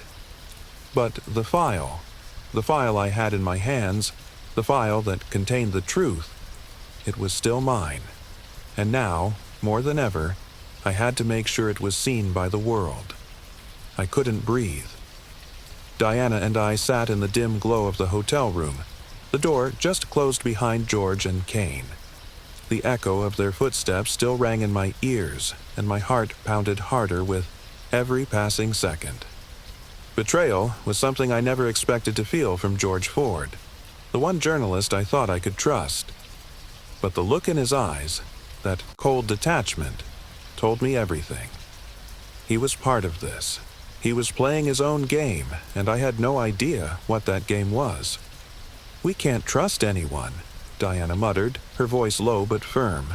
Her words echoed in my mind, but I couldn't shake the images of George and Kane leaving together. The map, the devices, the way they had moved so confidently. It was like they knew exactly how this would play out. "We don't have much time," I said, the urgency in my voice sharpening. "We need to get that file out. Now." Diana looked at me, her brow furrowed in thought. "But where? If they've already found us, they'll be tracking everything we do." "I know," I replied, my mind racing, "but I have an idea." We had to act fast. The file was our only leverage, but if they were truly watching every move, then we couldn't trust our phones, our emails, or any form of digital communication. The walls were closing in. The truth was slipping through my fingers, but I wasn't ready to let it go. Not now. My plan was simple.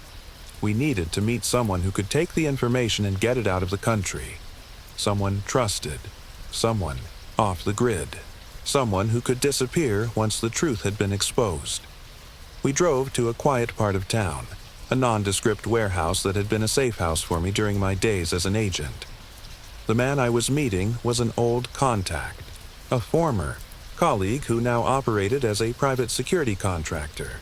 His name was Lorenzo Vega. He had access to secure channels, the kind that didn't involve any tracking or surveillance. If anyone could get the documents to the right people, it was him. We arrived under cover of darkness, the warehouse just as quiet as I remembered. I knocked 3 times, hard and deliberate, on the back door, a signal he would recognize. A moment later, the door creaked open, and there he was, Lorenzo, his face worn but alert. "Jack," he greeted, his eyes scanning the street behind me. "Diana, you're in trouble. What's going on?"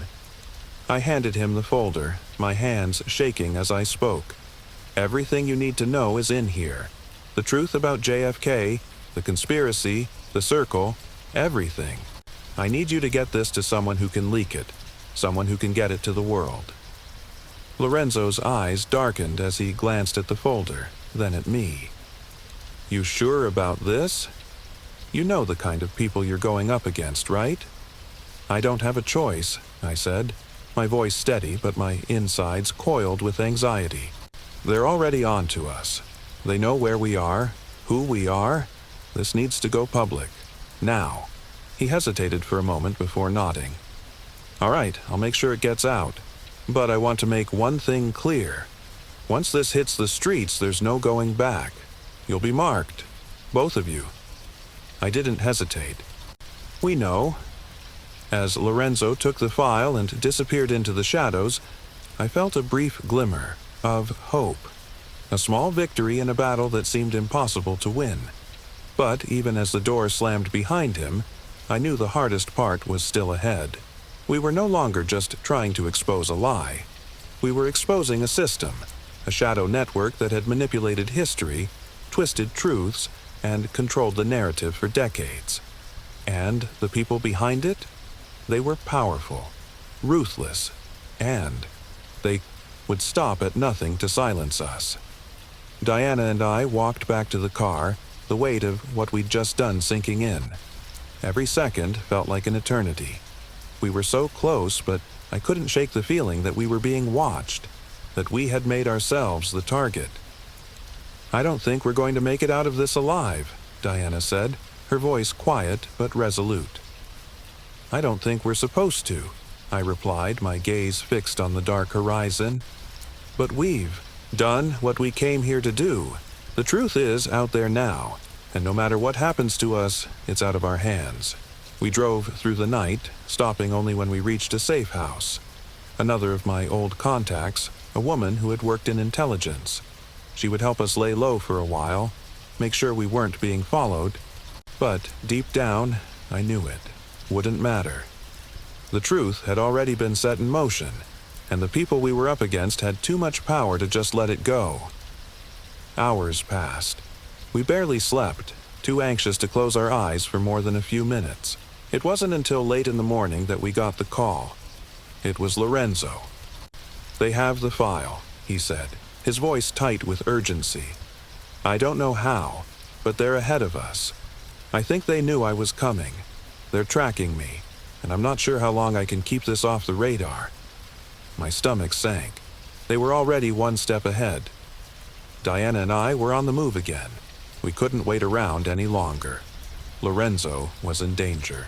The file was in danger. And if we didn't act now, everything we had worked for would be wiped away. All our efforts, all our sacrifices would mean nothing. We had to take control. We had to find a way to make sure that file got into the right hands before it was too late. We were about to learn just how far the people behind this conspiracy would go to protect their secrets. And in the process, we would find out exactly what they were willing to do to us. The world I thought I knew had turned upside down.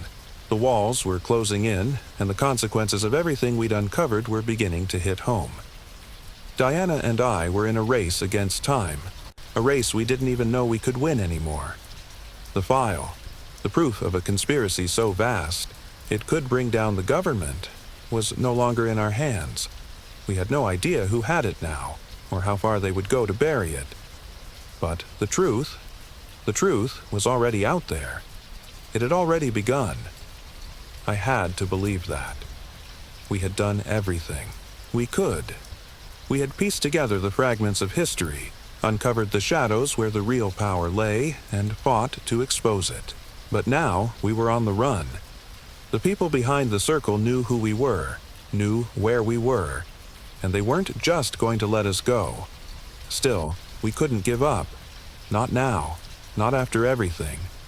It wasn't until I was sitting in the back of a dusty van, Diana beside me, when we finally got word from George Ford. The journalist I thought I had trusted, now nothing more than a puppet in the game. He reached out to us, and for the first time since we'd crossed paths, his voice was shaking, almost pleading. "I couldn't stop it," he said, breathless as if he had just run miles to get to the phone. "They're everywhere. They've already erased the files. They knew you were onto them from the start. There's nothing left to expose. It's gone." My heart sank. The plan, everything we'd worked for, was slipping away. George's words hit like a punch to the gut. All that effort, all that danger, for nothing. But then something in his voice shifted. He was trying to tell me something, trying to get to the heart of it. "But Jack," he whispered as if afraid of being overheard, "they missed something. They missed one detail, one piece that could change everything. It's not too late." My pulse quickened. What was he talking about? "There's a safe," he continued, his voice now steady, more calculated. "You need to get to the safe. It's in the old government archives, the ones that got wiped out after Kennedy's assassination, the ones they never told anyone about. That's where the last of the evidence is hidden. That's where they messed up." I didn't hesitate. I didn't care what else was going wrong. If there was even the smallest chance to fix this, to expose it all, I had to take it. Diana and I made our way to the old archives. We were out of options. If we failed this time, there would be no going back. It wasn't just about the truth anymore. It was about survival. The people we had been fighting against were coming for us, and if they had already found out about the file, they would stop at nothing to make sure we never spoke another word. The building was a crumbling relic, hidden away on a forgotten street, long abandoned by the government. Inside, it smelled of dust and decay. The air thick with the kind of silence that only comes with the weight of buried secrets. We moved, quickly, carefully, trying not to make a sound. Every step felt like it could be our last. We found the old records room easily enough. It was just as George had described it, locked, dark, and forgotten by time. But in the back corner, there was a safe, a small, unmarked vault that hadn't been touched in decades. I opened it with trembling hands, the lock clicking like a countdown. Inside was a single file. No photos, no dramatic evidence. Just one thick stack of documents, yellowed with age. My hands shook as I pulled them out. There it was. The smoking gun. The truth. It wasn't about the assassination itself anymore. The file didn't just prove Kennedy's murder was a cover-up. It revealed something even darker. The Circle's plans, their strategy for global domination. It wasn't just a matter of controlling the White House the way we thought. It was about controlling everything. Media, finance, wars, governments. Every key event in world history over the past 50 years had been orchestrated. And the people behind it had been in charge since before Kennedy even stepped into office. The file contained names, locations, covert operations. But most importantly, it showed the continuity of the Circle, how it had evolved from a small group of elite conspirators to an unstoppable force. And it revealed that the conspiracy was still alive, thriving in the shadows. The deepest fear? The world had been manipulated in ways we couldn't even begin to comprehend. Wars had been fought for profit. Revolutions had been staged for control. And the assassination of JFK was merely the first move in a much larger plan, one that was still unfolding.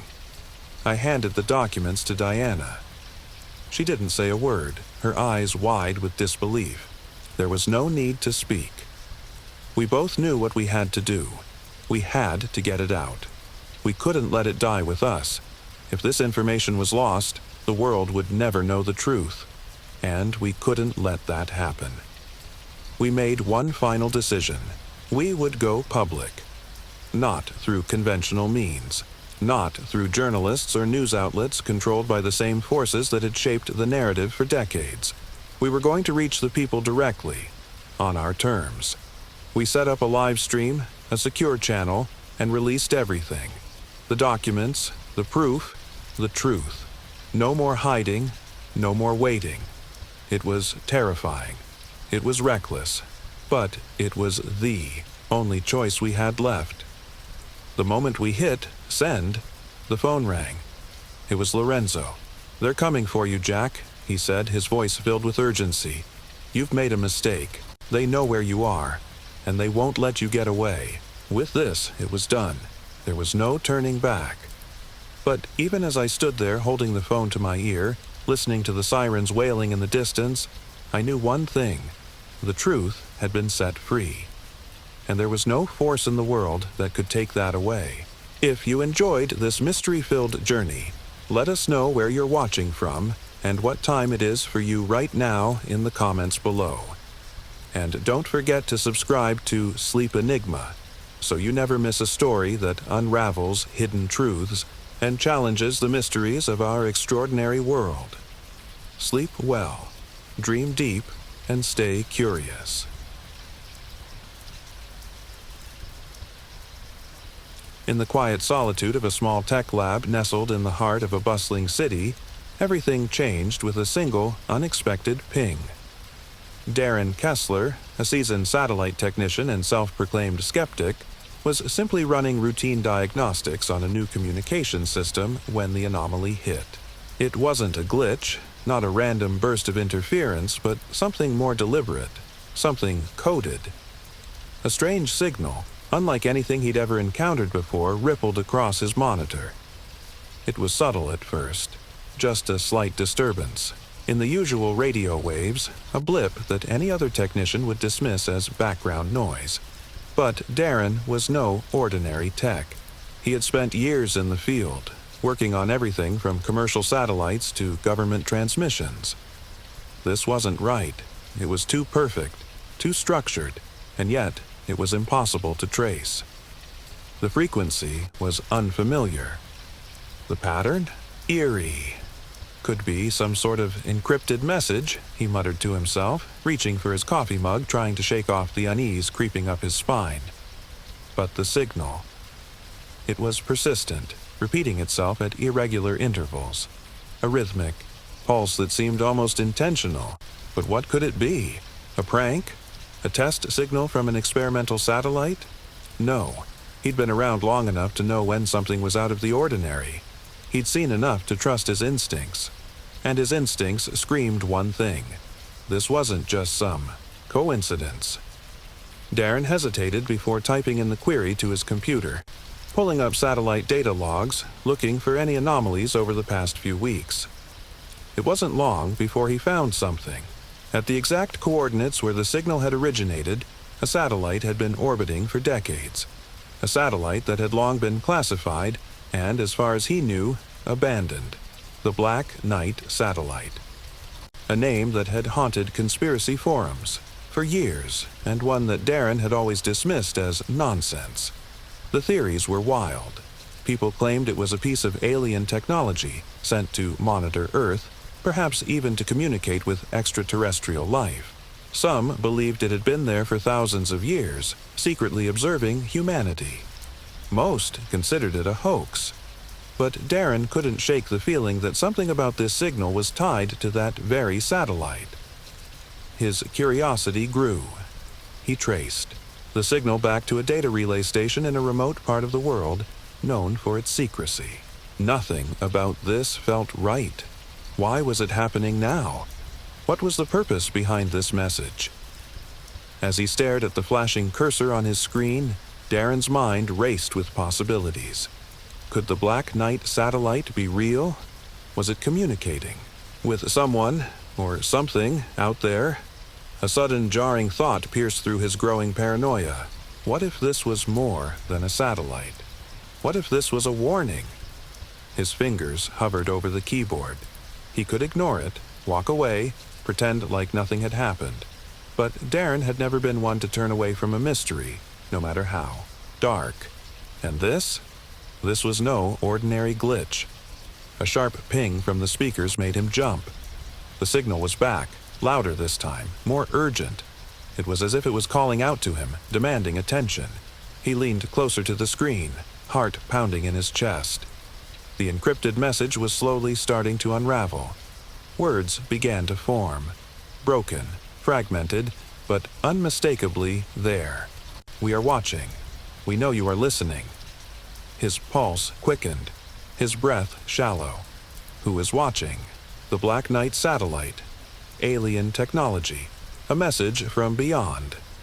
Or was it something else? Something darker? Darren knew one thing for certain. This wasn't just a signal. This was the beginning of something far bigger than he could comprehend. The pieces were starting to fall into place, and the more he looked, the more impossible it seemed to walk away. But now, as he sat alone in his dimly lit lab, Darren Kessler couldn't help but wonder. Should he have stopped there? The answers he was chasing. Could they be worth the danger they might bring? The screen flickered and the next line of the message appeared. The truth is closer than you think. He leaned back, his mind spinning. What had he gotten himself into? The hunt for the truth had just begun. But who, or what, was truly pulling the strings? Darren couldn't shake the feeling that something had shifted the moment the message flashed on his screen. The truth is closer than you think. He had tried to rationalize it, tell himself it was just a fluke, a byproduct of his equipment. But deep down, he knew he was lying to himself. His instincts, honed by years of working with satellite systems, had never steered him wrong. This was something much bigger than an encrypted error. It was deliberate. He had to know more. As the hours passed in the quiet hum of his lab, Darren dug deeper into the origins of the Black Knight satellite. The more he read, the more the rabbit hole seemed to widen. He scrolled through pages of online forums filled with half-baked theories, some claiming that the satellite had been in orbit for thousands of years, others suggesting it was a government cover-up. Some said it was a spy satellite built by an ancient civilization. But one thing kept standing out to Darren, an eerie pattern among the posts. Over the years, there were several reports of unusual radio signals, nearly identical to the one he'd just intercepted. One post stood out from the rest, buried in an obscure section of an old forum dedicated to unexplained phenomena. It read, "The Black Knight satellite has been transmitting a message, and it's been doing so for over 50 years. Only the right person will hear it." It was signed only with a single name. Orion. Darren felt a chill run through him. The idea that someone else might have already been investigating the Black Knight, or perhaps listening to the signals, only added weight to his discovery. Who was this Orion? Had they gotten as far as he had? And if so, what had happened to them? Determined to press forward, Darren decided to analyze the signal more closely. He pulled up the files from his computer, reviewing every second of the transmission he'd intercepted. It had seemed like a random jumble of static at first, but now, with the proper tools, he noticed a subtle rhythm to the noise, an underlying pattern, a pulse. It was more than just a message. It was an algorithm. The screen before him blinked as new data poured in. The pulse followed a near-perfect Fibonacci sequence, a mathematical pattern that had appeared in everything from nature to architecture. But why here? Why now? Darren paused for a moment, his mind racing. He had seen the Fibonacci sequence in ancient texts, in crop circles, and even in famous works of art. Could this be connected to the Black Knight? Was it a clue, some sort of key to understanding the satellite's true purpose? His fingers flew over the keyboard, tracking the sequence through satellite communication logs.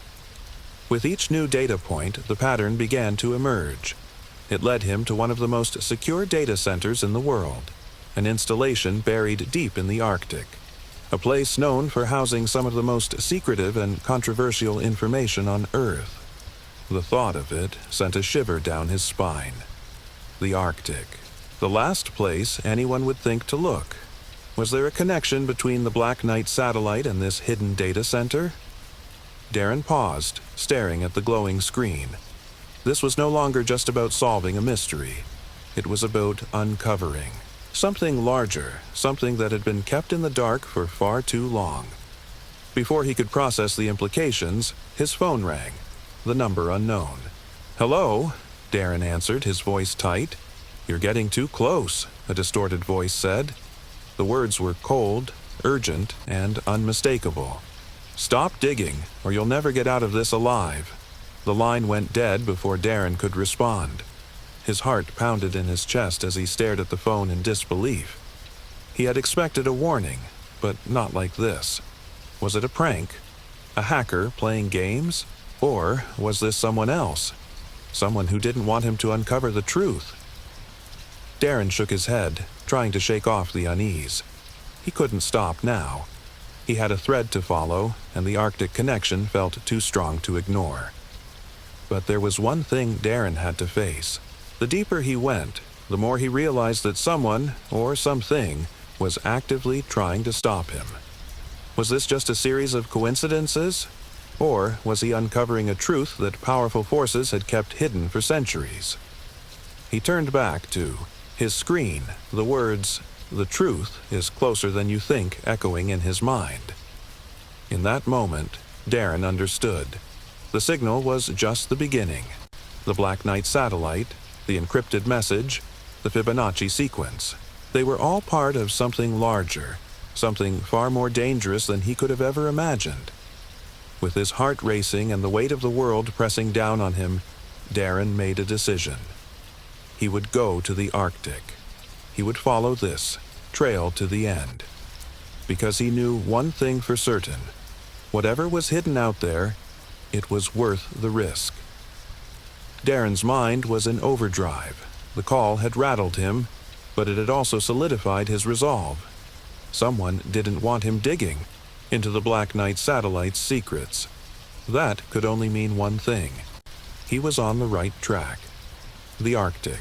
It seemed like the kind of place that could hide 100 secrets, frozen in time, buried beneath ice and snow, far from the prying eyes of the world. But it wasn't just the destination that gripped Darren's mind. It was the message. The truth is closer than you think. What truth? Was the signal really from an alien satellite, or was it something else? He needed more evidence, more pieces to the puzzle before he could make any sense of it. The hours melted away as he pored over the satellite's data, tracking every fragment of the encrypted message. It wasn't just a random signal. It had a purpose, a structure. And that's when he saw it. The subtle connections between the signal and the ancient patterns of the Fibonacci sequence. The pattern wasn't just mathematical, it was cultural too. He remembered something from a forgotten corner of his mind, the Mandelbrot set. A mathematical figure often associated with chaos theory. But there was more. The set had appeared in ancient carvings, paintings, and sacred texts across cultures. It was more than a concept. It was a key to unlocking the fundamental patterns of the universe. And now, the signal was echoing that same chaotic order. Darren's breath caught in his throat. Was this just coincidence? Was the Black Knight satellite transmitting the very blueprint of the universe, or was it something far darker? A warning from a race far beyond human comprehension. His fingers danced across the keyboard, tracing the signal's origins once. More. He followed the sequence and it led him to something unexpected. A string of numbers, unlike anything he had seen before. Coordinates. Darren's pulse quickened as he copied the numbers into his mapping software. His eyes widened as the location appeared on the screen. An isolated island in the Pacific, near the equator. It wasn't a known landmark, and it wasn't in any publicly available database. But that wasn't the strangest part. The coordinates led directly to an underwater structure, a massive anomaly detected in satellite imagery. It was large, symmetrical, and clearly artificial. Suddenly, everything felt too real. The Black Knight satellite, the Fibonacci sequence, the encrypted message, and now this underwater structure, hidden in plain sight, just waiting to be discovered. But the feeling that gnawed at Darren's gut wasn't excitement. It was dread. He had no idea what he was about to uncover, but he knew one thing for sure. It wasn't going to be pretty. As Darren sat there, staring at the map, a cold wave of realization washed over him. He wasn't just tracing a signal anymore. He was tracing a trail. A trail that someone or something had carefully laid out for him to follow. The question was, why? Before he could contemplate further, his phone rang again. The same distorted voice. "You're asking the wrong questions," the voice said, its tone low and menacing. "You think you're following a trail, but you're already too late. The pattern is already set. It's been in motion for centuries." Darren's heart pounded. The pattern is already set. What did that mean? Was this about more than just the Black Knight satellite? Was the pattern something that stretched back to ancient times? And then another voice. A whisper, almost inaudible. "The Watchers know. You're coming." The line went dead, leaving Darren frozen in place. Who were the Watchers? And why did they know he was coming? His breath came in sharp gasps. Everything felt like it was closing in around him. The further he dug, the more he uncovered. Secrets buried for centuries, hidden beneath the surface of human history. His mind raced, connecting the dots, but the puzzle was only getting bigger, more confusing, more dangerous. But something deep inside him whispered that the truth was close. That the signal, the satellite, the underwater structure, it was all leading to one place, one final destination. He needed to go to the Pacific. He needed to see it with his own eyes. But as Darren prepared to make plans for a trip he was sure would change everything, another thought gnawed at him. What if this was never about finding the truth? What if the truth had always known about him? The pattern was set, and Darren Kessler was about to become part of it. The night felt heavy as Darren sat in his cramped apartment, the glow of his laptop screen illuminating his face like a dim, uncertain lighthouse. His fingers hovered over the keyboard, his mind tangled in knots. He had followed the signal, traced it across the world's satellites, decoded parts of the encrypted message. But with every step forward, the shadows behind him grew longer, darker. The underwater structure in the Pacific. It was real. He could feel it in his bones. But every new discovery only raised more questions. Questions Darren wasn't sure he was ready to face. Something about all of this felt off. His hands shook slightly as he stared at the coordinates he had uncovered. Coordinates that had led him to a depth where few dared to go. The deeper he went, the closer he came to something unknown. Something alive. The phone call earlier had unnerved him. The distorted voice. The warning. The pattern is already set. It's been in motion for centuries. But what did that mean? What kind of pattern? And who were the Watchers? His mind churned with possibilities. Were they government agents? Alien entities? Or something far older? A shadowy group manipulating events from behind the curtain of history. Darren glanced at the clock, almost 3 a.m. He hadn't realized how long he'd been researching. His apartment felt suffocating, the silence pressing down on him, a silence broken only by the faint hum of his computer. Then his phone rang again. This time there was no distorted voice, just the sharp, unmistakable click of someone picking up on the other end. "Don't go to the Pacific," the voice said, cold and deliberate. Darren's heart skipped a beat. It wasn't the same voice as before. This one was smoother, more authoritative, more real. "Who is this?" Darren asked, his voice barely above a whisper. He knew better than to act tough now. He was too far in, too deep. "Why are you trying to stop me?" The voice didn't answer immediately. Instead, there was a pause, as if the person on the other end was deciding how much to reveal. Darren could almost hear the person's breath on the other end of the line. It was tense, thick with unspoken threat. "Because you don't understand what you're dealing with," the voice finally replied. "You think you're following a trail, but you're playing right into their hands. The Black Knight satellite isn't just a piece of alien technology. It's a trap." A trap? Darren's heart raced. Everything he had thought he knew, everything he had uncovered, was suddenly cast into doubt. The Watchers, the voice continued, lowering its tone even further. They're not the ones you need to fear. It's what's been waiting at the bottom of the ocean for thousands of years. And they're not alone. Darren's blood ran cold. What the hell was this person talking about? A trap? He had heard the term Watchers mentioned before, but never with this kind of urgency, this kind of fear. And now the stakes were higher than ever. Before Darren could respond, the line clicked dead again. No warning, no goodbye, just silence. A moment. Darren sat in the eerie stillness of his apartment, the weight of the call hanging in the air like a dark cloud. A trap, something hidden at the bottom of the ocean for millennia. And it was waiting for him. But what exactly was waiting? And how did it all tie back to the Black Knight satellite? Darren had to act fast. He couldn't just sit here, paralyzed by fear. There was something out there, something ancient, and he was the one who had been chosen to uncover it. But the deeper he dug, the more dangerous it became. He glanced at the map again, the underwater structure, the coordinates. The more he looked at it, the more it felt like a cold, metallic eye, staring back at him from beneath the waves. He couldn't stop now. He had come too far, but as he prepared his next steps, Darren knew he had to be careful. There was more at play here than just technology and ancient artifacts. Someone, something, was pulling the strings, and it was waiting for him to make a move.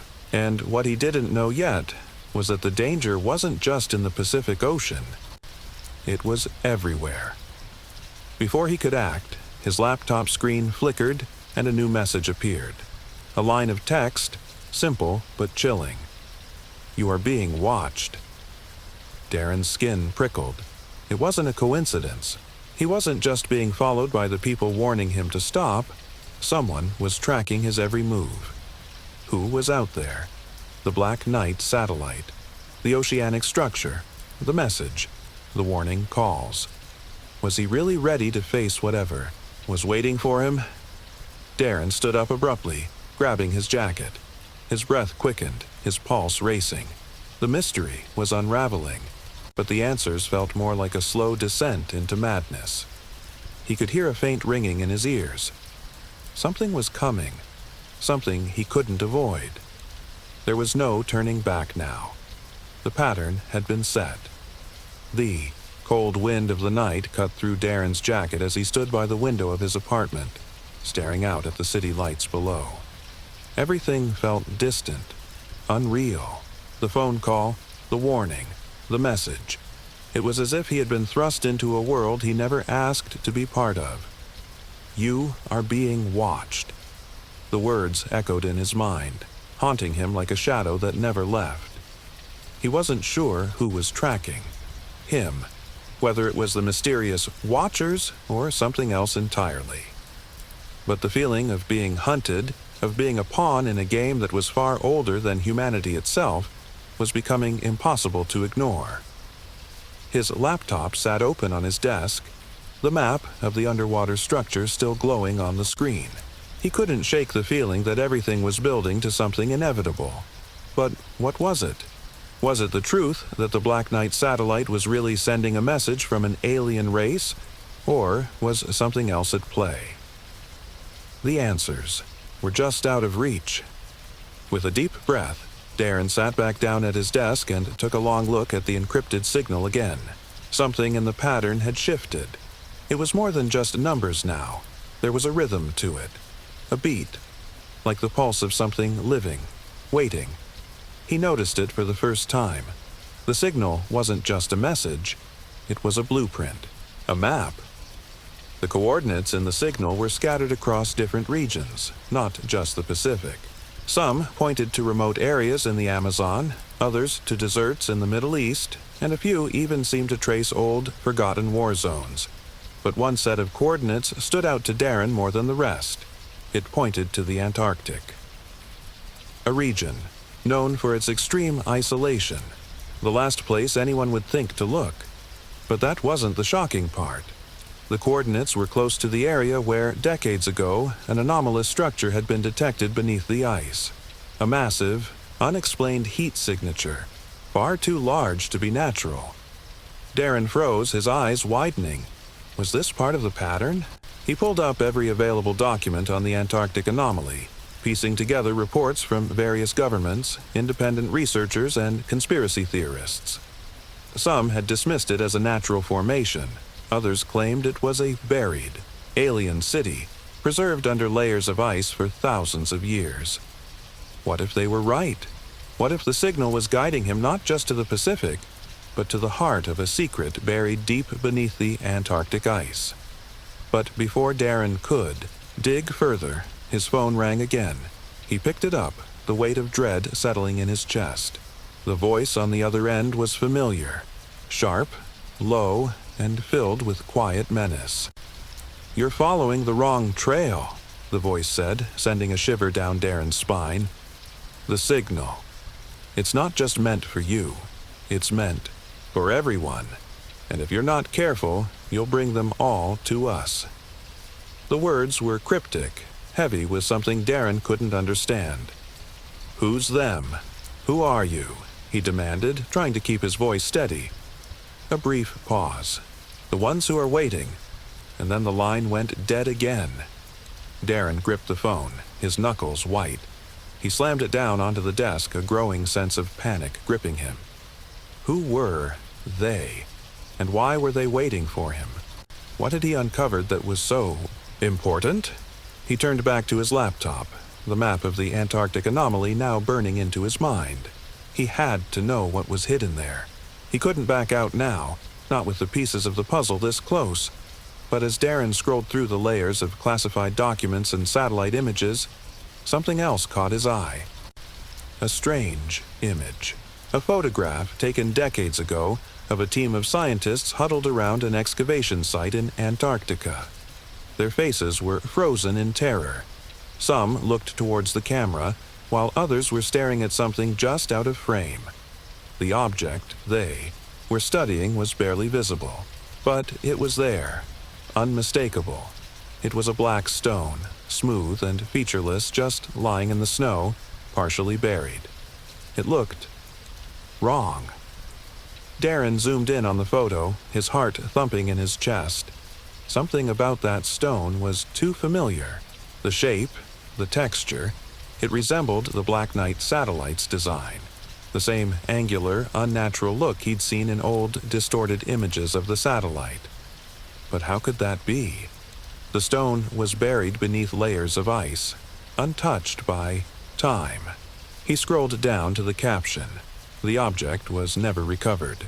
The team was ordered to abandon the site after the incident. The incident.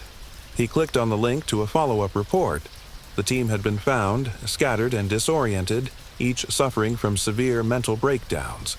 Some had disappeared, completely. The remaining members had refused to speak about what they saw, their testimonies redacted. But one statement had survived. They were waiting for us. Darren felt a chill run through his spine. The object in Antarctica wasn't just an artifact. It was connected to the Black Knight, connected to the signal. It wasn't an accident. It was all tied together, and whatever it was, it had been waiting for a long time. Suddenly, Darren felt the weight of everything pressing down on him. The Black Knight satellite wasn't just observing Earth, it was a beacon, a warning perhaps, or a call for something far older and more powerful to return. And he, Darren Kessler, had unknowingly followed its trail. He leaned back in his chair, trying to process it all. The pieces were finally falling into place, but the picture they created was more terrifying than he could have imagined. This wasn't just a satellite or an alien message. It was a summoning, and now Darren was in the center of it. The silence in Darren's apartment felt suffocating. He sat there, staring at the black and white photograph of the scientists in Antarctica, their terrified faces forever captured in time. The black stone, the same shape as the Black Knight satellite, that strange, angular object. It all led back to the same terrifying truth. It wasn't just about a satellite. It wasn't about alien technology. The Black Knight wasn't an observer. It was a signal, a beacon meant to attract something or someone. And now, Darren had uncovered the first piece of a much larger puzzle. A puzzle that led to something buried under layers of ice and shadow. But what was it waiting for? And why had he been drawn into this? He felt like he was being pulled into a web far too vast for him to understand. A game played by forces that had been operating for millennia. His fingers hovered over the keyboard. He had one choice: go to Antarctica. But that was dangerous. It had already cost others their sanity. Some had disappeared without a trace. Others had come back broken. Still, there was no way around it. He had no idea what he would find in the frozen wasteland, but the Black Knight's signal had led him here, and Darren couldn't back away now. If he stopped, the mysteries would remain unsolved, and if he didn't go, someone else would, and they might not make it out. His phone buzzed on the table, snapping him out of his trance. The name on the screen made his heart skip. Orion. The last time Darren had heard that name was from the post on the forum, the one about the Black Knight satellite signal. But how did they know who he was? His palms grew clammy as he answered. The call. Darren Kessler, a voice said, calm and measured. I know what you've found. Darren's breath caught. Who is this? He recognized the voice. It was the one who'd warned him before. The one who'd called him on his phone, speaking with an urgency that sent chills through his spine. Orion, the voice replied. And you need to listen carefully, Darren. You're not just dealing with a satellite or an alien artifact. You're dealing with something far more dangerous. The Watchers are real, and they've been watching you since you picked up the signal. Darren's heart thudded in his chest. The Watchers? Who are they? And why have they been following me? They've been here long before you, Darren, long before humanity even existed. The Black Knight satellite isn't just a warning. It's a signal to them, to something that's been dormant for thousands of years. And now it's waking up. It's coming, Darren. His mind reeled. The pieces were slipping into place like fragments of a shattered mirror. The Black Knight, the stone in Antarctica, the ancient structures, the message. What's coming? Darren asked, his voice barely a whisper. A pause, followed by a shuddering sigh from the other end. What was buried beneath the ice in Antarctica isn't just technology. It's something far older. The Black Knight satellite was never meant to observe us. It was meant to awaken them. You've heard the stories of ancient gods, of beings, who were worshipped and feared across civilizations. They weren't myths, Darren. They were real. Darren's breath caught. The hair on the back of his neck stood up as a dark thought flickered through his mind. The ancient gods. The gods of old. The ones worshipped in secret temples. The ones whose symbols were hidden in plain sight. What do you want from me? Darren asked, the words coming out harder than he intended. He didn't know if he was more afraid of the answers or the questions. Get to Antarctica, Orion said flatly.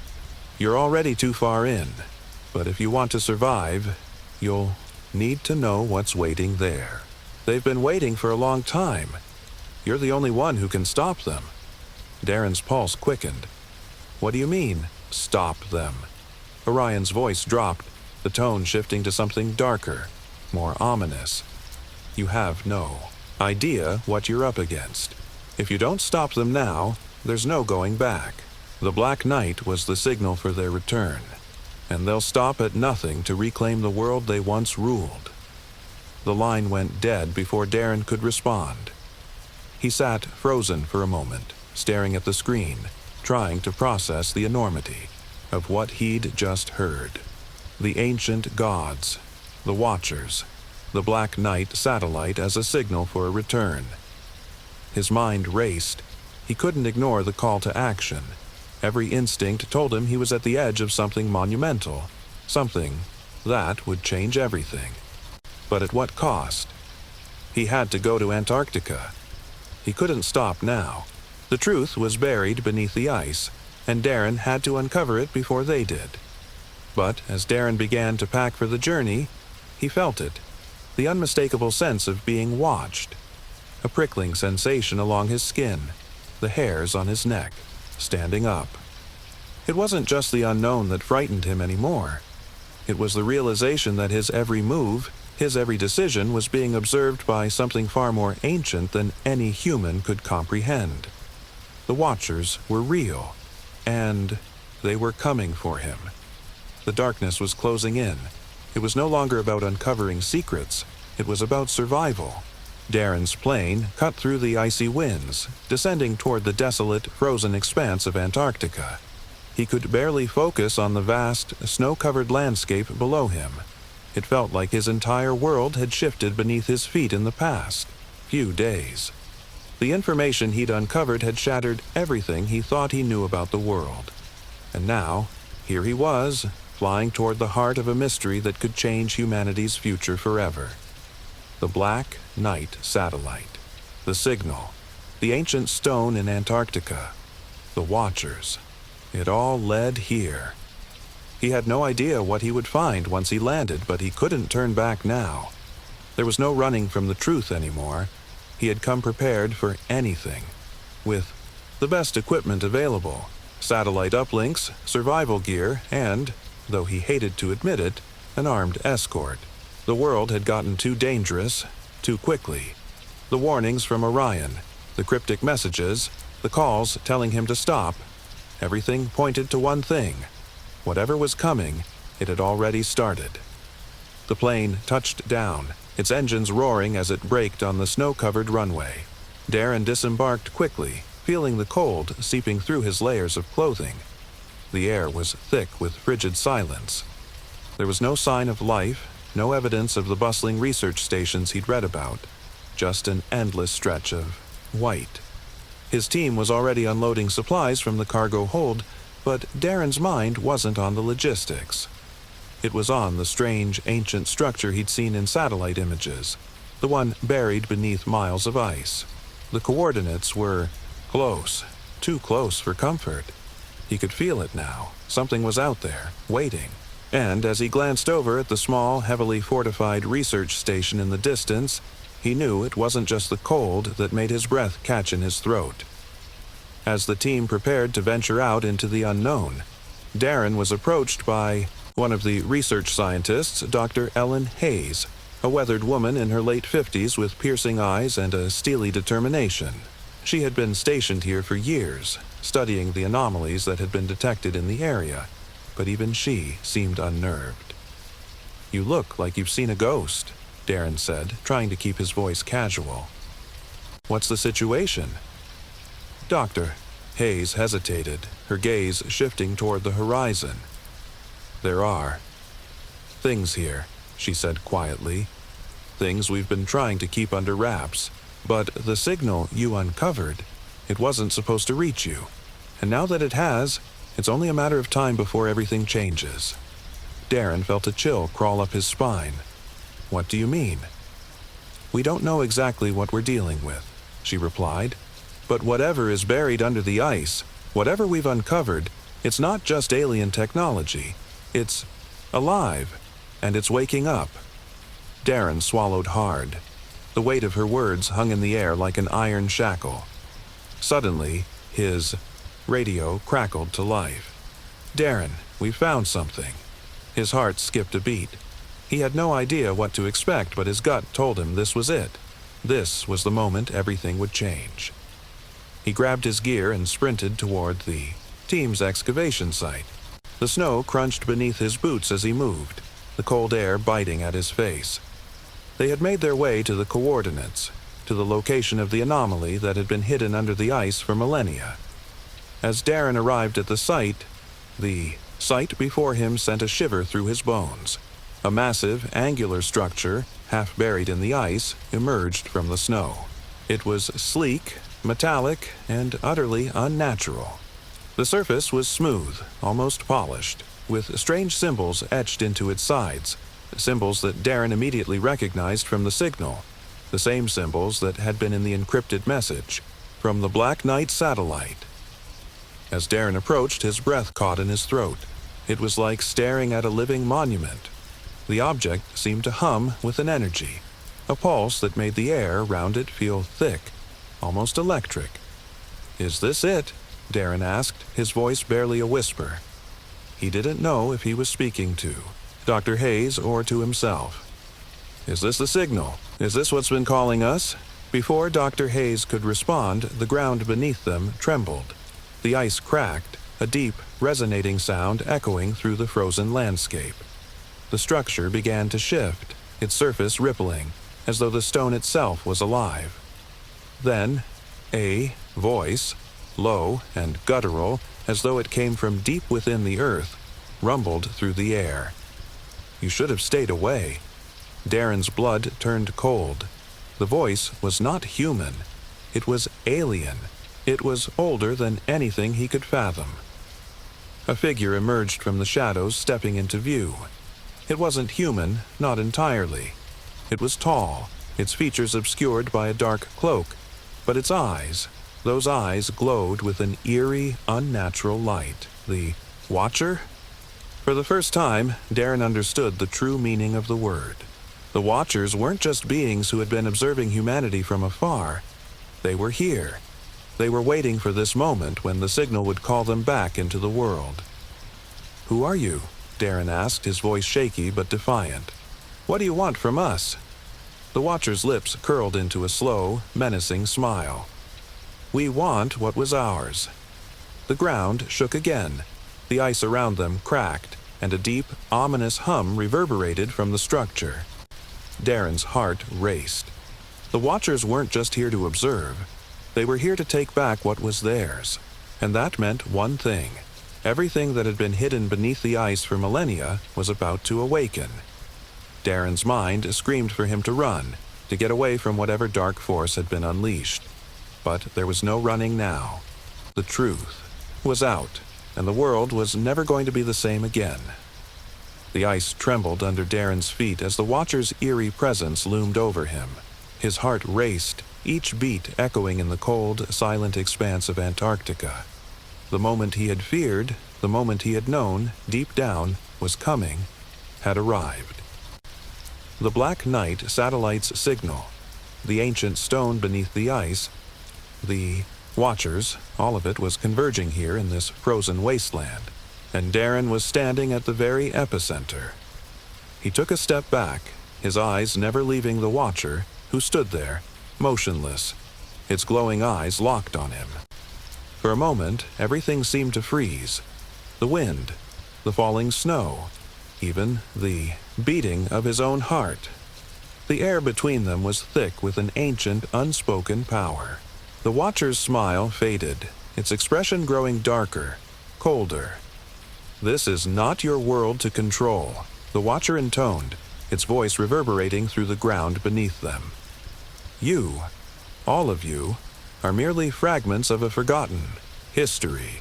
The time has come for the old ones to reclaim what is rightfully theirs." Darren swallowed, his mind scrambling for a way out. He couldn't let this happen.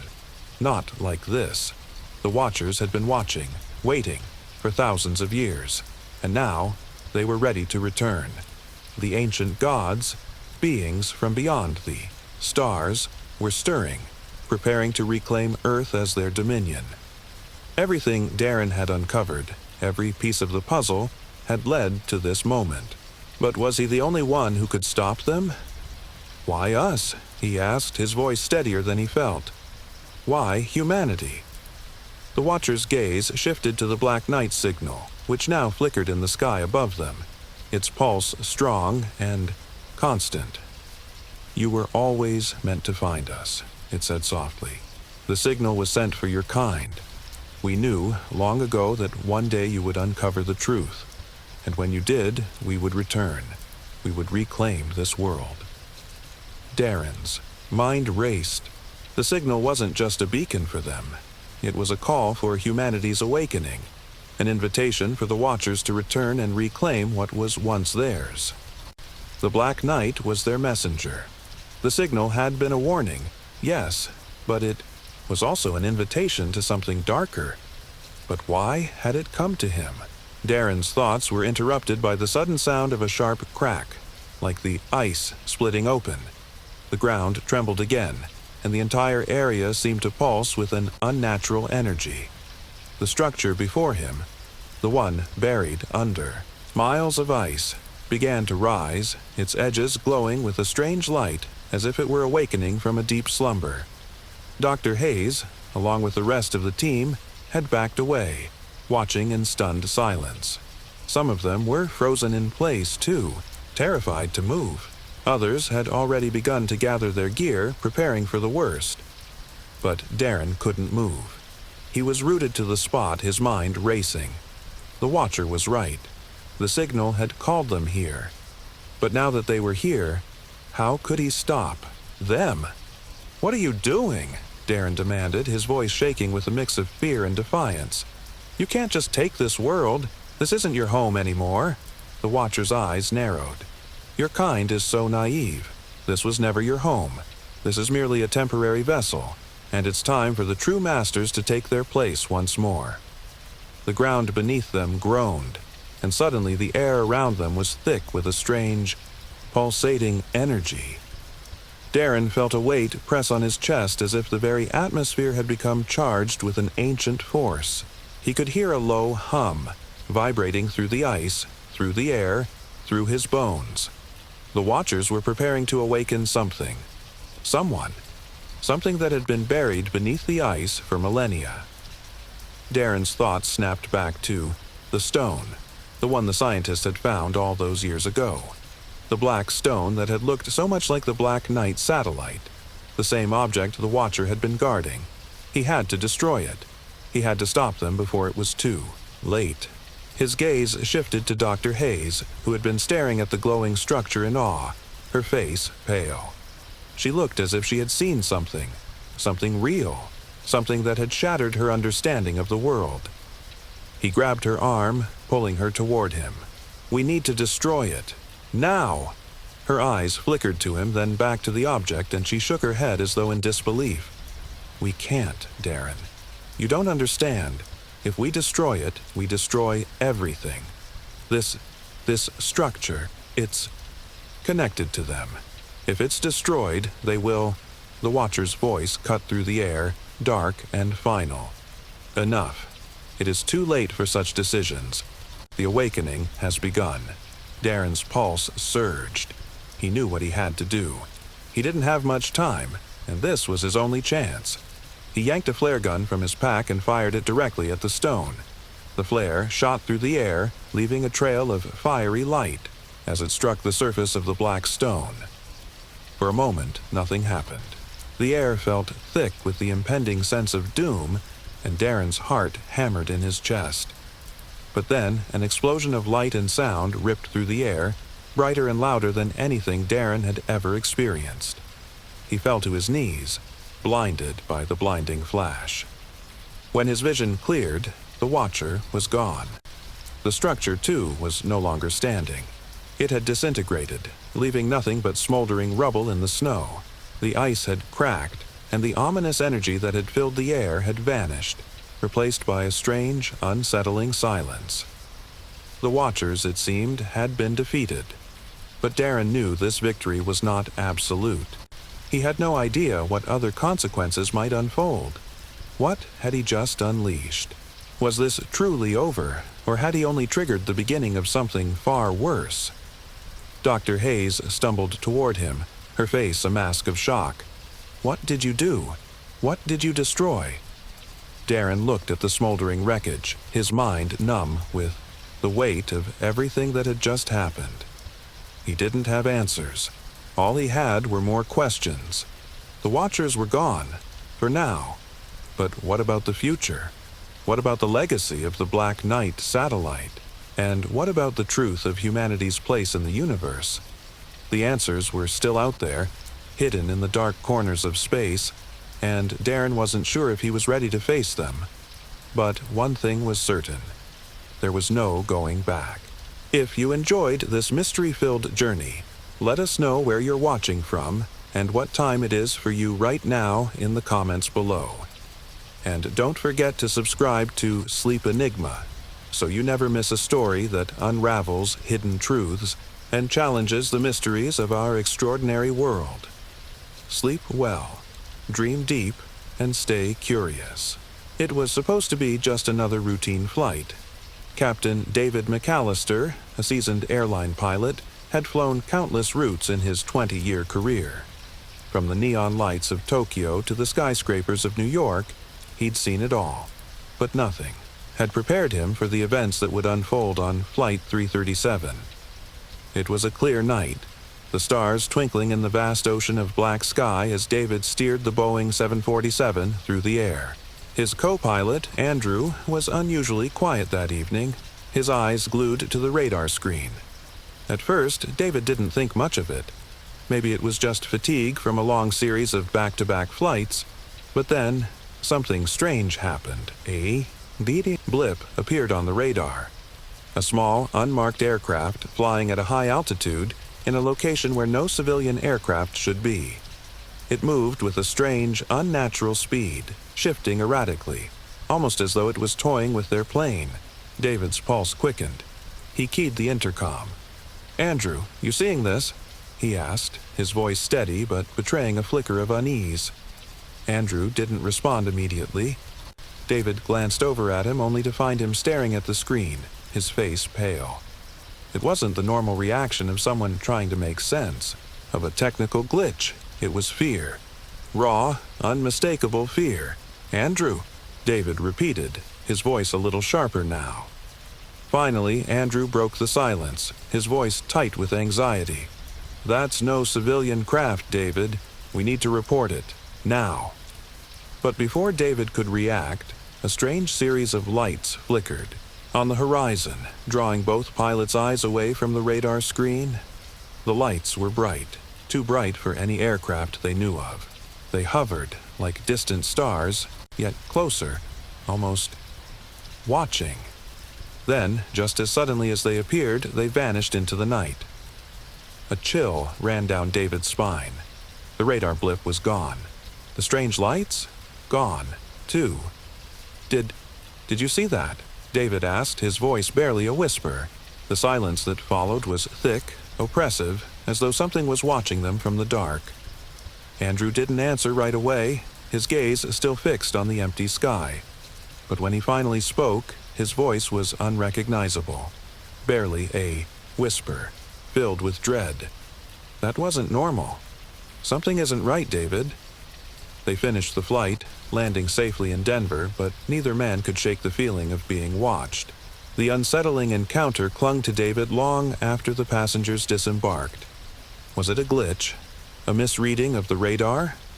Maybe, but the lights, those bright, blinking, unexplainable lights? They didn't belong in the sky. At least, not the sky they knew. Over the next few weeks, David tried to put it out of his mind. But something was wrong. There was a shadow hanging over him, a gnawing feeling that wouldn't go away. And then the phone calls started. It was late one evening when his phone rang, the caller ID displaying an unfamiliar number. David answered, half expecting it to be a lost call from an old friend. "Captain McAllister?" a voice on the other end said.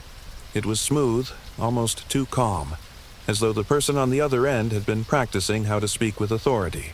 "Yes?" David replied cautiously.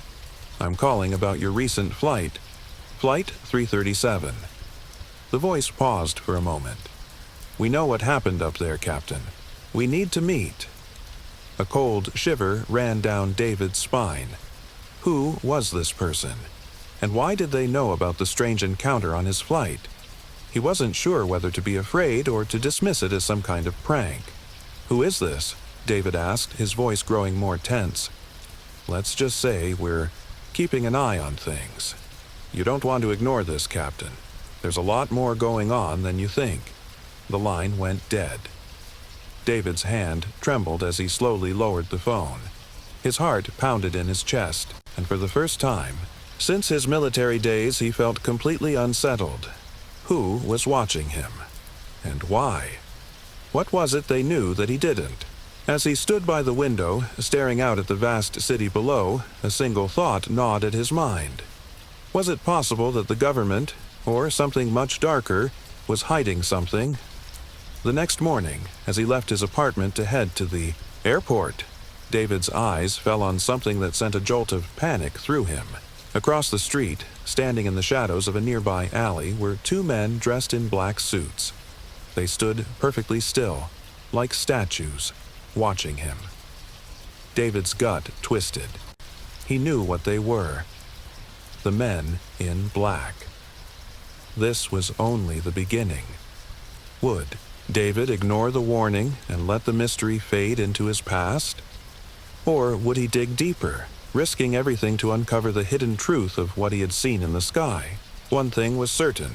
Once you see the men in black, there's no going back. The questions now loomed larger than ever. What were these men really after? And what had David stumbled upon in the skies that night? David couldn't shake the feeling that he was being followed.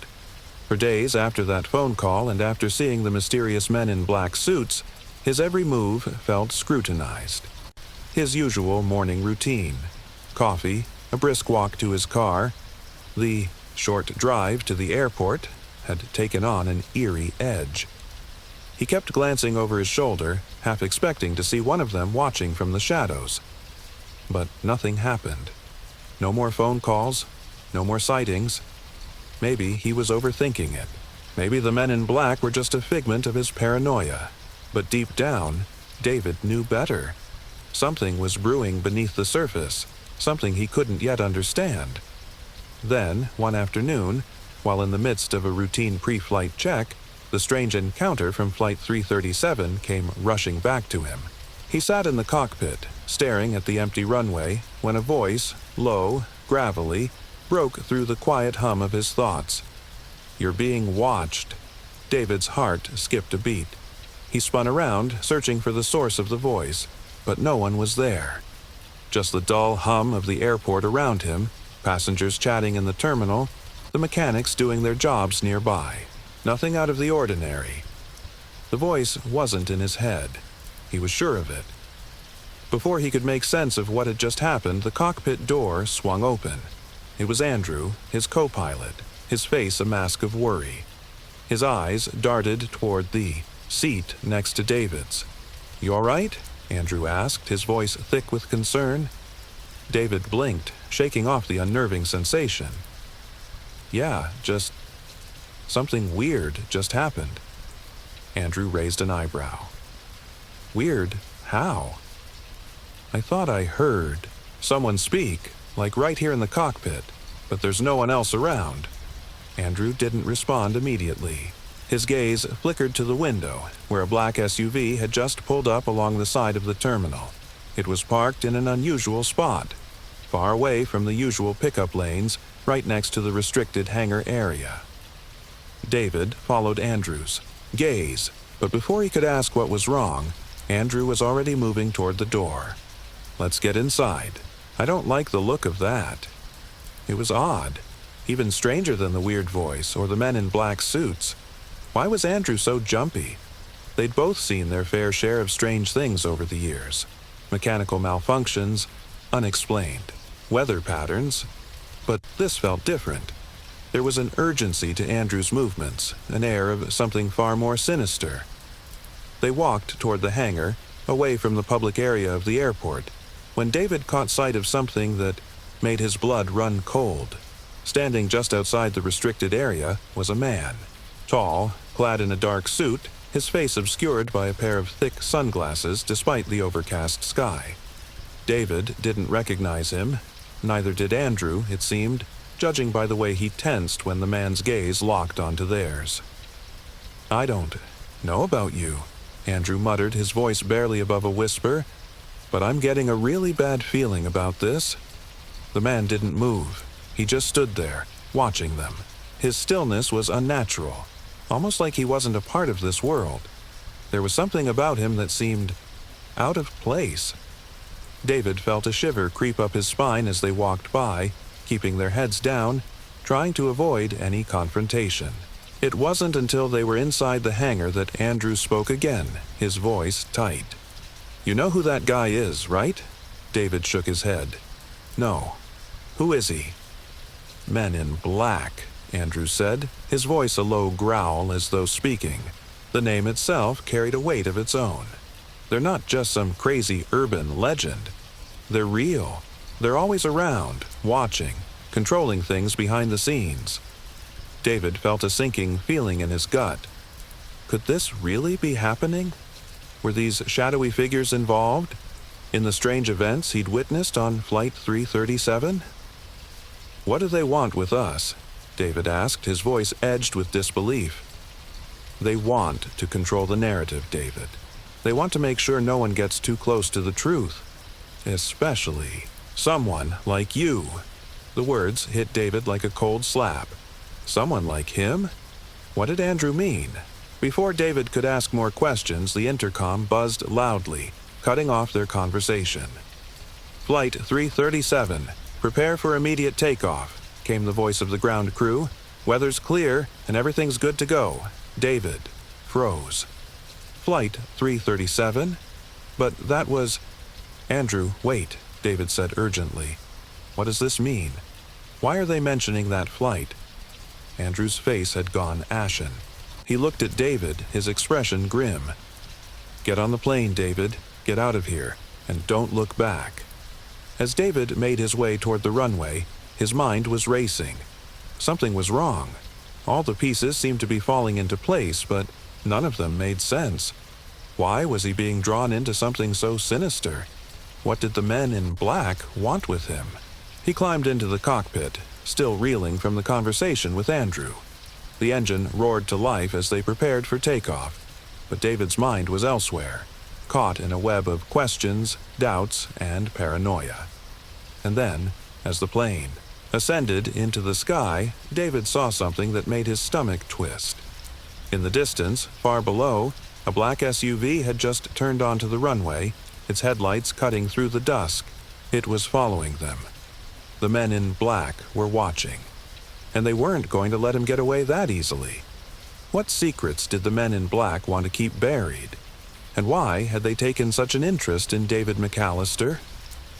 The air was thick, with tension as David piloted the aircraft, the hum of the engines a constant backdrop to the storm of thoughts raging in his mind. The black SUV on the runway just before takeoff had been no coincidence. There was no way it was a routine security check or a simple mishap. Someone was watching him. But why? He tried to shake the feeling off. The plane was climbing steadily, the ground below shrinking as they gained altitude. Routine. Everything had to remain routine. But as he adjusted the autopilot and glanced at the instruments, something caught his eye. A flicker on the radar screen. Another blip. This one was moving with speed and precision, just like the object he had seen on Flight 337. David's fingers hovered over the control panel. Was this happening again? His heart began to race, his palms sweating despite the cool air circulating in the cockpit. The blip didn't make sense. It was too high, too fast, and it didn't fit the patterns of any known aircraft. Then, out of nowhere, a voice crackled through the intercom. It wasn't Andrew. It wasn't anyone from the ground crew. The voice was distorted, almost static-filled, but clear enough for David to make out the words. "You need to stop looking. It's already too late for you." David's blood ran cold. His fingers froze over the controls. The words hung in the air, a chilling warning. "Who is this?" David whispered, his throat dry. There was no response. The intercom went dead. For a moment, David sat there, the weight of the message sinking in. He wasn't imagining things. Someone, or something, was trying to scare him into silence, and they weren't done with him yet. "Andrew, did you hear that?" David turned to his co-pilot, his voice trembling. Andrew was sitting back in his seat, his eyes wide, looking uncharacteristically shaken. "I heard it. I don't know who it was, but that's not good. They're trying to warn you off." David swallowed, his mind racing. What do they want from us? Not us. You. They want you to stop asking questions, to stop digging. Because if you keep going, you're going to uncover something you're not supposed to. And when you do, there's no turning back. David stared at the radar screen, his thoughts reeling. The words from the strange voice echoed in his mind. It's already too late for you. The warning felt personal, aimed directly at him. But why? What had he stumbled onto? A low thud interrupted his thoughts, followed by a strange vibration that rattled through the floor of the cockpit. Something was wrong. He glanced down at the gauges, only to find one of the engine indicators flashing red.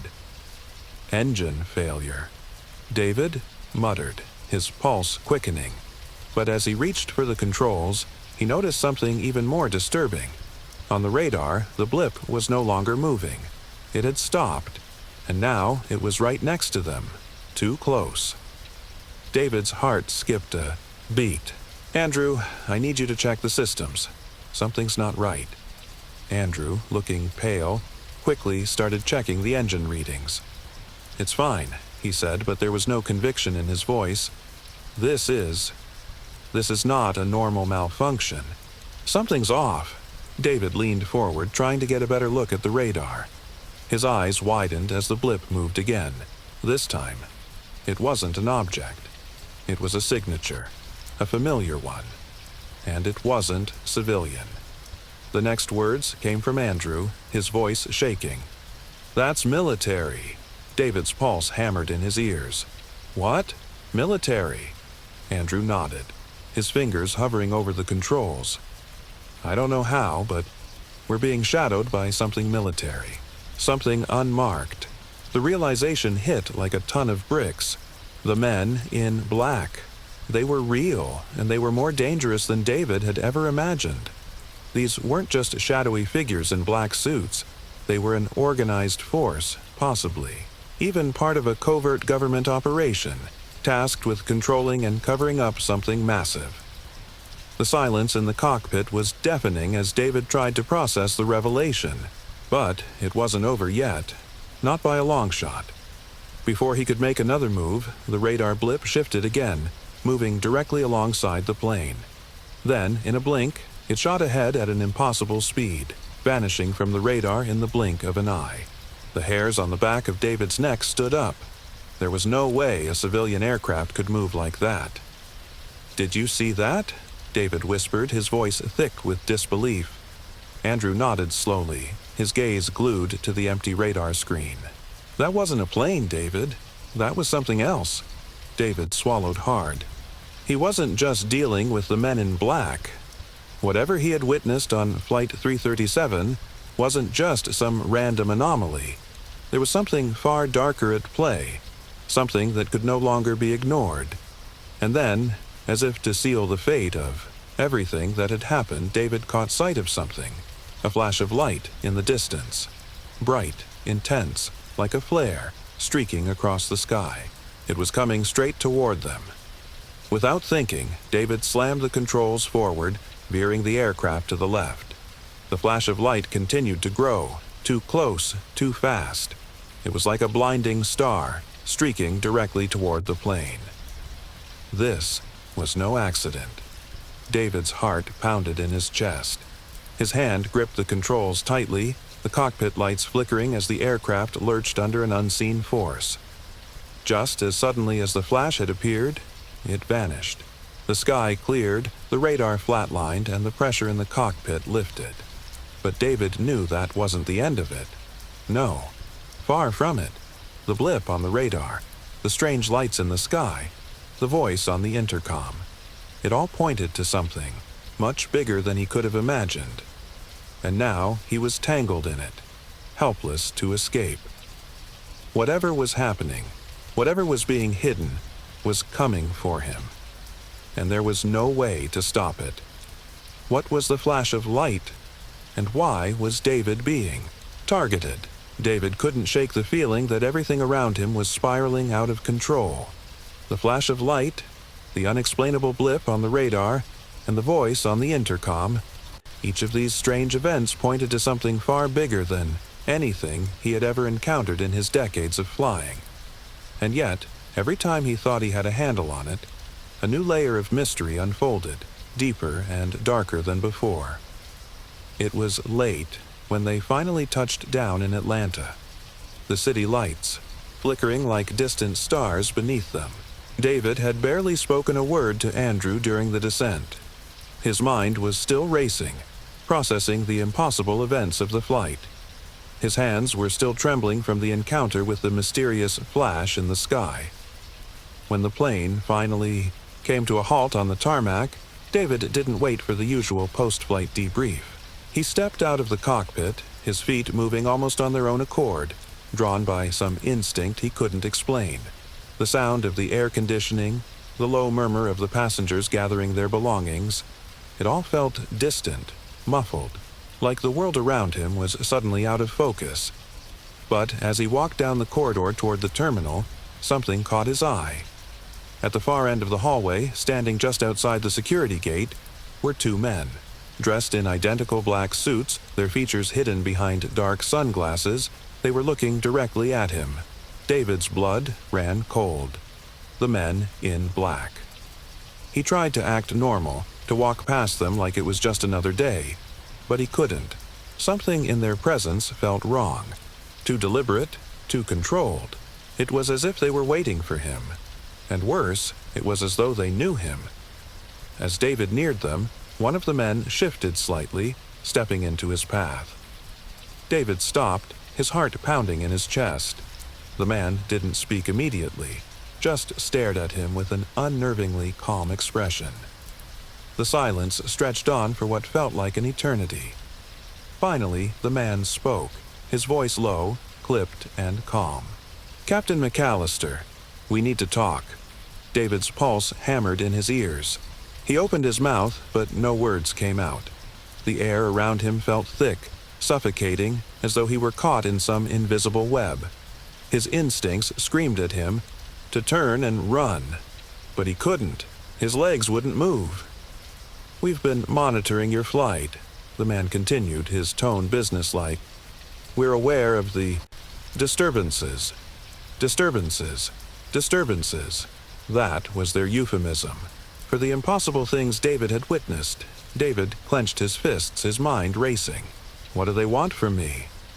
The second man, standing a few feet behind the first, spoke for the first time. His voice was colder, sharper. "You've seen too much, Captain. You've gotten too close. Now, you have a choice." David's throat went dry. A choice? The first man, sensing his confusion, stepped forward slightly, lowering his sunglasses just enough to reveal his eyes. The coldness in them made David's skin crawl. "You can walk away. Forget everything that happened on Flight 337. And never ask about it again. You'll go back to your normal life. We'll make sure of it. The files on your flight will be erased. Your memories of tonight will be adjusted." David's heart skipped a beat. Adjusted?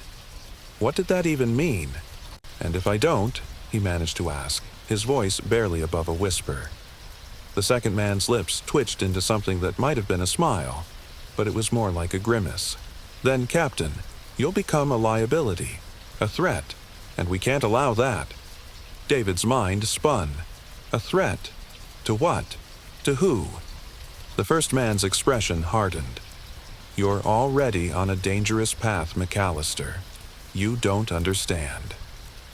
What you're getting into, this thing you've seen, the objects you've witnessed, it's not something the public is ready to know. Not yet, and if you keep digging, you'll never be safe again." A shiver ran down David's spine. The truth? Was that what they were really afraid of? What was so dangerous that the men in black were willing to go to such lengths to stop him? David stood frozen, his mind a whirlwind of confusion, fear, and anger. These men were real. They weren't some shadowy, far-fetched conspiracy theory. They were here, and they were prepared to do whatever it took to keep him quiet. Don't make the mistake of thinking you're the first one to ask questions. the first man said, his voice cold. "Many before you have tried to uncover the truth. They've all disappeared. We can make you disappear too, Captain." The weight of his words hit David like a physical blow. They weren't just threatening him. They were telling him that his life, his very existence, could be erased without a trace, and no one would ever know. No one would ever ask questions. David's throat tightened. "I won't let you do that." The second man took a step closer, his voice dropping to a deadly whisper. "It's not a matter of letting us, Captain. It's a matter of surviving us." David's mind raced as the air around him seemed to grow even thicker, the tension so palpable it was suffocating. These men weren't bluffing. They had power far beyond anything he had ever imagined. The files they controlled, the records they erased, the people they silenced, they were everywhere, controlling everything. And now they were telling him that if he didn't fall in line, if he didn't forget the truth, he would be wiped out, like all the others who had come before him. But David couldn't walk away. He couldn't just forget. "What if I don't?" he said, his voice steady, despite the fear that gripped him. "What happens if I keep going?" The first man paused, then leaned in just slightly, lowering his voice to a near whisper. "Then, you'll never see the light of day again, Captain." The warning hung heavy in the air. David could feel the weight of it, like a clock ticking down to something inevitable. But as the men in black turned and walked away, fading into the shadows, David knew one thing. They were afraid of him, afraid of the truth he was getting closer to. And that truth, whatever it was more powerful than anything they could silence. What secrets are the men in black trying so desperately to hide? And what will David do with the warning they've given him? David spent the next few days in a haze of paranoia and dread, unable to escape the words of the men in black. The warning had been clear. Stop digging, or else. But something inside him refused to back down. The truth was out there, and no matter the cost, he had to find it. He couldn't go back to his normal life, not after everything he'd seen. The flash of light, the unmarked military aircraft, the strange figures who had followed him and intervened at every turn. It wasn't just a coincidence. This was a deep, hidden web of secrecy, and David was tangled in it. That night, after the usual routine of a long day and a late flight, David found himself standing outside his apartment building, looking up at the dark sky. The chill of the evening air cut through him as he lit a cigarette, his thoughts racing. What did they mean by adjusting his memories? Was that even possible? The men in black had hinted at powers far beyond anything David could comprehend, powers that could alter reality itself. His phone buzzed in his pocket, breaking the silence. He pulled it out, expecting a call from Andrew. Instead, it was an encrypted email, the subject line simply reading, "Time to talk." David's heart skipped a beat. There was no name attached, just a string of numbers that led nowhere. But the message itself sent chills down his spine. "Meet us at the old hangar. Midnight. Don't bring anyone. Come alone." The email was signed with a cryptic symbol, an eye surrounded by jagged lines, almost like a sunburst. It didn't take long for David to recognize it. He had seen it once before, on Flight 337, during the strange incident with the military aircraft. That symbol was everywhere, lurking beneath the surface of the mystery. David had no choice. He couldn't ignore it. The truth was waiting, and the men in black weren't the only ones who wanted to keep it buried. The hangar was abandoned, hidden in the outskirts of the city, a place that had long been forgotten. The moment David stepped onto the cracked concrete floor, the air felt different. Cold, thick, like it was holding its breath. The faint hum of electricity buzzed in the distance, and the shadows seemed to stretch unnaturally long. Every footstep echoed, reverberating in the emptiness. It was exactly the kind of place where secrets were kept. David moved cautiously through the vast, dark space, his eyes scanning every corner. He had the distinct feeling that he wasn't alone, that something, or someone, was watching him from the shadows. And then he heard it, a voice, low and gravelly, coming from somewhere in the darkness. "You're late." David froze. The voice had an edge of familiarity. It was the same voice he'd heard on the intercom during the flight, the voice that had warned him to stop asking questions. He didn't know how, but he knew instantly it was one of the men in black. "Who are you?" David called out, his voice sharp, demanding answers. "What do you want from me?" The man stepped into the dim light. His black suit was immaculate, his sunglasses still in place, but David could see the faintest hint of a scar running across his cheek, a mark of something far darker than the surface let on. "We don't have time for small talk," the man said, his voice clipped. "You've seen too much. The question now is whether or not you're willing to accept the truth." David took a step forward, his mind swirling with questions. "What truth? What have I seen? Why are you doing this to me?" The man reached into his jacket pocket and pulled out a small, battered file. He flipped it open, revealing a series of photographs. David felt his breath catch in his throat. The first image was of a crashed aircraft, a military plane, half buried in the earth. The second showed a shadowy figure standing near the wreckage, dressed in an identical black suit, his face obscured by the same dark sunglasses. But the third image was the one that made David's blood run cold. A photograph of himself, taken from a distance, standing in front of the cockpit on Flight 337. "This is where it all begins," the man said, his tone colder than ever. Flight 337 wasn't just a flight, it was a test to see if someone like you could survive the truth. David's mind raced. "A test? What do you mean?" The man's lips curled into something that might have been a smile. "You're not the first person to ask questions, David. People have been trying to uncover the truth for decades. The military, the government, people in power, they've all tried. But what you saw on that flight, it's bigger than you can imagine, bigger than any one person." David was almost breathless now, the weight of the man's words pressing down on him like a heavy stone. "So what? You're telling me I've been part of some kind of experiment?" The man's eyes flickered for a split second, just enough for David to catch it. Then he nodded. "Exactly. And now you're part of something much larger, something they've spent decades keeping hidden. The truth you uncovered, the things you saw, it's all connected. And if you're not careful, it will cost you everything." David shook his head, struggling to comprehend what he was hearing. This couldn't be real. It was too much, too unbelievable. The flash of light, the military aircraft, the men in black. "It's all part of one thing," the man continued, his voice dropping to a whisper.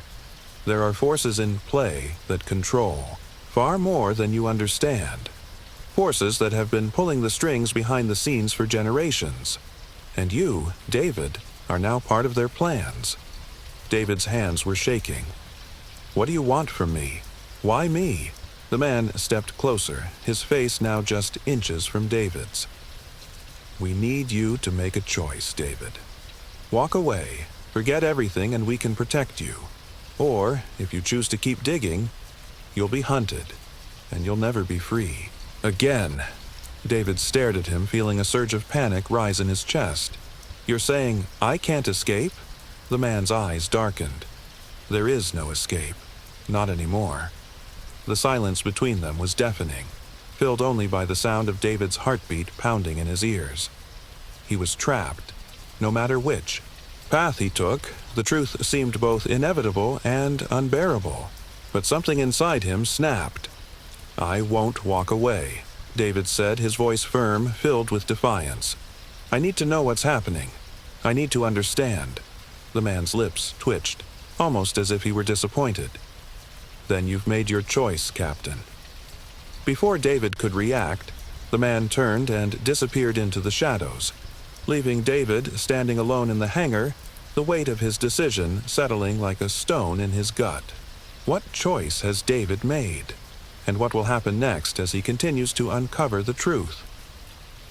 David didn't sleep that night. The truth, the choice he had made, was gnawing at him, filling him with an unbearable tension. Every time he closed his eyes, all he could see was the dark figure of the man in black, his words echoing in David's mind. There is no escape. The weight of what he had just committed to was staggering. He wasn't just involved in some government cover-up, he was tangled in something far darker, something that stretched across decades, spanning military secrecy, shadowy figures, and, now, his own life. The more he thought about it, the more the pieces seemed to fit, but the puzzle was still incomplete, and every revelation only led to deeper questions. He had made his choice, to keep going, but at what cost? The next few days felt like a blur. David continued to fly, continuing his routine, an illusion of normalcy in a world that had become anything but normal. But something was changing. He was being watched. He could feel it.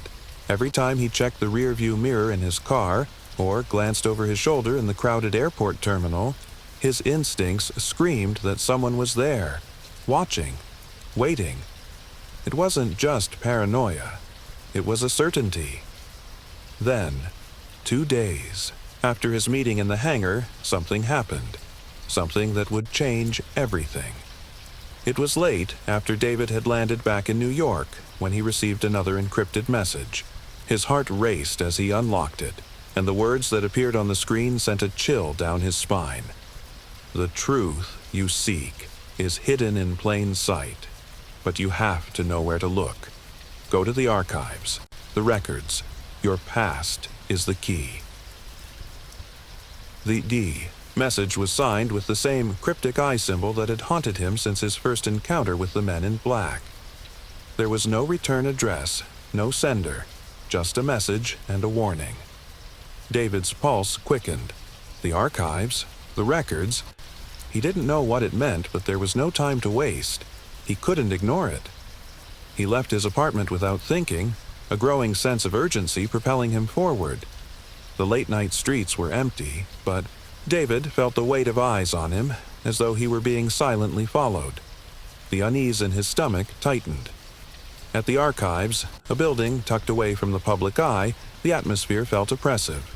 Dark, silent, like the walls were, watching him too. Inside, rows upon rows of file cabinets loomed, filled with dust and forgotten history. He moved quickly, his footsteps echoing through the hallways until he found the section marked Classified Files, Military Operations, 1970s present. The files were old, ancient even. Most of the names were crossed out, the records shredded, or redacted, like they had never existed. But as David flipped through the folders, one document stood out, its edges frayed, its contents incomplete. The title was partially obscured, but what he could make out sent a jolt through his chest. Operation Black Sky, Project X. David's hands trembled as he pulled the file from the cabinet. He opened it, scanning the pages. The more he read, the more the hairs on the back of his neck stood up. This was it. This was the heart of the conspiracy. The project the men in black had been so desperate to keep hidden. Project X. What the hell is that? As he flipped through the documents, snippets of information began to make sense. Test flights, covert, military operations, unmarked aircraft, and strange encounters with civilian airliners. And at the heart of it all, one name kept appearing. Dr. Victor Klein. David froze, his heart racing. He knew that name. He should have known it. Dr. Klein had been a shadowy figure in the aerospace industry, a man whispered about in government circles but never publicly acknowledged, an expert in high-altitude aircraft and experimental technology. But what the files revealed wasn't just about aircraft, it was about control. Dr. Klein was the mastermind behind a secret project to test new technology, a program designed to manipulate weather patterns, control global communication networks, and, most terrifying of all, interfere with human perception. The idea was to create an experimental tool that could disrupt the mind itself, adjust memories, rewrite perception, and distort reality. The men in black, it seemed, were more than just agents tasked with silencing the truth. They were part of something much larger, a network of control, manipulating public perception on a scale David couldn't even fathom. And he had just uncovered the most dangerous part of the entire operation. David slammed the file shut, his head spinning. What he had just learned wasn't just a government conspiracy. It was a vast, global manipulation, a program that had been in motion for decades.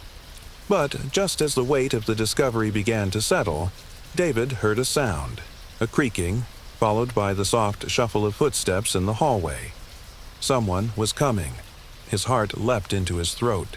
He wasn't alone. He quickly shoved the file back into the cabinet and darted behind a row of shelves, holding his breath, praying that whoever was coming wouldn't spot him. The footsteps grew louder, closer. Then, as the person turned the corner, David caught a glimpse of the figure. It was a man in a black suit, a Men in Black agent. David's heart pounded in his chest as he crouched low, trying to stay hidden in the darkness. The agent walked past, oblivious to David's presence, his footsteps echoing as he continued down the hallway. David's pulse thudded in his ears as he waited in silence, not daring to move until the man had disappeared. The danger was real. They were on to him, and they were closing in.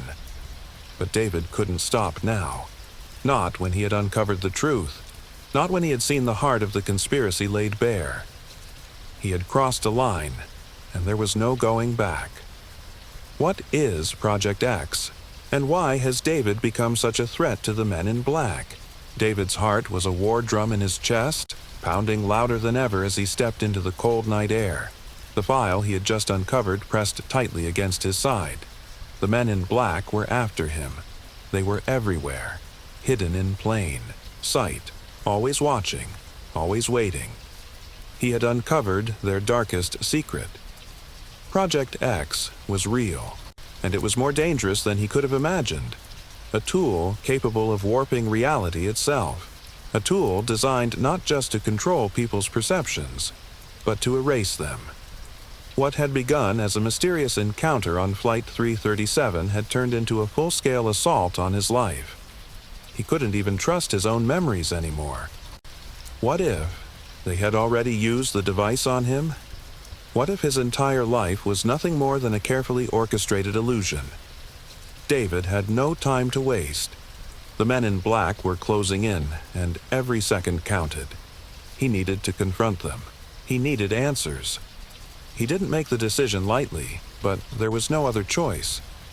David couldn't run anymore. His mind raced as he drove through the empty streets of New York, the city lights casting shadows on the road. His destination was the last place he'd ever expected to go, the heart of the Men in Black's operation. A building hidden deep within the city's industrial district, shrouded in secrecy and fortified like a fortress.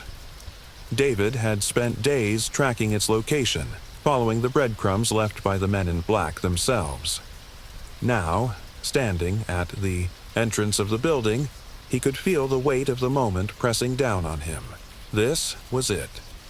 He was about to confront the shadowy figures that had controlled his life, that had manipulated everything from the skies to the very fabric of reality. The building loomed before him, a monolith of concrete and steel. He could sense the danger, could feel it in his bones, but there was no turning back. He entered through the side door, a rusty metal door that groaned in protest as it swung open. Inside, the building was cold and sterile, the walls lined with rows of computers, blinking screens, and cold metallic surfaces. It was a high-tech command center, but there was something off about it, like the room itself was watching him. A figure stepped from the shadows. David froze, his breath catching in his throat. It was the same man from the archives, the one who had warned him to stop digging, the one who had promised him that there was no escape. "David McAllister," the man said, his voice smooth and cold. I was hoping you'd come." David didn't flinch. "I know what you're doing. I know about Project X." The man's lips curled into a tight smile, but his eyes remained unreadable. "You have no idea what you're dealing with, Captain. You think you understand the power we have, but you don't. This isn't just about you. This isn't about us. This is about the future." David's mind raced. The future? What did that even mean? The man took a step forward, his dark sunglasses still in place, hiding whatever emotions might be lurking behind them. "The truth you've uncovered is dangerous, more dangerous than you can imagine. Project X isn't just about mind manipulation or perception control. It's about order, about reshaping the world into something more controlled, more efficient. We have the power to rewrite history, David, to ensure that the chaos of the world can be tamed."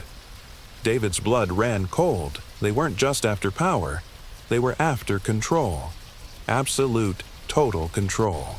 "You've been part of it all along, whether you like it or not," the man continued, his voice dropping to a whisper. "Your flight, your investigation, everything you've seen wasn't an accident. You were meant to find us. You were chosen." David's mind spun. Chosen? How could that be possible? He was just a pilot, just a man trying to do his job. "I don't care about your grand plans," David said, his voice firm despite the growing fear in his chest. "I just want to know the truth, and I want you to stop, right now." The man's expression remained unreadable.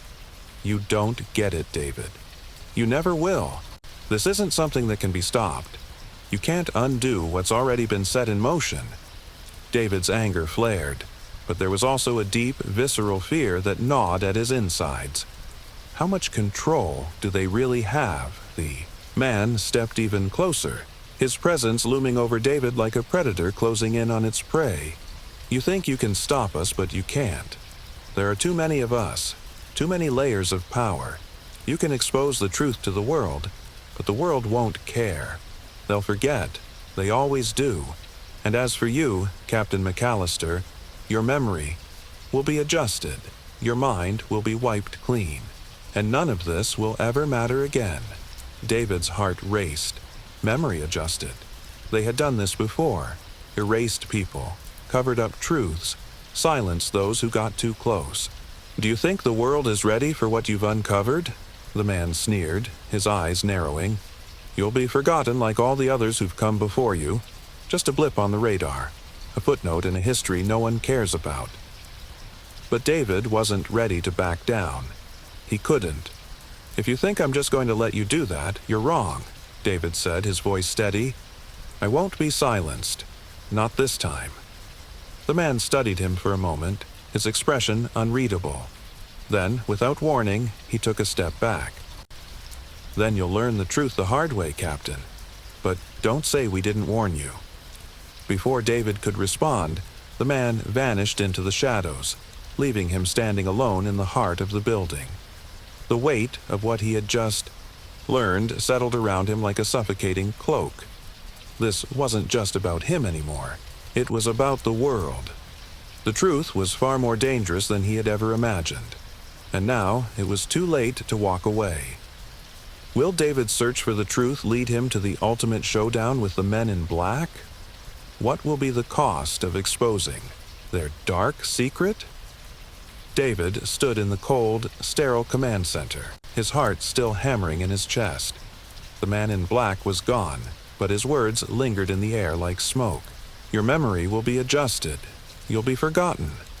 The weight of it all crushed David's chest. He was deep in it now. There was no escaping the web he'd walked into. No matter how hard he tried, the truth, the dark, tangled truth, had claimed him. But even as the shadows of fear and doubt crept in, something else burned inside him. The resolve to finish what he had started, to expose the conspiracy that had twisted and controlled not just his life, but the lives of countless others. The men in black thought they could control him. They thought they could erase his memory and silence him like they had done to so many before him. But David wasn't like the others. He wasn't just going to disappear into the darkness. He would fight. It had been weeks since David's confrontation in the command center, and the world had grown colder. The pressure was mounting. He couldn't trust anyone.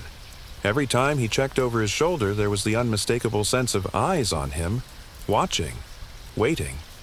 The men in black were still out there, still hunting him. But David had a plan. The first part was simple: leak the files. He had made copies of the documents, the ones detailing Project X, and sent them out. To every journalist, every conspiracy theorist, every outlet he could think of. Some would take the story seriously. Others would dismiss it. Some would ridicule him, but the truth would eventually slip through the cracks. The second part of his plan? Expose the truth on his terms. David knew he wasn't going to make it out of this unscathed. The men in black had already made their intentions clear. They would stop at nothing to protect the secret of Project X. They would erase his memory, discredit him, or worse. But there was a glimmer of hope. He wasn't just some ordinary person anymore. He had become a symbol, the symbol of everything the men in black had tried to hide. And now, his name was out there, his story, his truth. If he couldn't stop them, maybe someone else could. That night. After a long day spent evading surveillance and dodging questions from people who had no idea what he was really running from, David sat alone in his apartment, staring out the window. The city was silent, the usual hum of life muffled by the quiet of the early hours. He was exhausted, but his mind raced. He thought about the choice he had made, about the road he had walked down. There was no turning back. But maybe that was okay. Maybe the world needed to know the truth. Suddenly, the phone on his desk buzzed. David's heart skipped a beat. He grabbed it, his pulse racing as he saw the encrypted message flashing on the screen. "We know what you did, David. You've made a mistake. It's too late to stop now." David's breath caught in his throat. The men in black. They knew. They were coming for him. A knock on his door interrupted his thoughts. David froze. No, it couldn't be. His instincts screamed at him to run, but his feet were rooted to the floor. He wasn't going anywhere. He rose from the chair and slowly made his way to the door, his breath shallow, his hand trembling as he reached for the handle. With a deep breath, he opened the door. A man stood in the doorway dressed in black. His sunglasses were on, his expression unreadable. "David McAllister," the man said, his voice flat. "You've been warned." David stood tall, defiant. "I didn't do this for me. I did this for everyone else. The people you've lied to. The people you've erased. You can't hide the truth forever." The man didn't speak, but his eyes flickered. In that moment, David knew. He knew what had to happen. The men in black were no longer just a shadow in his life. They were the enemy. They were a force that had to be confronted, exposed. "You can kill me, or you can make me disappear," David continued, his voice steady despite the storm inside. "But the truth won't die. It's already out there." The man stepped forward, his posture unyielding. "You've crossed a line, McAllister. You won't get to walk away from this." David's mind flashed back to the countless moments of doubt, the fear that had nearly consumed him. But now, standing here, he realized something important. They could take everything from him, his freedom, his memories, even his life. But they couldn't take the truth. With that, the man moved forward, reaching into his coat. But before he could act, a loud crash interrupted the moment. The sound of glass shattering from the window behind David. The man in black turned, his eyes narrowing, before he took off toward the sound. David didn't wait. He ran for the door, adrenaline surging through him, and barely made it outside before he heard the sound of footsteps behind him. He ducked into an alley, desperate to lose his pursuers. His breaths came in ragged gasps as he darted through the maze of dark streets. He had no plan anymore. just survival. As he turned a corner, David skidded to a stop. In front of him, a van was parked with its doors wide open. A figure stepped out, pulling a hood back from their face. It was Andrew. David didn't hesitate. He rushed toward him, jumping into the van just as the doors slammed shut. "Go!" David gasped. Without a word, Andrew hit the gas and the van lurched forward, speeding away from the city. David looked back, feeling the weight of everything he had uncovered. He knew he wasn't safe. Not yet. But the truth was out there, and it was no longer in the hands of the men in black. David's story had spread across the globe. Headlines screamed about the shadowy government operation, about the technology, capable of altering reality itself. The truth had finally come to light, but it was only the beginning. The men in black, the hidden government forces, they would fight back. They would try to erase the truth, just as they always had. But now, the world knew, and that was enough. If you enjoyed this mystery-filled journey, let us know where you're watching from and what time it is for you right now in the comments below. And don't forget to subscribe to Sleep Enigma, so you never miss a story that unravels hidden truths and challenges the mysteries of our extraordinary world. Sleep well, dream deep, and stay curious.